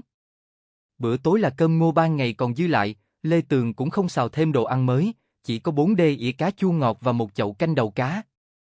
Nói thì nói vậy, nhưng với Lê gia, bữa cơm hôm nay cực kỳ ngon, một phần vì tay nghề của Lê Tường rất tốt, còn một phần vì đồ ăn miễn phí, cứ không cần phải bỏ tiền mua là ai cũng cảm thấy đồ ăn ngon. Người một nhà vừa thương lượng chuyện nguyên liệu nấu ăn ngày mai, vừa há miệng ăn cơm, cuộc đời này chỉ cần thế là đủ. Trời dần dần về khuya, hầu như mọi nhà đều chìm vào mộng đẹp. Đúng lúc này, một đôi phụ tử nghiêng ngã lảo đảo chạy trốn khỏi ngõ nhỏ, hai người bọn họ đã tới dưới chân một cây cầu cách Lê gia tiểu thực không tới 2 cây số. A Trạch, phụ thân bị thương quá nặng, không chạy nổi. Ngươi nghe ta nói, đừng quan tâm tới phụ thân. Hộ tịch của ngươi đã sớm rơi xuống một nhánh sông ở trấn trên, có quan 8 sào cũng không tìm được. Ai cũng không biết ngươi là nhi tử của ta. Ngươi nghe lời, đi mau. Ta không đi. Lạc Trạch chỉ nghĩ tạm trong chốc lát, hắn lại cắn răng cõng phụ thân dọc theo đường sông tiếp tục đi về phía trước. A Trạch, ngươi phải nghe lời, bọn họ rất nhanh sẽ đuổi theo. Phụ thân đã đi nhầm đường, ngươi không thể như vậy được. Ngươi phải ngoan một chút, trốn trong thành. Chờ khi chuyện của phụ thân lắng xuống, ngươi hãy trở về trấn, tìm một tức phụ tốt, trải qua cuộc đời lương thiện. Tại sao ta phải nghe theo ngươi? Ngươi câm miệng cho ta. Lạc Trạch đang nghĩ tới chuyện chạy ra ngoài dẫn mấy người đuổi theo bọn họ rời đi, lại đột nhiên phát hiện phụ thân trên lưng hắn đã dùng sức giãy giụa, sau đó phụ thân vốn đang bị thương, cả người đầy MAU của hắn lại tự mình rơi xuống dòng sông bên dưới. Ngươi không muốn sống nữa sao? Ngươi làm gì vậy? A Trạch, phụ thân rất xin lỗi nương của ngươi, cũng rất xin lỗi ngươi. Hy vọng, ngươi đừng hận ta. Lạc Trạch chỉ cảm thấy trên lưng mình nhẹ tênh, sau đó, âm thanh phụ thân hắn rơi xuống sông vang lên. Chương 142. Phụ thân. Làm. Ngươi. Trong sạch. Đây là thanh âm cuối cùng của phụ thân Lạc Trạch. Hắn không chút do dự lao mình xuống nước, thế nhưng hắn tìm mãi vẫn không thấy phụ thân đâu. Màn đêm đen như mực, chỉ có một chút ánh trăng chiếu lên mặt sông, rất nhanh sau đó mặt sông đã phẳng lặng trở lại, phảng phất như chưa từng xảy ra bất cứ chuyện gì. Lạc Trạch không dám gào rống cũng không dám kêu khóc, hắn chỉ có thể chui đầu vào trong nước hung hăng quẩy đạp một hồi, thẳng đến khi hắn sắp kiệt sức mới bò lên bờ, sau đó bước đi đầy mơ mơ màng màng cho tới khi biến mất. Sáng sớm hôm sau, theo thường lệ người một nhà Lê Tường lại ra chợ bán thức ăn mua nguyên liệu, vừa bước vào chợ bán thức ăn, bọn họ đã nhìn thấy thông cáo mới được dán trên bảng. Tuy Lê Tường chưa biết được nhiều chữ lắm, nhưng những người biết chữ bên cạnh đã đọc nội dung bản thông cáo cho mọi người cùng nghe. Hiện Lục Bách Hâm, sơn phỉ của núi Phục Long đã đền tội, đường sông tại cửa thành khôi phục lại bình thường, đền tội. Chắc là CHET rồi. Tin này thật sự quá tốt. Từ khi biết sơn phỉ trà trộn vào trong thành, 2 ngày nay, tất cả mọi người đều ngủ không yên ổn. Lê Tường chẳng quan tâm tới thông cáo này. Sau khi xem xong náo nhiệt, nàng lập tức cùng người trong nhà vào chợ bán thức ăn chọn nguyên liệu. Sau một ngày khai trương, thịt ba chỉ, thịt nạc hôm qua bọn họ mua về đã dùng gần hết, cả rau diếp thơm và rau cải dùng để làm sủi cảo nữa, cho nên hôm nay cần tăng cường những loại rau này, mà giảm bớt một chút những loại rau củ khác. Rất nhanh, người một nhà đã mua xong nguyên liệu, sau đó nhanh nhẹn trở lại cửa hàng, bắt đầu công việc hàng ngày là nhóm lửa và xắt rau. Lê Giang khỏe mạnh nhất nhà, cho nên hắn được giao nhiệm vụ băm tất cả thịt để làm nhân. Bận rộn chừng 30 phút, hầu như những nguyên liệu đều được sơ chế hoàn tất, lúc này cửa hàng mới mở cửa. Tuy hôm nay không còn ưu đãi giảm giá 50% như ngày hôm qua, nhưng hương vị những món ăn của Lê gia tiểu thực rất ngon, vì vậy rất nhiều người không để ý tới chuyện chi thêm 2-3 đồng bối cho bữa sáng của mình. Rất nhanh sau đó, Trong cửa hàng đã chứa đầy khách nhân, những vị khách này, nếu không kêu mì thì sẽ gọi sủi cảo. Lê Tường bớt thời giờ chạy ra liếc bên ngoài một cái, hầu như những người ra ra vào ăn cơm sáng đều là nam nhân, nàng vẫn chưa thấy một nữ nhân nào tới tiệm nhà mình dùng bữa. Thấy cảnh này, nàng cũng không biết nhận xét kiểu gì, thế nhưng bị bận rộn cuốn đi, chỉ chốc lát sau nàng đã quên mất. Một canh giờ sau, khách nhân từ từ thưa thớt, Lê Tường lại bớt thời giờ liệt kê ra những loại đồ gia vị sắp hết, chờ tới buổi chiều, nàng phải dành thời gian đi mua. Biểu muội, đã nhồi bột xong rồi, có muốn dùng một chút hay không? Múc thêm một gáo bột mì nữa nhồi đi, nhồi xong lại đặt chúng nó qua một bên, nếu khách nhân không ăn, vậy chúng ta ăn. Vừa dứt lời, bỗng nhiên Lê Tường nghe được tiếng khóc của tiểu nữ hài ngay trong cửa hàng nhà mình. Ta không ăn. Ta không ăn. Nàng vội vàng đi ra ngoài xem xét. Ngay trong cửa hàng nhà nàng có một tiểu nữ hài chừng 5-6 tuổi, bên cạnh có một phụ nhân, cũng không biết là thân thích hay là mama của nàng ấy, đối phương đang liên tục dỗ dành, nhưng không mấy hiệu quả. Trên bàn đang đặt một đê ỉa mì trộn tương, nhưng chẳng có ai động đũa. Đại nương, có chuyện gì vậy?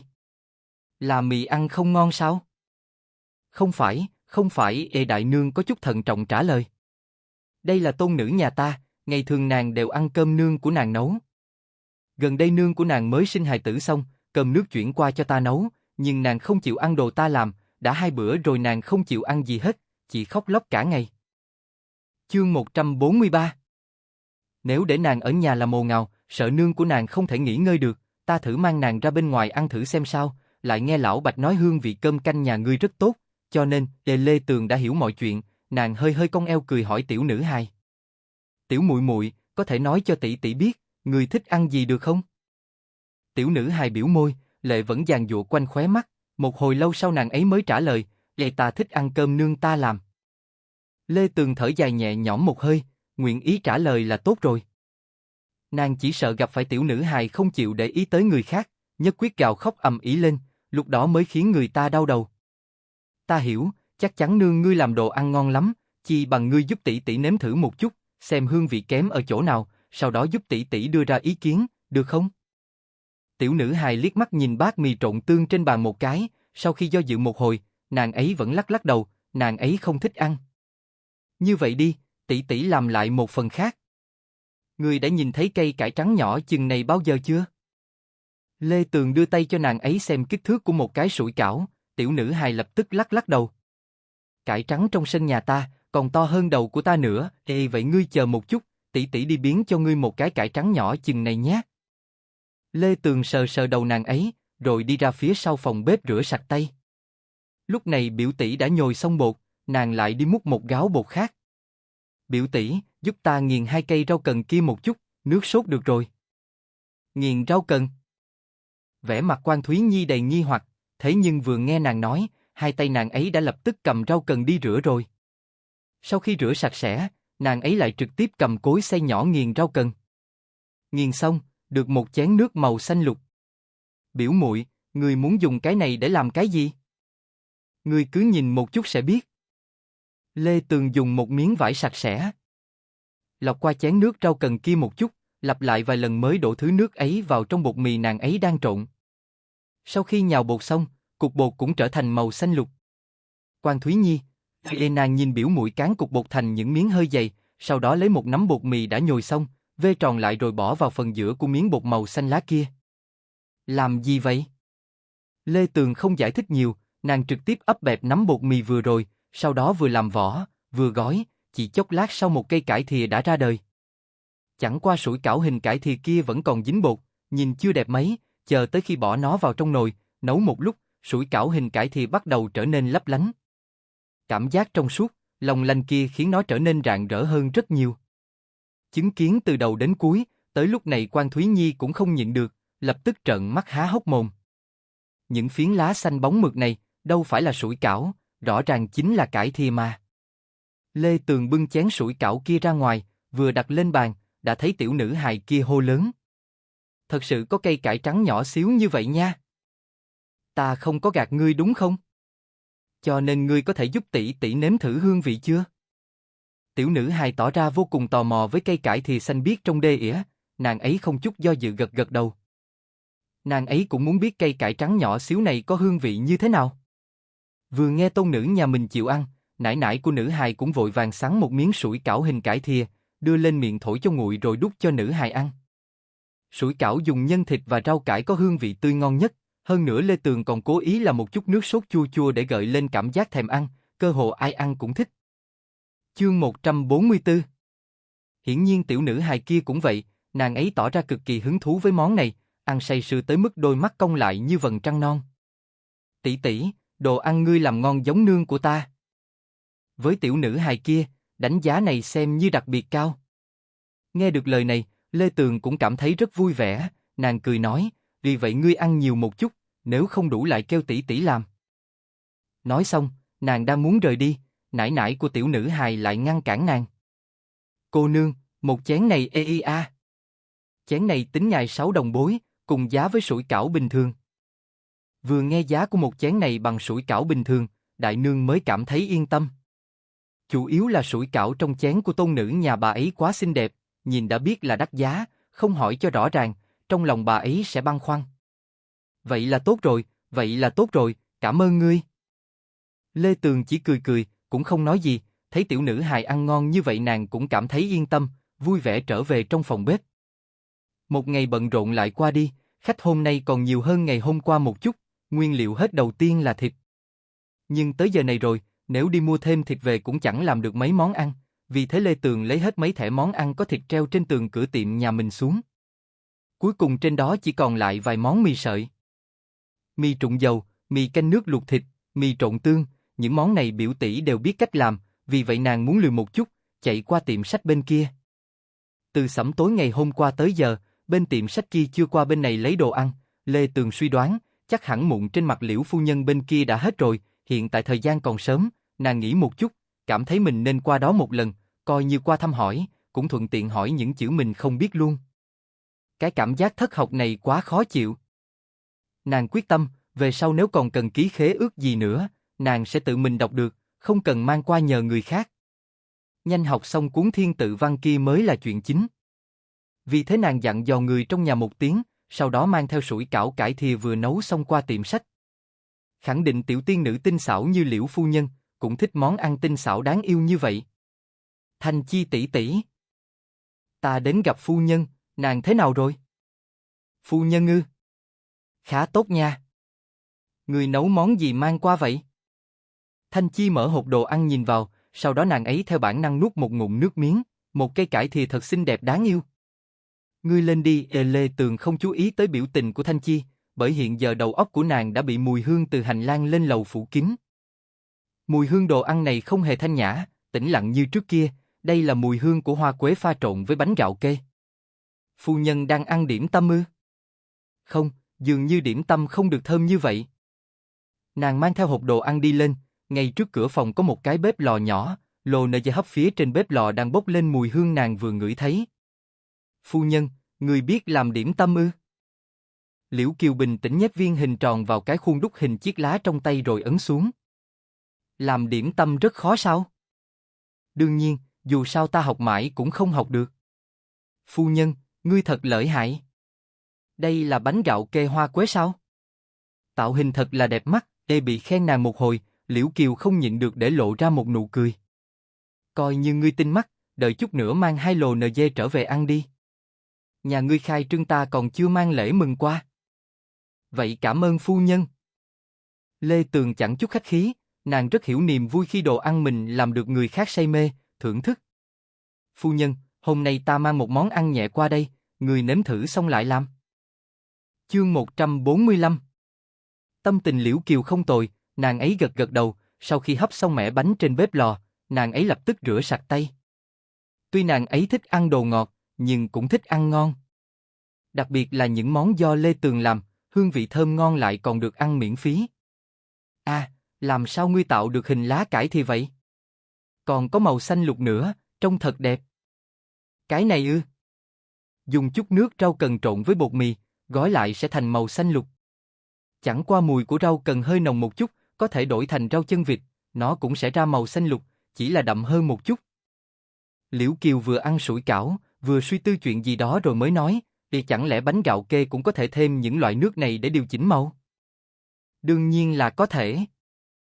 Muốn màu xanh lục thì thêm rau chân vịt hoặc rau cần, màu vàng chuyển qua dùng cà rốt hoặc bí đỏ. Màu tím dùng bắp cải tím, còn màu hồng phấn, dùng rau dền. Chẳng qua muốn dùng rau dền phải chờ tới mùa xuân sang năm mới có. Người nói vô tâm, người nghe cố ý, Liễu Kiều hưng phấn tới mức không ăn sủi cảo nữa, nàng ấy lập tức kêu Thanh Chi đi mua cà rốt, bí đỏ mang về cho nàng ấy làm. Lê Tường, Thanh Chi đi rất nhanh đã trở lại, màu đến mức thậm chí nàng còn hoài nghi có phải chợ bán thức ăn ở ngay cách vách hay không. Phu nhân, ta đã mua về, ta đi rửa sạch sẽ lại gọt vỏ trước nhé. Làm đi. Trong lòng Liễu Kiều rất hưng phấn, khi nàng ấy nhìn qua Lê Tường, cũng may nàng ấy còn nhớ tới chuyện chính, vì vậy bớt chút thời giờ dạy cho Lê Tường nghe những chữ không hiểu trong cuốn Thiên Tự Văn. Nói xong cũng vừa lúc Thanh Chi xử lý xong đống nguyên liệu. Lê nha đầu, qua dạy ta trộn bột mì đi. Lê Tường rơi vào tình huống không trâu bắt chó đi cày, cuối cùng nàng đành phải lên bục làm lão sư dạy nàng ấy. Cà rốt có thể trực tiếp cho vào cối xay đá nghiền thành nước, bí đỏ thì phải cắt thành những miếng nhỏ cho vào lò NG hấp chín như. Sau khi chuẩn bị tốt, có thể bắt đầu nhồi bột. Thanh Chi rất chăm chỉ lại tiếp tục bận rộn làm việc. 30 phút sau, hai người trên lầu bắt đầu hì hục trộn bột mì. Vốn là người dốt đặt cán mai với những món điểm tâm, hiển nhiên lần này Lê Tường làm điểm tâm cũng bị người ta ghét bỏ. À! Muốn bỏ đường vào phải chờ nồi nóng hơn một chút. Thêm quá nhiều nước rồi. Ngốc quá đi mất. Trước khi nắm, tay ngươi phải nhấp một chút nước. Ngươi nhìn xem, khắp nơi đều dính bột rồi. Tránh ra, để ta tự làm. Lê Tường, để làm điểm tâm sao mà khó khăn như vậy? Vì sao loại gạo kê này dính như thế chứ? Vì sao nàng cứ nắm chúng nó vào là chúng nó lại tan ra thành từng mảnh? Quá mất mặt rồi. Sau nửa canh giờ, các tác phẩm đủ màu đầy kiêu hãnh của Liễu Kiều đều được bỏ lên lò NG hấp. Lê Tường lau mồ hôi lạnh, cuối cùng cũng chờ được tới lúc nàng có thể thoát thân, sau đó nàng mang theo 2 lò NG bánh hoa quế trở về cửa hàng. Vừa bước vào cửa hàng, nàng đã nhìn thấy 2 nam nhân to con đang ngồi trong phòng bếp, không nghĩ tới giờ này Tần Lục đã có mặt rồi. Tần thúc thúc, tới sớm như vậy. Nàng thuận tay đặt hộp điểm tâm vừa mang về vào trong tủ chén, tới khi quay đầu lại, vậy mà nàng bắt gặp ánh mắt của Tần Lục cứ nhìn chằm chằm vào tủ chén nhà mình. Tần thúc thúc muốn ăn bánh hoa quế ư? Nghĩ tới hương vị ngọt ngây ngấy của loại bánh hoa quế kia, Tần Lục vội vàng lắc đầu. Hắn không muốn ăn, hắn chỉ hơi ngạc nhiên vì phu nhân lại làm điểm tâm. Lê nha đầu, ta thấy cửa hàng ngươi đã nghỉ rồi, hiện giờ có tiện học hay không? Đương nhiên là có, Tần thúc thúc, ngươi đi làm thịt cá trước đi. Lê Tường lại đeo tạp dề lên người, dọn dẹp lại bệ bếp, rồi mang 3 cái nồi không qua. Chương 146. Xong xuôi, nàng cũng bày biện hết tất cả những nguyên liệu dùng làm cá chua ngọt lên bệ bếp. Biểu muội, các ngươi cứ làm việc đi, ta mang quần áo đi giặt. Quan Thúy Nhi đang muốn đi, Lê Tường lại vội vàng gọi nàng ấy, sau đó đưa cho nàng ấy 3 miếng bánh hoa quế. Có lẽ hôm nay chúng ta sẽ học rất lâu, nếu chờ đợi bị đói bụng, ngươi cứ ăn một miếng điểm tâm lót dạ nhé. Ngươi nghĩ ta là tiểu hài nhi sao? Ta đâu có yếu ớt như vậy.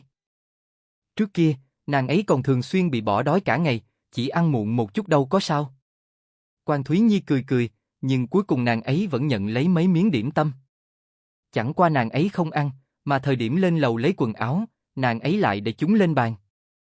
Nàng ấy cũng không biết vì sao mình lại làm sao vậy, luôn cất những món đồ ăn lại, sau này mới mang ra ăn. Lần trước biểu muội mua đường hồ lô cho nàng ấy cũng vậy, nàng ấy để thật lâu, tới khi nước đường tan chảy hết, nàng ấy mới ăn, cuối cùng còn xót xa tới vài ngày không ngớt. Thúy Nhi, đi giặt đồ ư? Sao vậy cô? Ngươi còn quần áo ư? Quan thị lắc đầu, bà chỉ lặng lẽ cầm 30 đồng bối đưa cho nàng ấy. Không có quần áo, ta chỉ muốn nhờ ngươi qua tiệm vải mua chút mang về, ta để ý hôm nay lúc ngươi làm việc, kinh nguyệt ra nhiều, chẳng còn bao nhiêu vải để dùng nữa. Ngươi và biểu muội giống nhau, chu kỳ đều dài, còn một chút vải ở trong nhà, không đủ để dùng. Còn nữa, ngươi không cần đi giặt đồ đâu, ta đã nói với Dượng ngươi rồi, hôm nay để hắn đi giặt. Vâng. Cảm ơn cô. Quan Thúy Nhi đỏ mặt cầm tiền bà ấy đưa cho, lại đặt quần áo dơ xuống, sau đó ra khỏi cửa đi mua vải. Khi mua vải trở về, không biết có phải nàng ấy bị ảo giác hay không, nhưng nàng ấy cứ có cảm giác người nào đó gần đấy đang nhìn chằm chằm vào mình. Đúng là có hơi sợ hãi một chút, chẳng qua chung quanh đó rất nhiều người đi đường, khiến cho nàng ấy không quá hoảng sợ. Cô nương, ngươi gọi ta. Quan Thúy Nhi quay đầu lại, trước mặt nàng ấy là một tên ăn mày đầu tóc rối tung. Vốn dĩ nàng ấy còn cho rằng hắn gọi mình vì muốn xin chút đồ ăn, không nghĩ tới hắn chỉ gọi nàng ấy một tiếng, sau đó lập tức xoay người rời đi. Kỳ quái, nàng ấy muốn quay về nói chuyện này cho biểu muội, kết quả vừa bước vào phòng bếp, nàng ấy lập tức cảm nhận được không khí căng thẳng chẳng khác gì ngày hôm qua, vì vậy không dám thốt lên bất kỳ lời nào nữa, đành phải lui ra đi lên lầu. Tần thúc, khi chiên cá nhất định phải chú ý thời gian một chút, ngươi nhìn xem, con cá này chưa chiên chín, cần chiên thêm khoảng một chén trà nhỏ nữa mới đủ. Tần Lục nhếch môi, lại một lần nữa bỏ cá vào trong nồi, mắt nhìn lớp da cá bên ngoài đã được chiên tới vàng ươm, hắn lập tức vớt cá lên cho Lê Tường xem. Không tồi không tồi, lần này chiên vừa chín tới. Chuyển qua làm nước sốt. Chiên cá và làm nước sốt là hai công đoạn Tần Lục dễ mắc lỗi nhất, tỷ lệ đường giấm kia rất khó để cân bằng. Không chú ý một chút nhất định sẽ chua quá hoặc ngọt quá. Tới tới lui lui, bị công đoạn này tra tấn, quả thực khiến Tần Lục có xúc động muốn xê người. Mặc dù bực bội như vậy nhưng Tần Lục vẫn kiên trì học tới tận khi trời tối, cuối cùng hắn cũng điều chế được hương vị nước sốt đạt tiêu chuẩn. Lúc này, trên bàn đã bày đầy cá chua ngọt hắn làm, tổng cộng có 7, 8 con nhìn rất đồ sộ. Lê Tường nếm thử hương vị, ăn cũng không tệ lắm, nhưng chỉ là vẫn kém hơn vài phần so với món cá nàng làm. Có điều chỉ làm cho người trong nhà ăn, vậy hương vị này đã khá ngon rồi. Vốn dĩ nàng còn cho rằng Tần Lục sẽ dừng công cuộc học hành tại đây, không nghĩ tới hắn vẫn quyết tâm ngày mai lại tiếp tục tới. Chương 147 Tần thúc, món cá chua ngọt ngươi làm đã đạt tiêu chuẩn rồi. Ta nói ngươi nghe, điều quan trọng nhất tạo nên một món ăn ngon, không phải hương vị của nó mà chính là tấm lòng. Chỉ cần ngươi dồn hết tình cảm của bản thân mình vào đó, ta khẳng định phu nhân của ngươi sẽ thích. Nghe xong lời này, vẻ mặt Tần Lục lộ ra một tia phức tạp. Điều hắn muốn chính là hương vị đó, tấm lòng ở trước mặt vị phu nhân kia chẳng đáng một xu. Nếu tấm lòng có tác dụng, vậy thì mấy năm nay hắn đã sớm dỗ dành được phu nhân trở về rồi. Ngươi không hiểu. Dù sao ta ngày mai lại tiếp tục qua đây theo ngươi học. Lê Tường, được rồi, ai bảo hắn bỏ tiền ra học chứ, người chịu bỏ tiền chính là đại lão. Dạy thêm vài lần nữa cũng chẳng tốn bao nhiêu thời gian, dù sao hắn đều tự mình mang nguyên liệu nấu ăn tới, có mệt cũng không phải nhà mình. Cứ như thế, hai người lại ước định ngày mai tiếp tục học nấu ăn. Sắc trời cũng không còn sớm, Tần Lục đã chuẩn bị đi rồi, khi Lê Tường đưa hắn đến cửa, đột nhiên hắn quay đầu lại hỏi nàng, Tương nha đầu, chỉ cần nắm được dạ dày của nữ nhân, vậy cũng có thể bắt được tim của nàng ư? Lê Tường đang muốn trả lời, nhưng nàng còn chưa kịp nói gì, đã thấy hắn mang theo Đại Long một đi không trở lại rồi. Hử? Những lời này lẽ ra những người cổ đại không biết mới đúng. Khoan đã, những lời này, hình như nàng có nói với Thanh Chi một lần.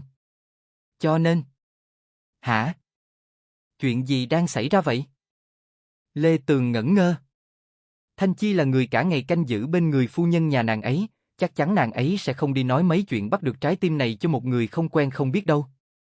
Nhưng nói như vậy, chẳng lẽ Tần Lục kia, hoặc là người đồng hành, hoặc là chủ tử của nàng ấy? Nhưng khả năng là chủ tử thì cao hơn, bởi vì hắn qua tìm nàng muốn học nấu đồ ngọt. À đúng vậy, hắn học đồ ngọt là muốn dỗ dành phu nhân, còn vị Liễu phu nhân kia lại thích ăn đồ ngọt. Nhưng vì sao nàng ấy không xưng hô là Tần phu nhân mà lại là Liễu phu nhân? Hơn nữa Liễu phu nhân luôn ở trong tiệm sách, cũng chưa từng nhắc tới trượng phu của nàng ấy, nàng còn tưởng trượng phu của nàng ấy đã mất rồi cơ. Lê Tường nghĩ cả trăm lần cũng không hiểu, nàng đang tính toán chờ tới ngày mai sau khi làm việc xong sẽ dành ra chút thời gian chạy qua bên đó hỏi một chút. Kết quả ngày thứ hai sau khi khai trương lại bận tới mức nàng không còn thời gian suy nghĩ tới chuyện đó nữa. Bởi vì ngày hôm nay không chỉ có thêm nhiều khách nam, khách nữ cũng nhiều, những người mang theo hài tử còn nhiều hơn. Tình trạng hôm nay phải nói là một bàn nối tiếp một bàn, bận tới mức nàng không còn chút thời gian nào mà suy nghĩ linh tinh nữa. Lê Giang vừa ra hỏi mới biết, hóa ra đại bộ phận khách nhân của ngày hôm nay đều được khách quen đề cử tới, nhưng vì trước đó đường sông bị phong tỏa, cho nên những người này không đi lại nhiều, tới hôm nay đường sông được phá phong tỏa, bọn họ lập tức qua đây xem thử. Một bộ phận còn lại là người được tiểu nữ hài hôm qua đề cử, nói cách khác, những tiểu khách hàng, kéo người lớn trong nhà tới, một hai đòi nếm thử sủi cảo cải trắng xinh đẹp kia. Trong lúc nhất thời, mấy người trong phòng bếp đều bận tới mức chân không chạm đất, bột mì đã dùng hết đành phải nhờ Đường Huệ cách vách đi ra chợ mua đồ ăn mang về dùng. Kết thúc một ngày, cả nhà đều mệt không động đậy nổi, đặc biệt là Lê Tường và Quan Thúy Nhi, đôi tay vì nhồi bột, nắn vỏ bánh, cũng mỏi không buồn nhấc lên nữa. Thế nhưng khi đóng cửa, Lê Tường còn phải dạy Tần Lục làm cá, cho nên hiện giờ nàng vẫn chưa thể nghỉ ngơi. Cũng may, dạy hắn chỉ cần dùng miệng là đủ, nếu không, ngay lúc này chắc hẳn Lê Tường đã kiên quyết trả tiền lại cho hắn, chứ nhất quyết không chịu dạy nữa. Chương 148. Tần Thúc, ngươi chế biến 7-8 con cá này đã đạt tiêu chuẩn rồi. Ta cảm thấy ngươi đã thuần thục cách làm món này rồi. Nhưng ta cảm thấy hương vị vẫn kém xa lắm. Tần Lục thuần thục xắn tay áo lên, đi ra cửa sau làm thịt cá, Đại Long với khuôn mặt vẫn còn dán thuốc bỏng, lại ngồi xuống vị trí nhóm lửa quen thuộc. Nhìn trên mặt hắn lại có thêm vài vết thương mới, chắc hẳn lúc ở nhà Tần Lục cũng luyện không ít. Thật đau lòng cho những con cá bị hắn làm hỏng. Lê Tường xoa xoa cánh tay, dọn cái ghế ngồi sang một bên, hơi có chút tò mò hỏi, Lê Tần Thúc, ngươi cần mẫn học làm cá chua ngọt như vậy, có phải vì đã chọc giận phu nhân ngươi hay không? Tần Lục ngừng tay lại, sau đó nhàn nhạt một tiếng. Ta muốn hỏi một chút, là giận bình thường hay là cực kỳ tức giận vậy? Nếu là cực kỳ tức giận, vậy ta chỉ sợ một món đồ ăn không dỗ dành được nàng ấy đâu. Ý tứ của lời này khác xa so với những lời trước đây Tần Lục nghe được, khiến cho cả người hắn đều sửng sốt. Không dỗ dành được ư? Nếu không có tác dụng gì, vậy hắn chịu khổ học làm món cá chua ngọt này bao nhiêu ngày qua để làm gì chứ? Lê Tường nhịn, rồi lại tiếp tục nhịn, vất vả lắm mới không cười thành tiếng. Đúng rồi, nếu chỉ là chút giận hờn vu vơ giữa phu thê với nhau, như vậy Tần Thúc ngươi nghiêm túc vất vả học nấu đồ ăn, ta khẳng định có thể dỗ dành được phu nhân. Nhưng nếu giữa hai người đã xảy ra mâu thuẫn cực kỳ nghiêm trọng, như vậy một món đồ ăn không có tác dụng to lớn tới mức đó đâu. Tần Thúc, ngươi cần phải tìm đúng bệnh, bốc đúng thuốc. Ngươi hiểu vấn đề này ư? Tần Lục hồ nghi liếc mắt nhìn Lê Tường một cái, vẻ mặt như muốn nói ngươi chỉ là một tiểu nha đầu mới 13-14 tuổi, làm sao mà hiểu được quan hệ giữa phu thê với nhau. Khụ. Cái kia, ta nói đùa thôi. Tần Thúc, ngươi làm vỡ mật đắng rồi. Vẫn chưa bắt đầu làm đã phá hư một con cá. Lê Tường không tiếp tục nói lời khách sáo nữa, nhưng nàng lại tỏ ra cực kỳ nghiêm túc dạy hắn làm cá. Vấn đề của Tần Lục chỉ là không nắm giữ được sức nóng, cách điều chế sốt chua ngọt đã định hình rồi, chỉ còn duy nhất một điểm vướng mắc, đó là công đoạn chiên cá. Cuối cùng, nàng chỉ có thể dạy hắn một phương pháp hơi ngốc nghếch chút, đó là cho hắn đếm thời gian, chỉ cần đếm từ 1 tới 200 là có thể vớt cá. Tần Lục tự nếm 2 con cá thành phẩm cuối cùng, cũng may, lần này hắn có chút hài lòng. Còn 2 con cá thừa lại, hắn cũng không làm thịt bọn nó nữa, trực tiếp đưa cho Lê Gia. Nhưng Lê Gia cũng không ăn 2 con cá này, chủ yếu là tất cả mọi người đều quá mệt mỏi rồi, chẳng muốn bày vẽ ra làm gì cho phiền phức, vì vậy người một nhà trực tiếp tạm chấp nhận ăn cơm ngô hâm lại cho nóng. Cứ như vậy, cơm chiều đã giải quyết xong. Phần cơm thừa canh cặn của một ngày dài làm việc được đổ hết vào thùng nước ở cửa sau, có người chuyên gia tới lấy mỗi ngày, hàng tháng mất chừng 10 đồng bối. Chút tiền này nhất định không được tiết kiệm, Lê Gia vừa khai trương đã đóng luôn tiền 1 tháng. Những người làm dịch vụ này cũng rất nghiêm túc, sáng sớm hôm nào cũng thấy thùng nước ở cửa sau được dọn sạch sẽ, làm cho người ta thực yên tâm. Sau khi người một nhà thu dọn xong phòng bếp, lại xem xét xong cửa sổ cửa lớn, tiếp theo, tới khi xác định không có vấn đề gì, tất cả mọi người đều đi lên lầu. Cùng lúc đó, một bóng đen tránh ở nhà dân cách đó không xa đã nhìn trên lầu Lê Gia tiểu thực sáng đèn, người nọ mới rón ra rón rén mò qua. Mục tiêu của hắn rất chuẩn xác, đó chính là thùng nước gạo đựng cơm thừa canh cặn của Lê Gia. Đại khái là quá đói rồi, cho nên hắn ăn hơi nhanh, không cẩn thận bị sặc 2 tiếng, chẳng qua rất nhanh sau đó, hắn lại nghẹn thêm một lần nữa. Chương 149. Từ trên lầu, vị trí ngủ của Quan Thúy Nhi hơi dựa sát vào tường. Nghe được thanh âm ở bên dưới, nàng ấy lập tức theo bản năng mở cửa sổ ra nhìn xuống dưới. Vừa lúc chạm phải đằng sau gáy người nọ. Dưới ánh trăng mờ ảo, người nọ đang lặng lẽ cho đồ ăn ở thùng nước gạo vào miệng. Quan Thúy Nhi nghĩ một lát, cuối cùng nàng ấy không lên tiếng, chỉ yên lặng đóng cửa sổ lại. Quá nhiều người có cuộc sống không dễ dàng, nàng ấy không giúp được cái gì, chỉ có thể làm như không biết, cho hắn một chút tôn nghiêm. Biểu tỷ, người đang nhìn cái gì vậy? Không thấy cái gì, chỉ là phát hiện ánh trăng đêm nay thật đẹp. Quan Thúy Nhi nằm xuống, đang chuẩn bị nhắm mắt ngủ, lại nghe thấy biểu muội nói, nàng muốn mở cửa sổ ngắm ánh trăng. Lời này của biểu muội dọa nàng ấy sợ tới mức nàng ấy vội vàng bò dậy đi ra mở cửa sổ. Để ta mở cho, biểu muội, người tắt đèn đi, chúng ta cứ ngủ như vậy cũng được. Lê Tường không nghi ngờ bên dưới có người, nàng ghé vào đầu giường thổi tắt ngọn đèn dầu. Nháy mắt, trong phòng trở nên tối tăm, chỉ có chút ánh trăng mỏng manh chiếu vào từ cửa sổ. Đúng là mở cửa sổ không khí trong lành hẳn, đúng không biểu tỷ? Biểu tỷ, hôm nay hơi nhiều khách nhân, mệt mỏi thật, ngươi đi ngủ sớm một chút. Được, biểu muội, ngươi cũng vậy. Rất nhanh sau đó, hai tỷ muội đã yên tĩnh lại. Bởi vì ban ngày quá mức mệt nhọc, cơ hồ không đến khoảng thời gian uống một chén trà nhỏ, hai nàng đã ngủ mất rồi. Cũng không biết người dưới lầu kia đã đi từ lúc nào, dù sao chờ tới ngày hôm sau khi Quan Thúy Nhi rời giường, thùng nước gạo kia đã được rửa sạch sẽ. Sau đó, một ngày bận rộn lại bắt đầu. Hôm nay khách nhân còn nhiều hơn hôm qua, tới mức bàn ghế trong tiệm thường xuyên kín chỗ, trong khi vẫn còn người ngồi chờ bên ngoài. Sau đó, một đám khách đều thúc giục ông chủ mua thêm bàn ghế.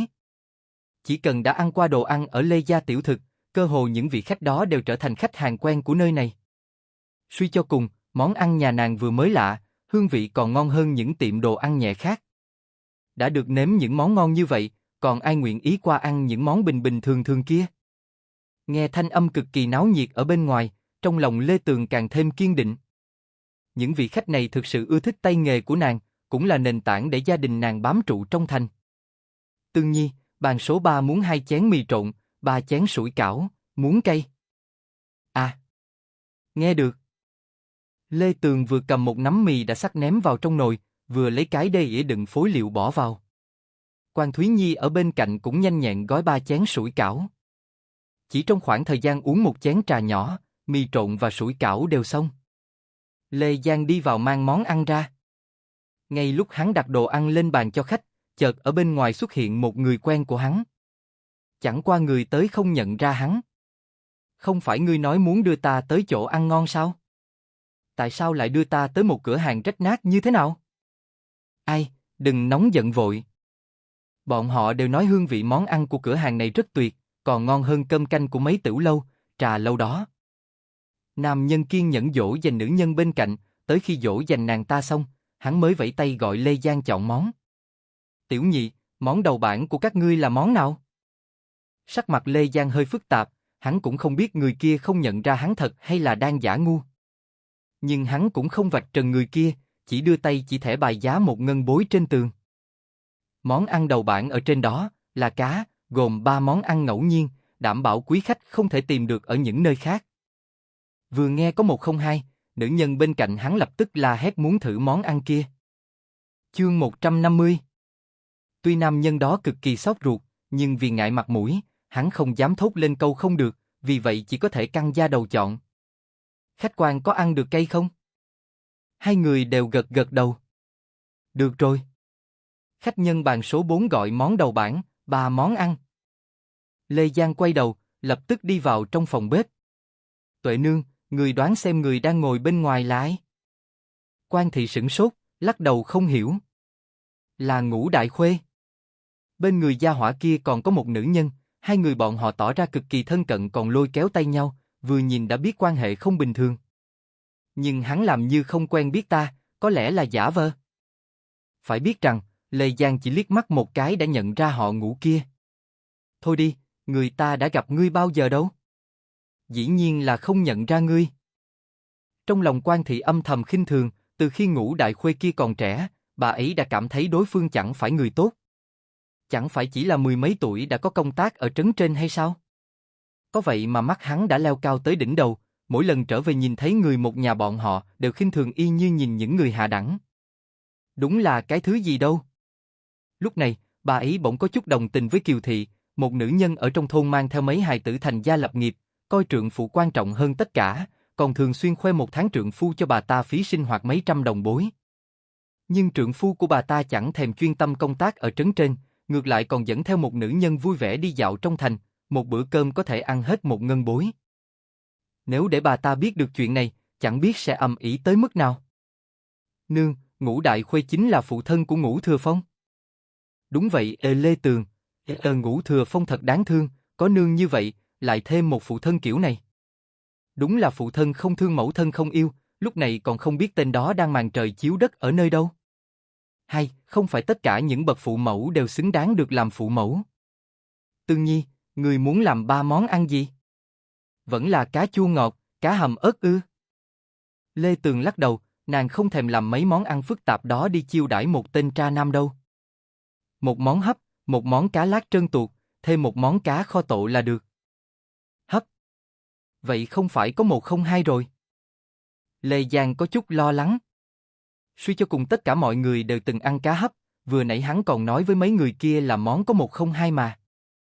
Nếu thật sự mang cá hấp ra, chỉ sợ Ngũ đại khuê kia sẽ quỵt nợ mất. Phụ thân, ngươi yên tâm đi, món cá hấp của ta chắc chắn không giống những món cá hấp mọi người ăn bình thường. Lê Tường đưa tay tóm lấy một con cá mè hơi nhỏ một chút, sau khi làm thịt nó xong, nàng lập tức bỏ một chút rau mùi lên đầu nó, lại bỏ thêm vài lát gừng, sau đó mới đặt lên lò nơi dây hấp chín.